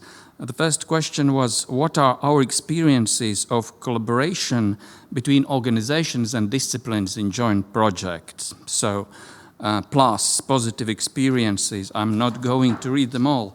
I have to transcribe some of them. Learn from others. Learn new methods. Connect to foreign institutions. Develop new projects. Longer stays on exchange visits. Established friendships. Connection to experts. Shared knowledge. PhD student exchange. New research ideas. Things discovered together. Cooperation sheds light on subject from a new perspective, and some other. But there are also difficulties noted. Different rules among countries. For example, different organizational requirements to record working hours. Would like to interact in person more. Working cultures are different between organizations and disciplines. Expectations of participants should be aligned early enough in project. Cooperation between food and agriculture science was not easy because of differences in experimentation methods. And one difficulty was mentioned that materials needed for experiment were produced far away and required a lot of transportation, etc. Now, second question was, what are our experiences regarding project management and administration? Here we didn't record it too many critical notes. In general, participants felt that program is run well in terms of administration. However, some nuances were mentioned. We compared different programs, national, Baltic Research and Horizon, and it varied between countries. For Lithuania, the rules were about the same. For Latvia, Baltic Research program was noted too strict in requirement. For Norway, just contrary, too loose, too free. And then the comment was made that we as researchers have to earn good reputation to allow the program committee next round to lift up a bit those controlling requirements. So finally, what are our good practical tips for institutional and disciplinary collaboration? Writing retreats, being longer together at places, staying longer together, being stricter on defining KPIs or key performance indicators. By working together, we become colleagues. Having common challenges help to build trust. And use coffee breaks. Bring in informality in our collaboration. Basically, yeah, that is. Yeah. Thank you. Thank you very much. Definitely, we will use coffee break later after 2 short presentations. I don't know if Gattis is ready to run on the stage, or you want to? Of course you are. You have to be ready to break. now, Gatti, what a task for you. Citizens' well-being and economic development in the times of bad demography. Okay, yeah. Dear colleagues, yeah, we did a very good job, yeah. We worked a lot, yeah. And we prepared presentation, yeah. Not only worked, yeah, in 5 minutes. We started with what we finished here, yeah. We looked a little bit in the future, not only 2000 after 10 years, but 2050. So you see, yeah, so we try to imagine this, yeah, situation in 2050, and then prepare some proposals what to do with this program. Yeah, we ask this question, yeah, really. Does fit this program for future or not? Yeah, today. Yeah, and then what we understand what will happen in future. Yeah, in economics, less GDP growth, more development. Yeah, okay. In resource, less virgin but more circular. Yeah, very nice. Then more smart, be able to colonize space. Yeah. To live in other planets. Why not? Yeah, so smart houses, but in oceans because it's climate. Yeah, so artificial intelligence, huge discussion. Yeah, lot of good things, lot of not so good things, lot of challenge, of course. Humans, new category will be light brain. Yeah, dependence from artificial intelligence. No, we know dependence from alcohol and other things. Dependence from artificial intelligence, it will be future. Yeah, yeah. Just question how large this part of population. Automatization, yeah, robots, everything, yeah, and because of that, of course, will be some social reforms, less work for humans, yeah, maybe 6 hours, maybe 4 hours in day, maybe 4 hours in a week, yeah, because automatization, robots will work for us, and humans, technology relations, yeah, young generation, different generation, though, such kind of challenge, and then we discussed about our program, yeah, what we already have, but not, yeah, in our program, and just some our ideas, yeah, but what we created. So, of course, program should be more interdisciplinary. So, but it's question and challenge how to evaluate this, yeah, because we should always decide where to go, yeah, what is the primary, yeah, this technologies or STEM or social or humanities, yeah, and split or not. It was discussion. Maybe divide program in 2 parts, but then they decided better way is just to find new way how to more develop and support this real interdisciplinarity, yeah. But it's connected with different things, yeah. How and where to publish. We raised, of course, academics discussion. Where to publish, for example, my article about digital twin in strategic communications. Where to publish, yeah, in IT or on social science, yeah, and so. And then master programs for students, yeah, could be nice to include, yeah, in the next course, because now we speak only about PhD students, yeah, but just to motivate new generation, yeah, to follow, yeah, and already think about like this new about research, yeah, like a future profession of them. Then option to continue program like 3 + 3 years. Maybe some of projects can continue. It can be special call for this, yeah. Not all 10, yeah. Maybe some of them decide, okay, we will not do things together. Some of them will be in horizons, yeah, and so. But maybe some 3 of 10, yeah, because this is to make this more large, yeah, and some of, because it's threat that if you will be not successful next call, then this group can be died, yeah, in the future. So, and regulations, yeah, national regulations. We started discussions how to motivate doctoral students, young generation. So it's different situation. In Latvia, we're pretty flexible, yeah, but according to Lithuanian regulation, how I understand that Council of Science say, well, this will be your rate for doctoral students, and so, yeah. It's not good, yeah, so we should somehow make this more flexible, yeah, and so because we can attract in our university, we can do this, and Baltic programs regulations much better than another program, so we keep this, yeah, level, and so that's all, yeah, from our group, yeah, and thank you for your attention, yeah. Thank you very much. The last point is especially nice for today's conclusion. We actually have nice, good, friendly atmosphere around these 3 tables because of Croatian hospitality, right? It is decided that all of us are invited for the next grand opening of innovation centers, like millions of them, in Croatia. This was kind of hidden purpose of this very conference. You actually used an opportunity, dear Croatian friends. I should explain that there are policy makers, there are really thinkers out of the box, right? The ones who will be directors of innovation centers. But anyway, the experience of Latvia was copied and will be pasted next to Adriatic Sea. Why not? Beautiful place. We are proud for this, what we could bring to you. But what you learned, that was your now task to report to us. So, Irina, you just present yourself. Where are you working? Yeah, we'll put your microphone, maybe take mine. Okay, then thank you. So I'm working at the town administration in town Ludbreg. So the town which decided to be host of one of the innovation centers. Exactly. And you learned a lot during not only today, but 3 days here. Yes.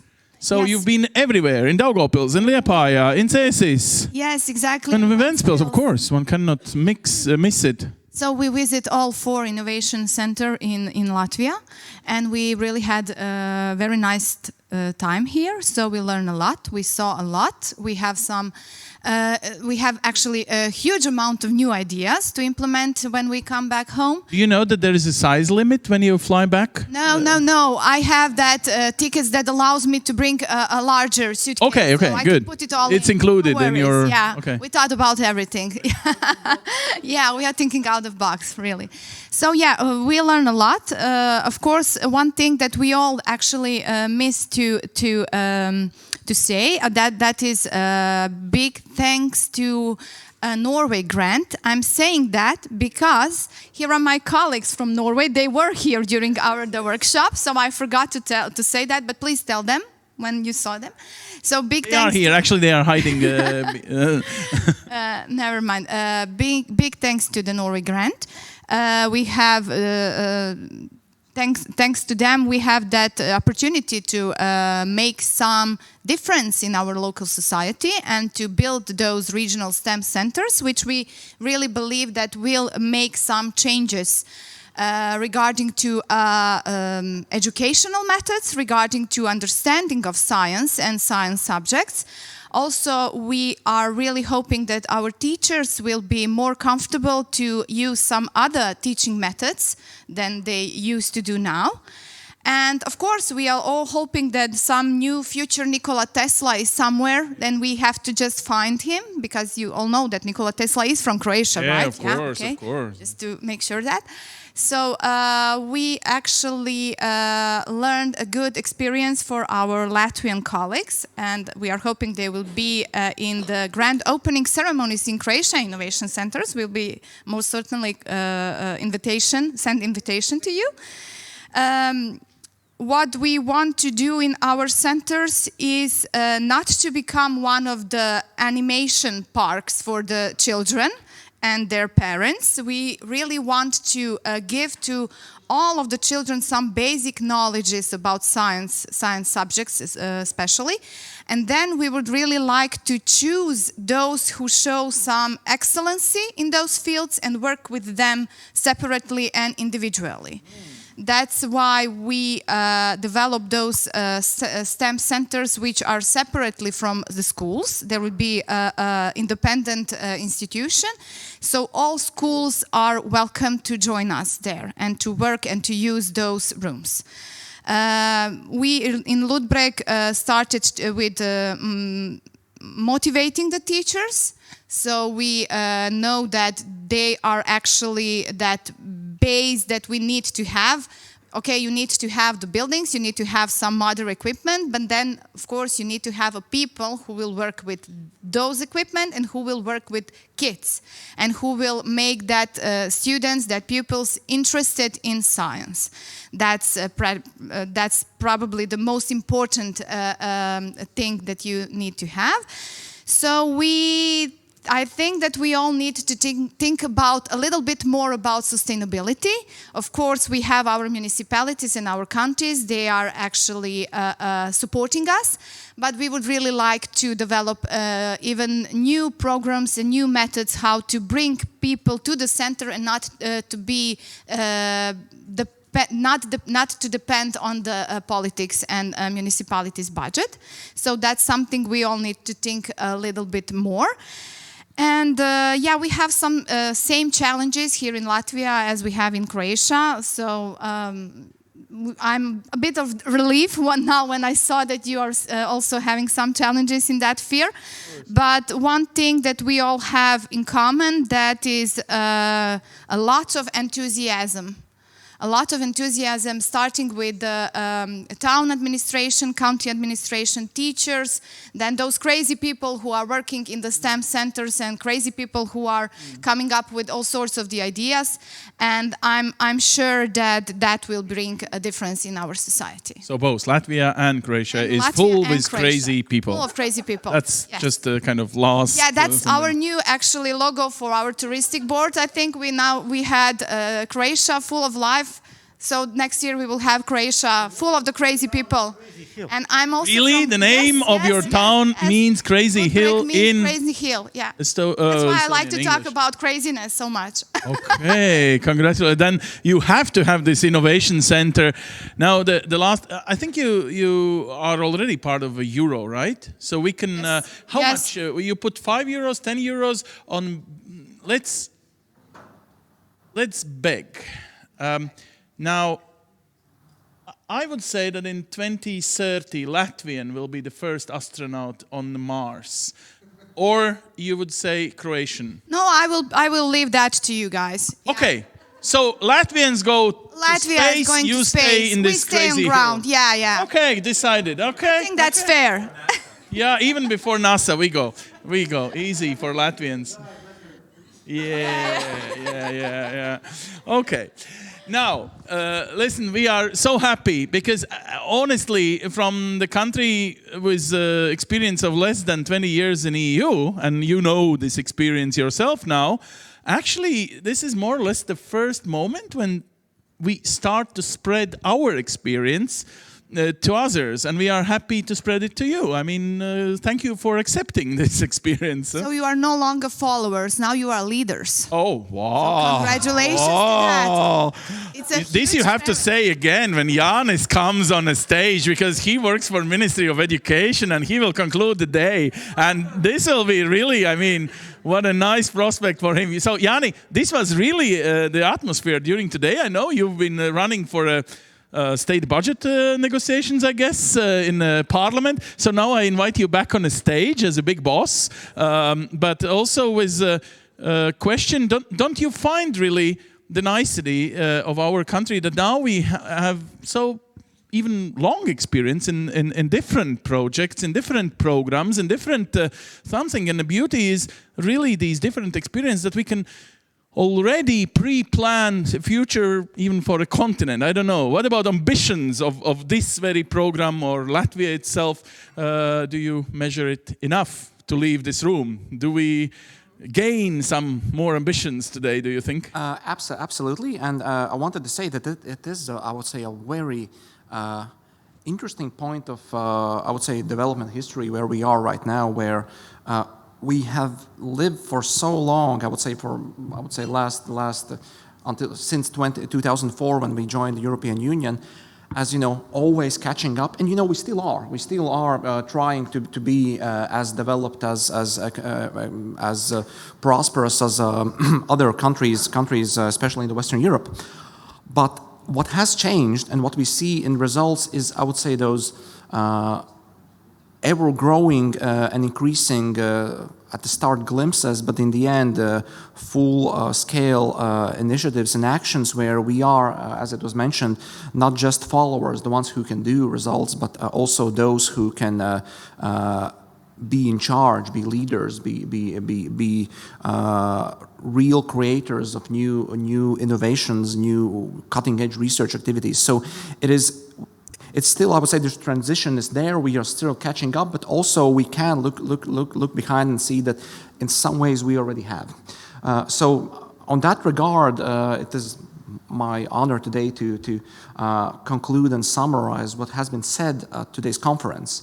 And what is very important, it is to ask scientists what they want to see implemented in the next program.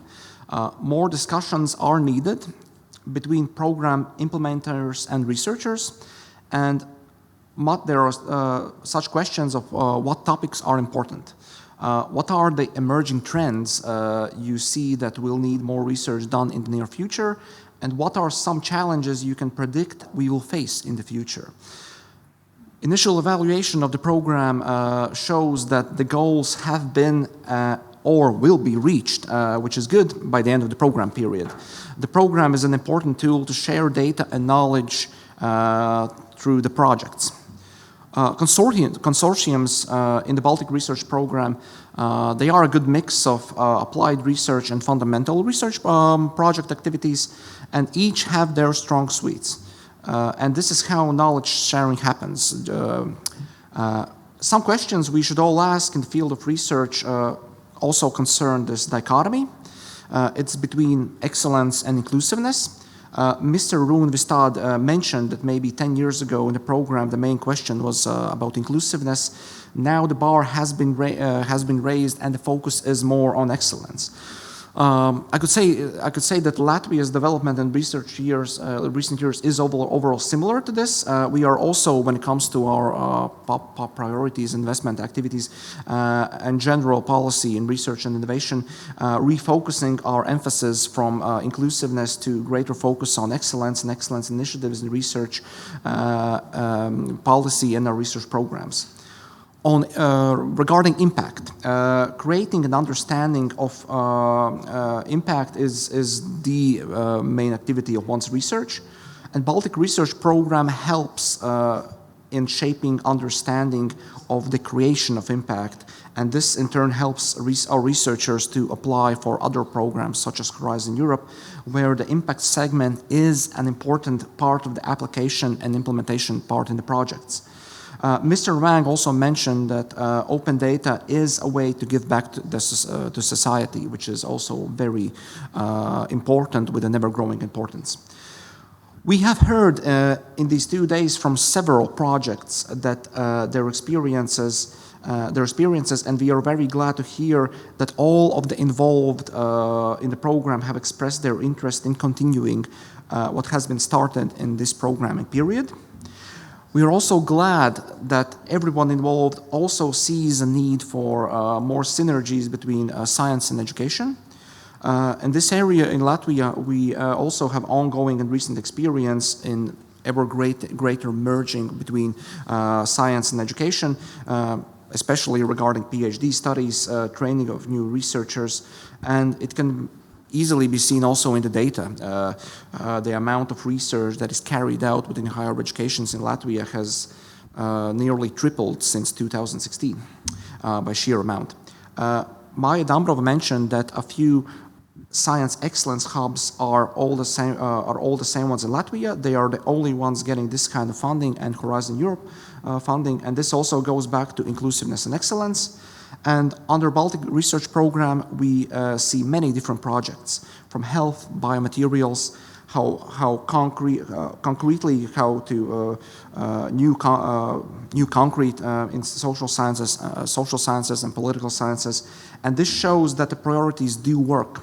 However, we still need to look into why such important topics, especially right now, as cybersecurity priority has so few project applications. And to conclude, we hope to see you next year in Vilnius, where the final conference will take place. Thank you. Thank you. Well, honestly, from my perspective, have you noticed that today we never discussed how bad is all that paperwork and how bad is the program, something this and that. So now we are really focusing on good or bad or betterized results and really how to, shape your own performance in the pure science, or the science could be commercialized, whatever, but we are not, blaming others like a system, like Brussels, like neighbors, like something, but understanding that it is in your hands, whatever you innovate or do. So all the best to you guys. Thank you. Now we end, but should I Also remind you that Riga is a beautiful town, so enjoy this beautiful town tonight if you can. And of course, with Latvian people, we will meet once again. We are so small country, we always meet when we cross the bridge over Daugava. So once again, thank you very much. Now you can switch back your phone because the conference is ending. Goodbye.